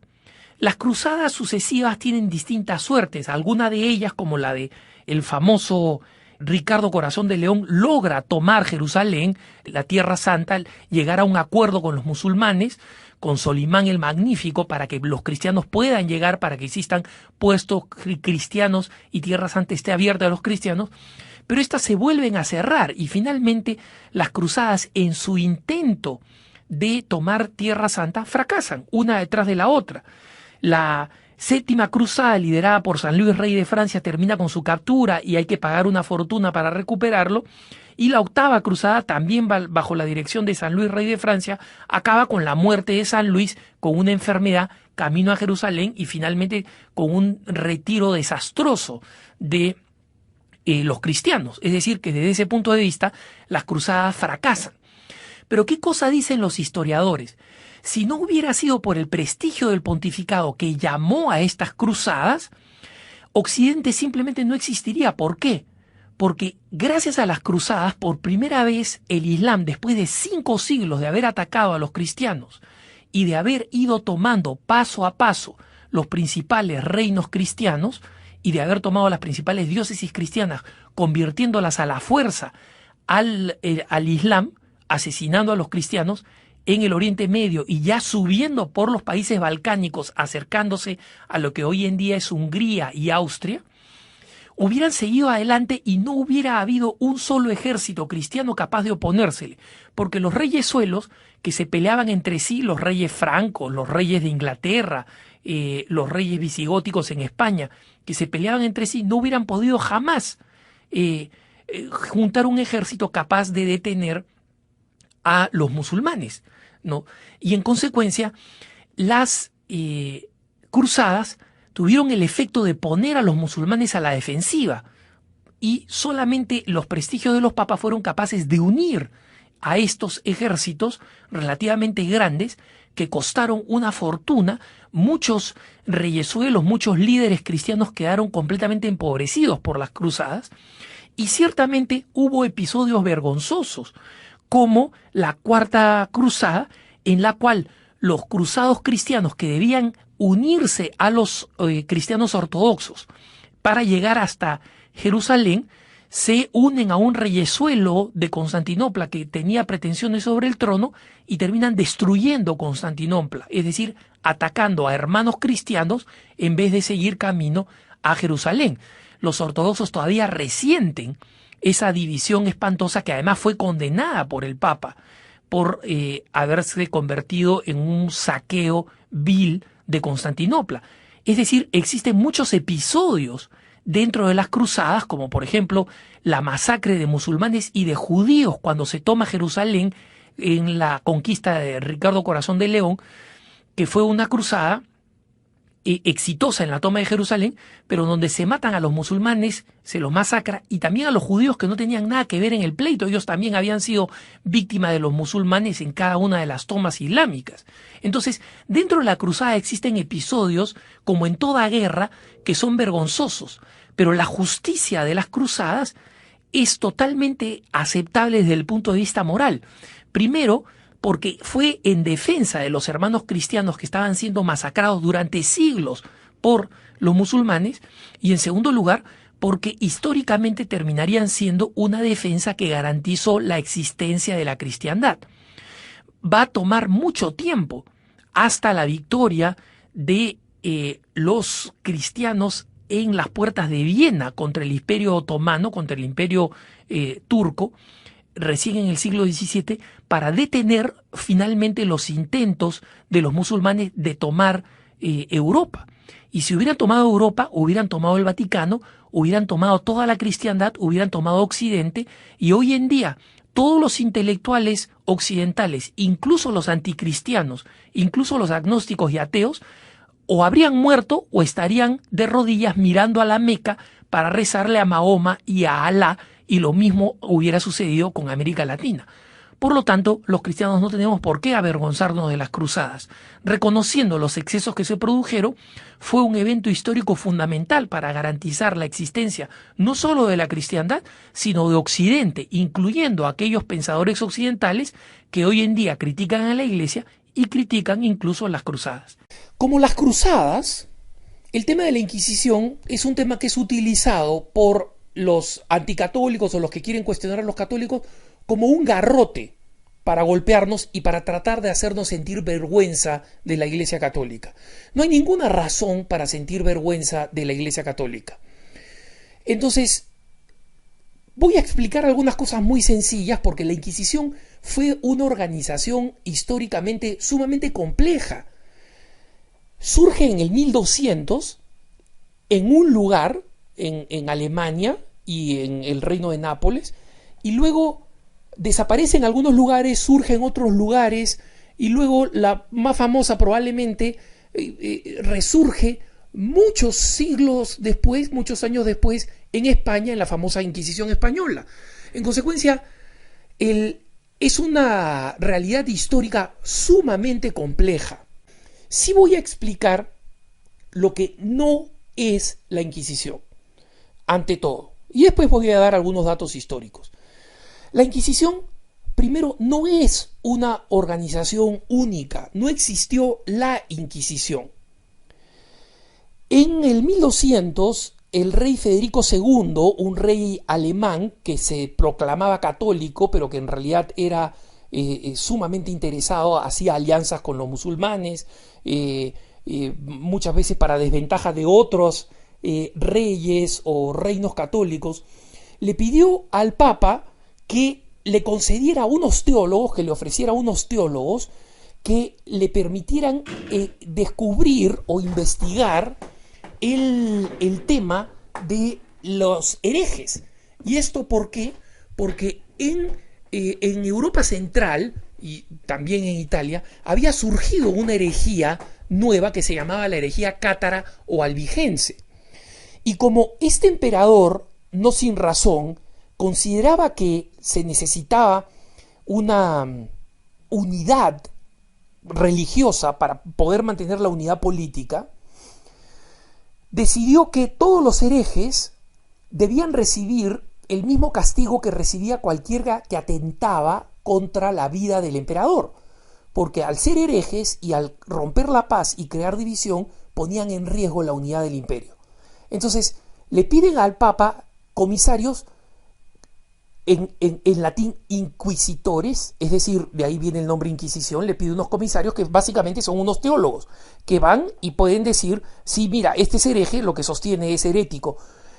¿Por qué? Porque el emperador no tenía, pues, ni él ni sus soldados, el conocimiento teológico para poder discernir, ya este está hablando herejías y este no. Entonces, lo primero que hay que señalar es que nunca existió una Inquisición. Existieron múltiples inquisiciones en distintos lados, con distintas características. Algunas jamás condenaron a nadie, algunas durante una época tuvieron una fama relativamente sanguinaria, pero nunca fue una única institución, en primer lugar. En segundo lugar, otra cosa que no fue la Inquisición es una organización creada por la Iglesia. No fue creada por la Iglesia. La Inquisición fue creada por los emperadores. En el caso de la Inquisición española, que es la más tardía y que dura hasta el 1800, prácticamente no funcionaba, pero termina siendo formalmente abolida a principios del 1800, ya no funcionaba, pero por lo menos existía. Eran básicamente organizaciones creadas por los reyes, en la que pedían la colaboración de determinadas congregaciones. En el caso de la Inquisición española, pidió la colaboración de los dominicos, de la orden de predicadores, porque eran los teólogos mejor formados. Es decir, no querían sanguinarios, salvajes, vengadores, torturadores. Querían teólogos bien formados para poder discernir, especialmente al comienzo en la Inquisición española, los reyes tenían mucho temor que una vez lograda la unificación de España con la expulsión de los musulmanes, los musulmanes y los judíos que existían en España se convirtieran en un riesgo. Entonces, parte de la tarea de la Inquisición era invitarlos a que se convirtieran, y literalmente invitarlos, ¿no? Entonces, primero, la Inquisición nunca fue una sola institución. Segundo, no fue una institución fundamentalmente de la Iglesia. Es verdad que la Iglesia Católica creó lo que se conoce como el Santo Oficio, que investigaba las herejías.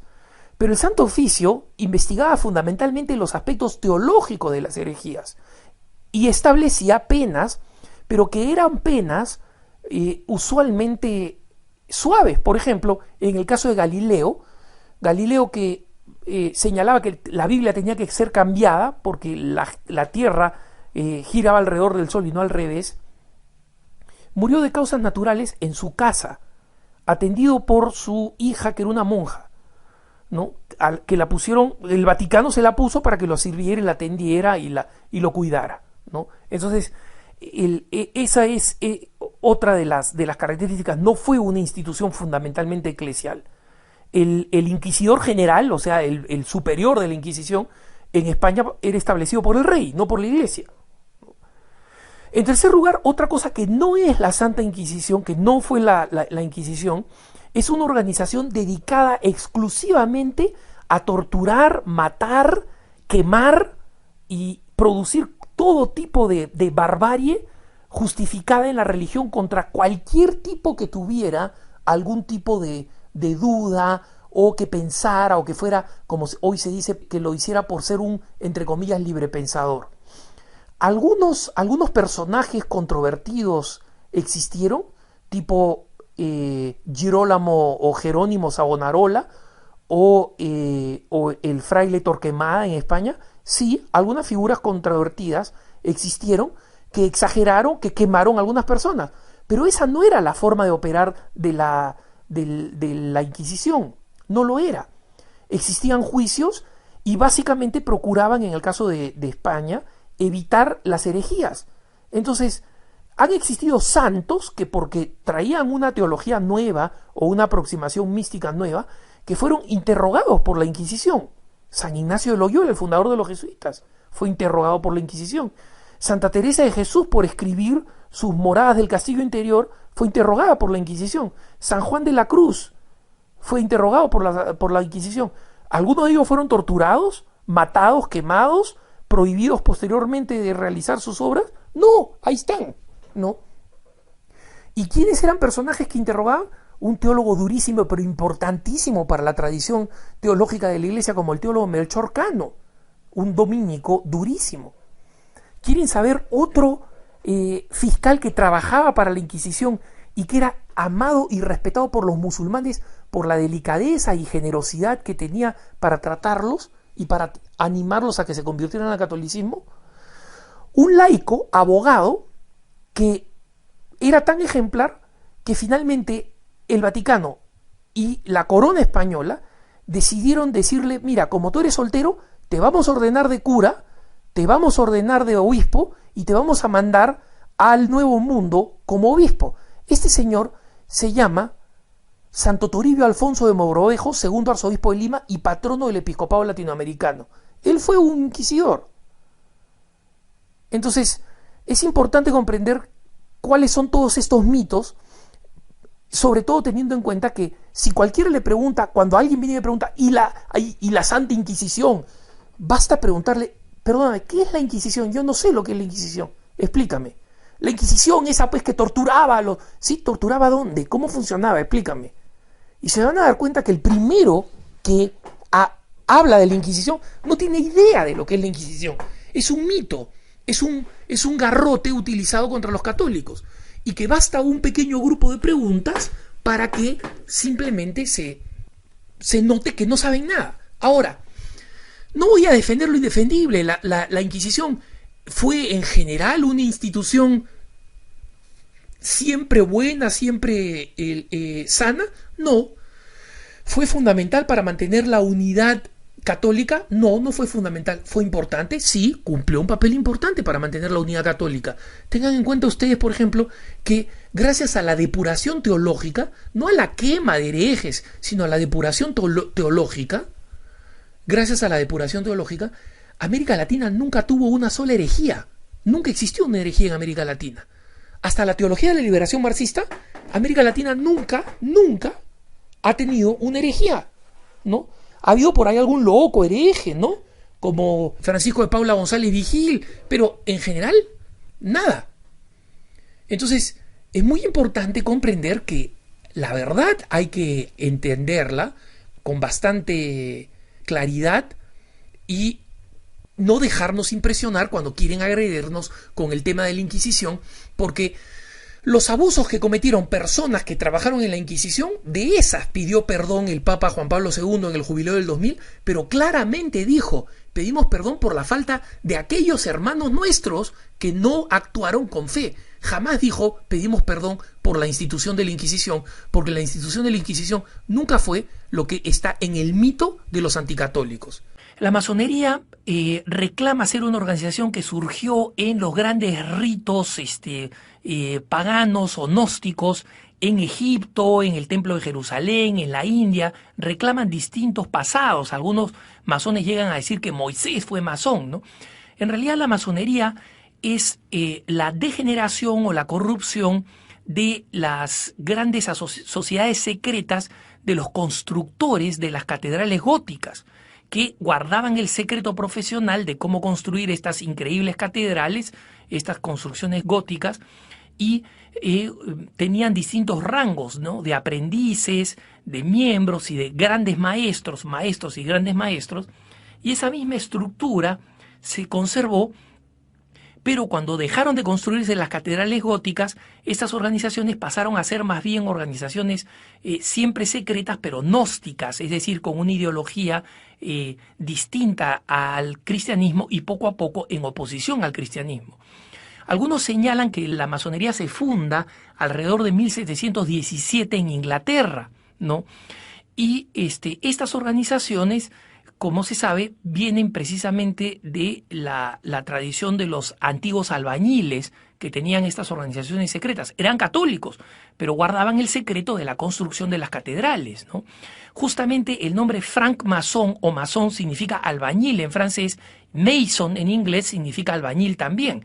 En español no se utilizó el nombre albañil para describir al masón, sino que se utilizó el término afrancesado o en inglés de masón, ¿no? Entonces, ese es el origen de la masonería y va adquiriendo un contenido cada vez más anticlerical en Inglaterra a raíz de el apoyo que daban al Estado anglicano en contra de los católicos, y en Francia por la influencia de la Revolución Francesa profundamente anticatólica. Los masones estuvieron detrás de la expulsión de los jesuitas de América Latina y finalmente detrás de su supresión. Tuvieron una influencia muy importante cuando la dinastía de los Borbones en España reemplaza a la de los Habsburgo. Pero en América Latina tienen distinta influencia. Las primeras logias masónicas fueron probablemente logias independentistas que tuvieron este carácter secreto, digamos, de las logias masónicas, sobre todo para preservar los proyectos y las conspiraciones antirrealistas, antiespañolas para lograr la independencia. Así surgió una logia independentista llamada Lautaro, por ejemplo, que algunos dicen que a la que perteneció San Martín, don José de San Martín, o que Bolívar perteneció a una logia masónica. Es muy posible que ellos hayan pertenecido a logias que guardaban los secretos de cómo movilizar la independencia. Pero que San Martín, don José de San Martín, un profundo y devoto católico, fuera masón, es algo que la historia ha demostrado que es falso. De Bolívar es muy probable que haya pertenecido, pero muy probable también que lo haya hecho con un sentido de oportunismo político y militar para lograr, digamos, el secreto y las coaliciones que necesitaba para su campaña independentista a lo largo de América, especialmente cuando partió de la Gran Colombia y llegó hasta el Perú y luego logró la creación del Estado boliviano, de la nación boliviana y también de la nación ecuatoriana, ¿no? Entonces, es importante comprender que esta masonería fue tomando distintos tonos dependiendo de los países, ¿no? En Chile fue muy fuerte en un momento, tanto así que en el siglo XIX las logias masónicas culpaban a la creencia católica, como ellos la llamaban, a hechos tan fortuitos como la caída de un techo de un templo donde murieron varios católicos dentro de una iglesia católica en el siglo XIX. La masonería decía que si es que no se creyeran en esas sandeces como es el catolicismo, esa gente no hubiera muerto. En Uruguay tuvo una influencia muy fuerte la masonería francesa en determinar una legislación profundamente anticlerical al punto de generar el país que hoy conocemos de Uruguay con el índice más bajo de católicos y con unas leyes que todavía son profundamente anticuadas. Pero en México los masones llegaron a la sangre en la persecución a los católicos y por consecuencia la peor masonería en América Latina en términos de anticlericalismo fue y ha sido y probablemente sigue siendo la mexicana. No hay que recordar que entre los 20 y los 30, durante más de una década, de manera intermitente, la masonería fue la que provocó la guerra cristera, tratando de suprimir radicalmente las iglesias, que se cerraran los templos, que la Iglesia Católica dejara de existir en México. Así de radical. Obviamente hubo un gran levantamiento católico que propició la guerra cristera y que le costó a México tantísimos mártires como los que existen actualmente y como los que están todavía en proceso de beatificación. Entonces, ¿hasta qué punto la masonería, como nos pregunta este querido radioescucha, este hermano que nos sigue a través de Así Prensa, cuál es la influencia que actualmente tiene la masonería a nivel latinoamericano es difícil de evaluar. ¿Por qué? Porque la masonería de alguna manera ha conspirado contra su propia identidad al convertirse en un club de beneficios. En el Perú, por ejemplo, es muy usual que personas del Poder Judicial o de los militares formen parte de la masonería por razones básicamente de su propia carrera. Existe la leyenda o la realidad de que es más fácil progresar dentro del Poder Judicial o prosperar dentro de la jerarquía militar si es que se es masón. Entonces, las personas no tienen propiamente una ideología anticatólica, participan de la masonería por razones de beneficio personal. Sin embargo, es importante constatar que la ideología masónica, por más que los masones digan que no existe contradicción entre la masonería y cualquier otra religión, incluyendo la católica, sí tiene una serie de principios que la hacen, digamos, ideológicamente anticatólicas. En primer lugar, tienen una ideología gnóstica, es decir, ellos creen en una divinidad que no interviene en la historia, a Dios le llaman el gran arquitecto del universo, y que simplemente ha diseñado el mundo y lo ha dejado en manos de los hombres, y que no interviene a través de la gracia. Los sacramentos no importan, lo que importa es este conocimiento secreto que ellos tienen y que hace que llamen a los masones los iniciados y que llamen a los que no somos masones profanos, ¿no? Entonces, esta ideología es una ideología que ya había denunciado la Iglesia a través de varios documentos. En el anterior Código de Derecho Canónico se decía específicamente que los católicos que formaban parte de la masonería estaban excomulgados. El nuevo Código de Derecho Canónico señala que a un católico le está prohibido formar parte de organizaciones secretas que conspiran contra la Iglesia. Muchas organizaciones masónicas ablandadas, digamos, señalaron entonces que ahora sí se puede ser católico y masón, porque la Iglesia solo prohíbe la pertenencia a aquellas organizaciones que conspiran contra la Iglesia, y mientras las organizaciones masónicas de algunos países no conspiran contra la Iglesia, los católicos pueden ser masones. La Congregación para la Doctrina de la Fe aclaró que esta interpretación que hacen los masones no es correcta, que se sigue aplicando lo que decía el Código de Derecho anterior, que un católico no puede formar parte de la masonería a su riesgo de la excomunión.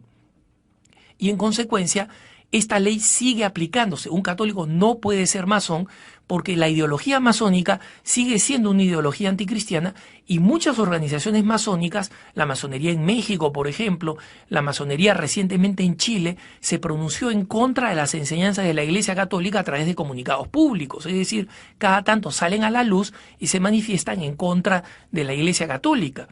Y entonces es importante comprender que sigue existiendo esta visión contra la Iglesia Católica, de la cual los católicos tenemos que estar enterados. No se puede ser católico y masón, esa ley sigue existiendo en la Iglesia. Algunas personas me han preguntado en más de una ocasión, y originalmente, digamos, cuando me han preguntado a través de Facebook o de Twitter, simplemente les he dicho que es una leyenda urbana. Me han preguntado sobre los Illuminati, ¿no? Una secta que supuestamente existe ahí en medio del mundo, y que Illuminati serían algunos de los grandes artistas populares como Lady Gaga, Madonna, ¿no? Y que estos artistas, grandes artistas populares, especialmente populares con la juventud, envían mensajes que son subliminales y que en sus músicas habrían mensajes satánicos ocultos.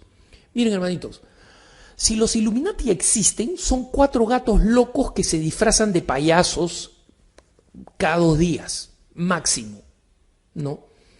Como una gran secta oculta que maneja los misterios del mundo, etcétera, tipo una nueva masonería o una rama de la masonería, eso es mentira, no es así, no existe. Y alguno me dirá, pero Alejandro, ¿tú cómo sabes? Si son una secta oculta, entonces tú podrías no saber. Muy bien, lo acepto, pero entonces tú tampoco sabrías. Si yo no sé, tú tampoco sabes. No, es que yo he leído unos textos ocultos. Bueno, yo también los he leído, pues, y te puedo decir que son mentira.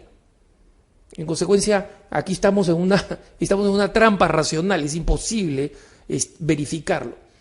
Pero ¿cuál es la razón por la cual yo normalmente me muestro muy escéptico frente a darles una importancia pesada o extrema al tema de los mensajes subliminales, es decir, los mensajes que están ocultos en canciones o en películas.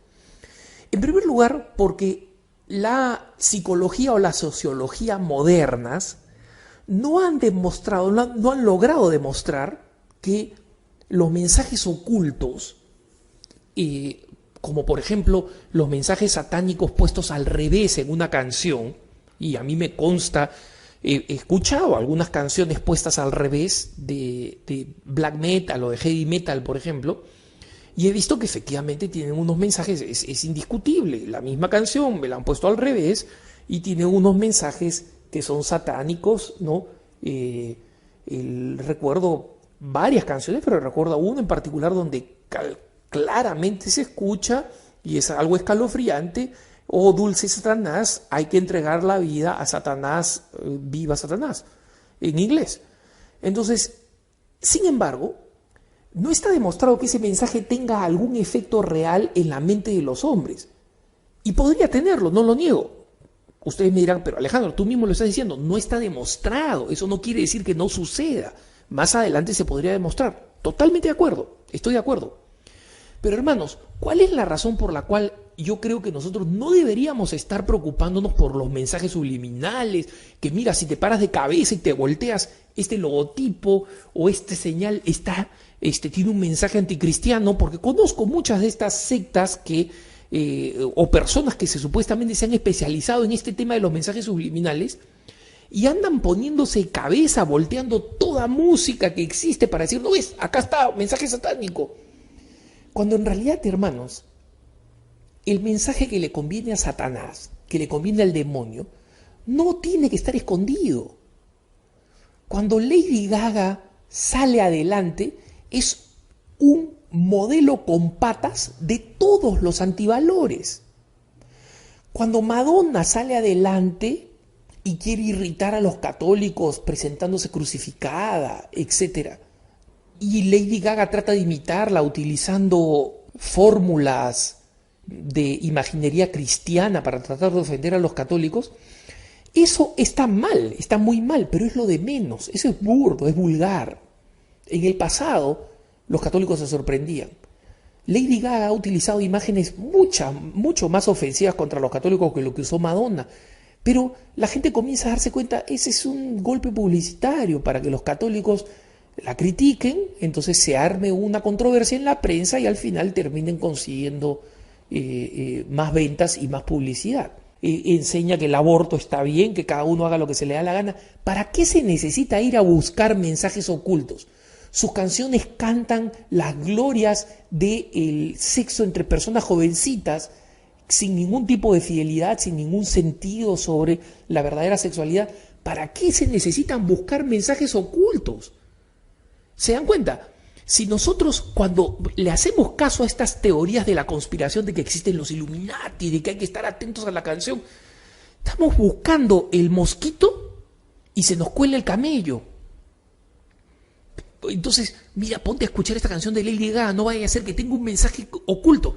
No necesitas el mensaje oculto, el ritmo, el asco sensual con que lo presenta, deliberado, la manera como se viste, la manera como se expresa, la manera en que pretende ser un modelo para que otras chiquillas la imiten y se modelen a ellas, ahí ya está todo el daño de lleno.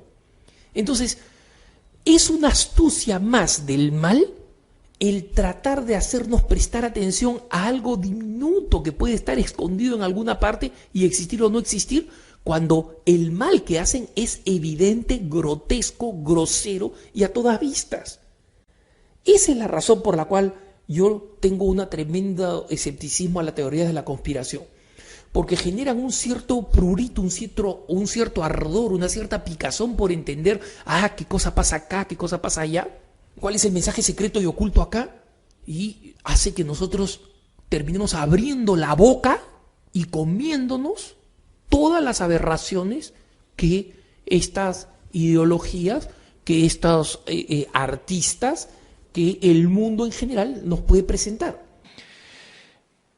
En realidad, este punto de vista es para responder algunas preguntas que realizaba un lector de Así Prensa sobre el tema del antisemitismo, y que básicamente se realizaba primero en el contexto que todos conocemos. Hay una gran euforia por el hecho de que el Papa haya levantado la excomunión a uno de los 4 obispos lefebristas, que resulta ser pues un antisemita mondo y lirondo que niega el Holocausto y que lo ha negado desde hace mucho tiempo.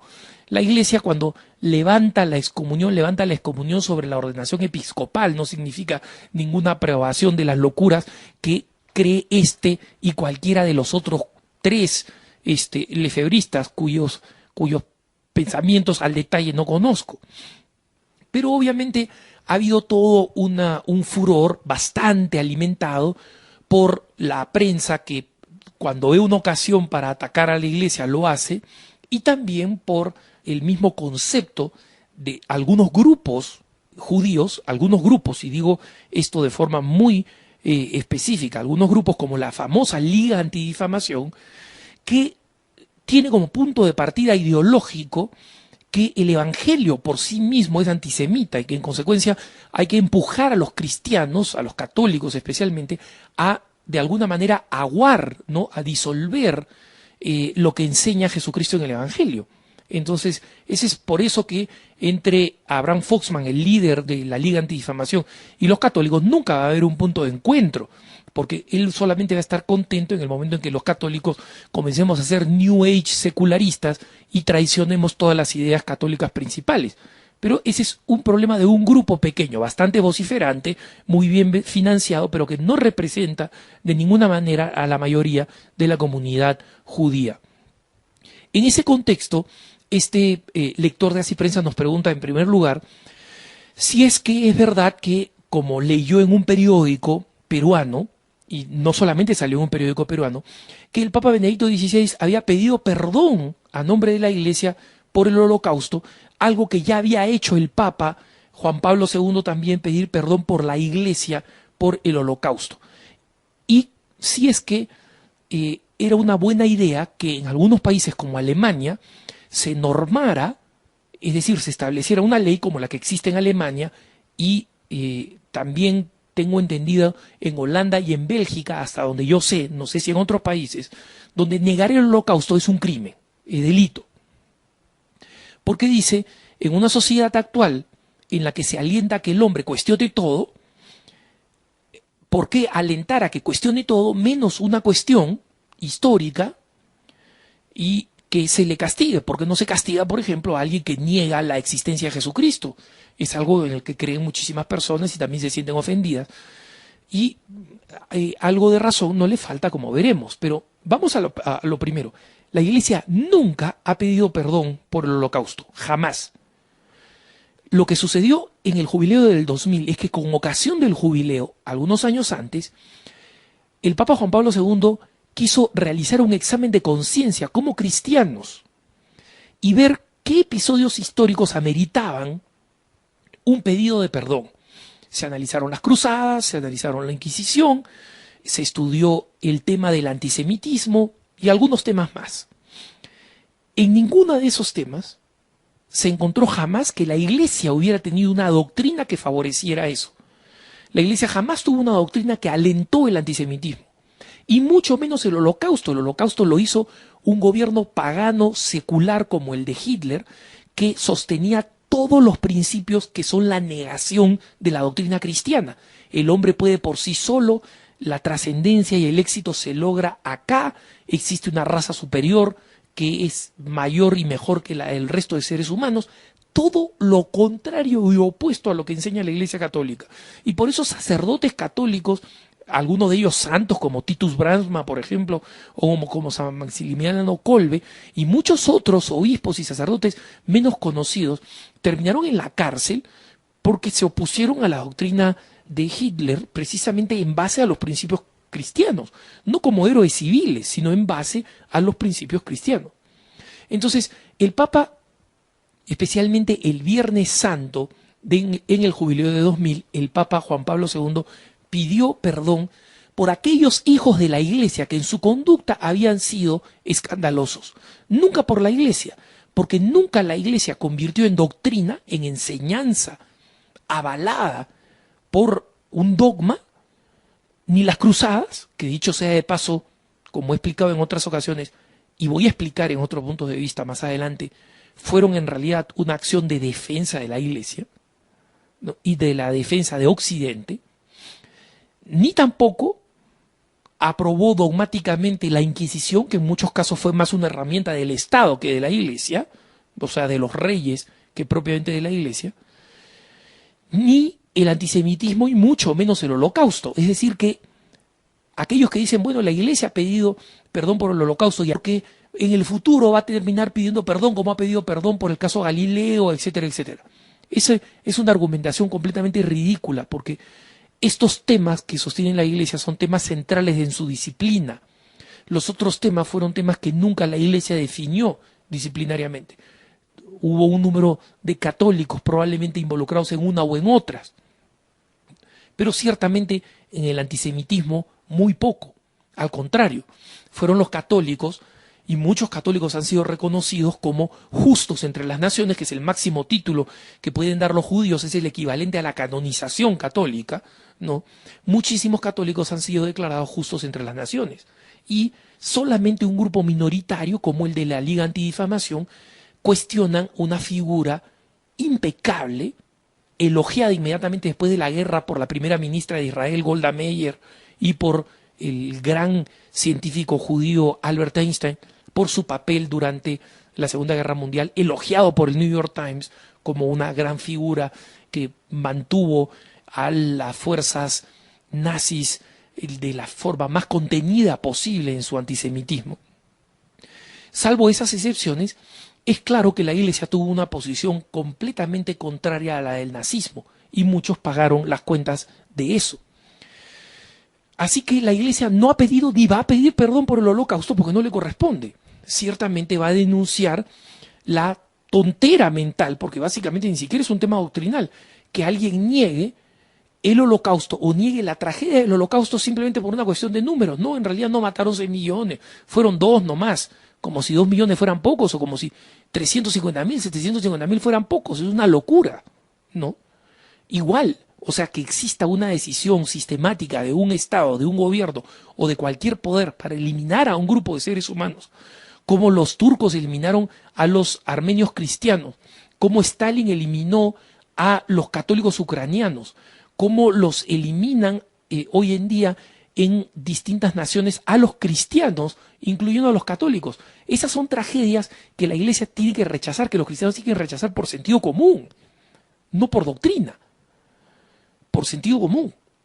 Y más aún por doctrina, cuando sabemos que los católicos rechazamos al pecado, pero jamás a la persona que comete el pecado, ¿no? Y que además existen una serie de circunstancias de diferencias de etnias o de creencias que no pueden ser motivo para exterminar a nadie, ni individuo, y mucho menos a un grupo. Entonces, respecto de que eso se haya convertido en una ley en Alemania, ese es un tema que ya no es un tema de la Iglesia y de los católicos. Acá el amigo que nos escribe hace algunas observaciones de sentido común. Dice, esto no puede terminar siendo contraproducente. Mi opinión personal puede terminar siendo contraproducente, en efecto.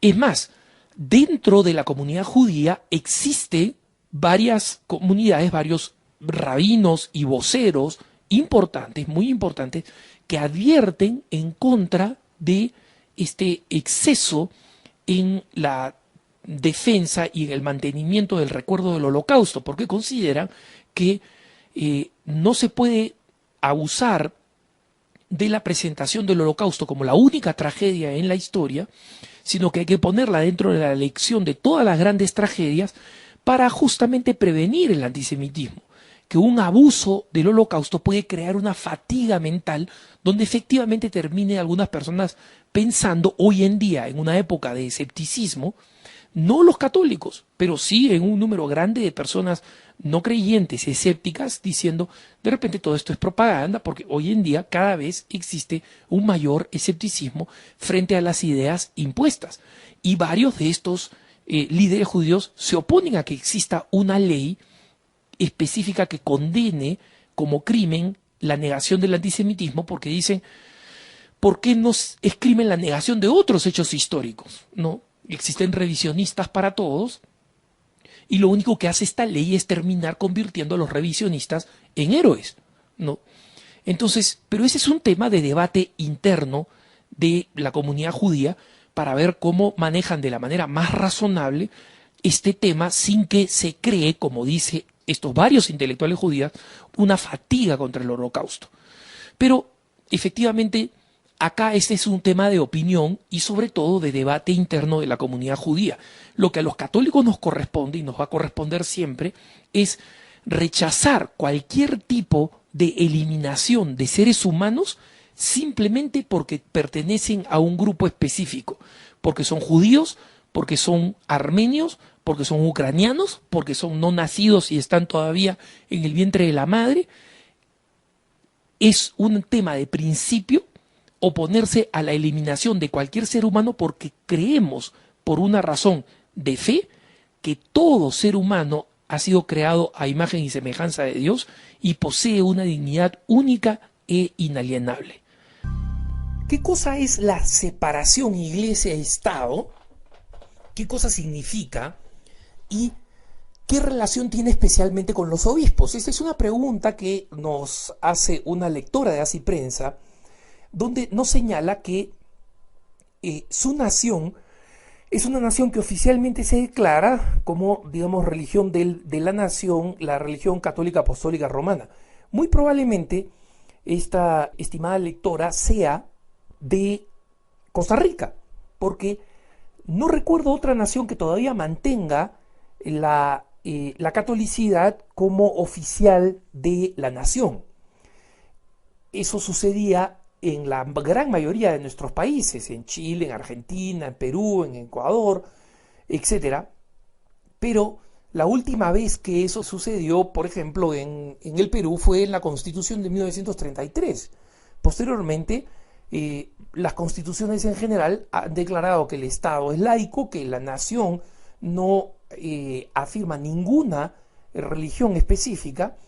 Sin embargo, la mayoría de estas constituciones, salvo aquellas que son particularmente anticlericales, como son la de México, la de Uruguay o la del Brasil, en su origen, reconocen el papel histórico que cumple la Iglesia Católica en la constitución de la nacionalidad. Esta amiga, sin embargo, nos pregunta respecto de algo específico. Nos dice, ¿qué cosa sucede o cómo funciona esta separación Iglesia-Estado en aquellos países donde los obispos reciben un sueldo de parte del Estado?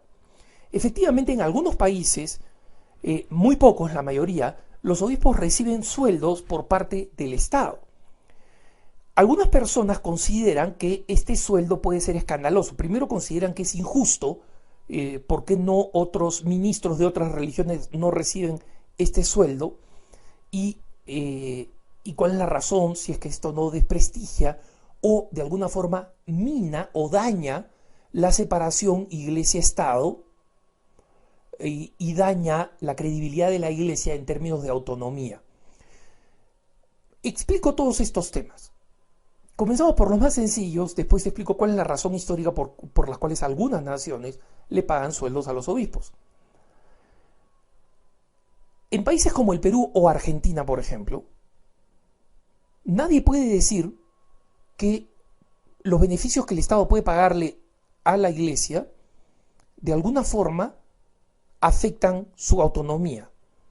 Porque tanto en el Perú como en Argentina, para poner dos casos, los obispos son absolutamente autónomos respecto de las cosas que dice o hacen los presidentes. O sea que el temor de que esto vaya a afectar la autonomía de los obispos está fuera de cuenta. En segundo lugar, el tema de que si es injusto que la Iglesia Católica reciba un reconocimiento especial y con este reconocimiento especial reciba, por ejemplo, un beneficio como puede ser el pago de estos sueldos a los obispos, si eso no viola la separación Iglesia-Estado o es una injusticia respecto de los otros cultos. No, no lo es. Y lo explico por una razón. En primer lugar, la cuestión de los sueldos, como digo, y ahora voy a abordarlo, tiene razones históricas muy importantes que no todo el mundo conoce y que es importante conocer. Y en segundo lugar, que es absolutamente indiscutible que la Iglesia Católica ha cumplido un papel histórico en la constitución de nuestros estados. Nuestros estados no son solamente consecuencia de la conquista española y de las revoluciones independentistas. Tanto en la conquista española como en las revoluciones independentistas, el clero y la Iglesia Católica cumplió un papel fundamental en la constitución de la peruanidad, de la argentinidad, de lo que hace que Chile sea Chile, lo que hace que Costa Rica sea Costa Rica, que Colombia sea Colombia, que México sea México. Nadie puede imaginar nuestras naciones sin este componente de la fe. Es más, en algunos casos, ni siquiera es imaginable en términos territoriales. El Perú no tendría Amazonía si no fuera por los misioneros católicos del siglo XIX. Argentina no tendría el sur ni la Patagonia si no fuera por los salesianos, el primer obispo salesiano de la historia. A pesar de ser una congregación italiana, europea, el primer obispo salesiano fue un obispo de la Patagonia en Argentina. Chile no tendría un dominio real sobre la región del sur, el Chiloé, si no fuera por los misioneros católicos. Y las famosas iglesias de madera del Chiloé son precisamente testimonio de esa realidad. Entonces, es importante comprender que nuestras naciones son de naturaleza católica. Sin embargo, si es que en una de nuestras naciones, dígase Costa Rica, el Perú, Chile, Argentina, México, quedara un solo católico, eso no le quita que la nación tenga una deuda histórica para con la Iglesia Católica, para con la Virgen de Guadalupe en México, para con los elementos que le dan identidad a nuestras naciones, el Cristo de Esquipulas en Guatemala, y así sucesivamente. Podría Nuestra Señora de Suyapa en Honduras. Podríamos hacer una lista de lo que sucede en Puerto Rico, en República Dominicana, en Panamá, como la identidad cristiana, la presencia de los misioneros, la llegada de los primeros evangelizadores en la República Dominicana, que ¿por qué creen que se llama República Dominicana y su capital Santo Domingo? Justamente por motivos obvios, ¿no? Entonces, es importante comprender cómo la identidad nacional de nuestros países está íntimamente ligada a esta realidad. Ahora vayamos al tema específico de aquellos países donde que son una minoría en América Latina, donde se le paga un sueldo a los obispos. La razón por la que se paga el sueldo es por una cuestión de deuda histórica económica explícita en nuestras naciones. Y les voy a poner un caso concreto, el caso concreto del Perú. En el Perú, en el siglo XIX, el Perú tuvo una trágica guerra, la Guerra del Pacífico, con nuestros queridos hermanos de Chile. Una guerra que ya ha quedado en el pasado, en el olvido, una guerra que ha quedado totalmente sepultada, especialmente para nosotros los católicos, que sabemos que siempre hemos sido miembros de una sola iglesia y que los vínculos de hermandad, de fraternidad, de historia y de fe que nos unen a peruanos y chilenos es histórica. Y también con los hermanos de Bolivia, que vivieron también la tragedia de esta guerra del Pacífico y perdieron precisamente su acceso al mar, al Pacífico. Durante esa guerra, el Estado peruano confiscó los bienes de la iglesia para poder financiar los esfuerzos de la guerra. Paradoja de paradojas, una iglesia que predica la paz y la reconciliación termina con sus bienes confiscados para financiar una guerra que por lo demás el Perú pierde y que la deja en total estado de bancarrota, una bancarrota larguísima además. El Estado en consecuencia nunca tuvo dinero para repagar lo que le había confiscado a la iglesia, a pesar de que había dicho que lo iba a tomar, entre comillas, prestado. Una de las formas casi ridículas como el Estado decide compensar a la iglesia es pagarle a los obispos un sueldo equivalente al sueldo de un ministro de Estado. Con el paso del tiempo, los sueldos de los ministros de Estado se comienzan a actualizar a la inflación, a las necesidades modernas, etcétera, etcétera, mientras que los sueldos de los obispos se quedan muy, muy, muy atrás. Les pongo un caso. ¿Cuánto recibe un obispo peruano más o menos en promedio? En promedio unos 150 soles al mes. ¿Cuánto es 150 soles para nuestros hermanos que no están en el Perú? Son un poquito más de $50. Y de los obispos que yo conozco, sé que la gran mayoría ni siquiera se enteran cuando llega este dinero. si el Estado lo está pagando o no lo está pagando, porque ya lo tienen automáticamente redirigido a las necesidades de alguna caridad. Y les puedo asegurar que con $50 al mes, ahí no se juega la supervivencia o la muerte de una de las actividades caritativas de la Iglesia. Hay algunas personas que sostienen que este sueldo no se debería pagar porque da mala impresión, porque promueve que a los críticos de la Iglesia, que son ignorantes, digan, no es, la Iglesia está pagada por el Estado. A mí me parece que eso es una opinión totalmente respetable. Yo personalmente considero que sí deberían seguirlo pagando. Primero porque es una deuda histórica y si no se va a seguir manteniendo el precedente que el Estado cuando se le dé la gana le confisca los bienes a quien quiera. Es una cuestión de democracia. Es proteger que el Estado no confisque cuando crea que puede hacerlo, ¿no? En segundo lugar, me parece que es importante que quede graficado, aunque sea en estos salarios misérrimos, la deuda histórica que tiene el Estado para con la Iglesia Católica. Y en consecuencia, que quede claro, pues, que el Estado le adeuda a la Iglesia Católica. Sin embargo, como digo, esta es una cuestión en la que se puede discrepar. Hay personas que dicen, no, mejor que no reciban el salario. Yo opino que es mejor que sí lo sigan recibiendo y que el Estado tenga esta conciencia de deuda para con la Iglesia Católica, porque como digo, tiene además un origen de una deuda real. No estamos hablando acá de una deuda moral, cultural. No, acá estamos hablando de una deuda económica. Los bienes de la Iglesia Católica fueron confiscados. Y el Estado nunca va a poder repagar lo que esos bienes significaron y significarían hoy. Y estos sueldos misérrimos ni remotamente le hacen justicia a ese despojo, ¿no? Pero lo importante es comprender que en última instancia la separación Iglesia-Estado es lo más natural y lo que existe en la mayoría de nuestras naciones, incluso en Costa Rica, donde la religión oficial de la nación puede ser la Iglesia Católica, pero el Estado es absolutamente respetuoso de los otros cultos y por eso que hay otros cultos que prosperan. Y si son eficaces haciendo proselitismo, pues crecen. ¿Cómo puede haber gente que diga la Iglesia Católica está perdiendo terreno a las sectas? Y por otro lado que digan la Iglesia Católica abusa de su posición de ventaja como religión del Estado? Eso es falso, pues. O lo uno o lo otro, ¿no? Pero los que quieren criticar a la Iglesia la van a criticar de cualquier manera y eso tenemos que acostumbrarnos. Y no tenemos que tener miedo porque forma parte habitual de nuestro ser católicos. Y la Iglesia va a seguir siendo criticada, insultada, agredida hasta la venida del reino. Los católicos tenemos que acostumbrarnos, tomárnoslo con calma y saber que eso siempre va a suceder. Y tenemos que saber dar cuentas de nuestra fe.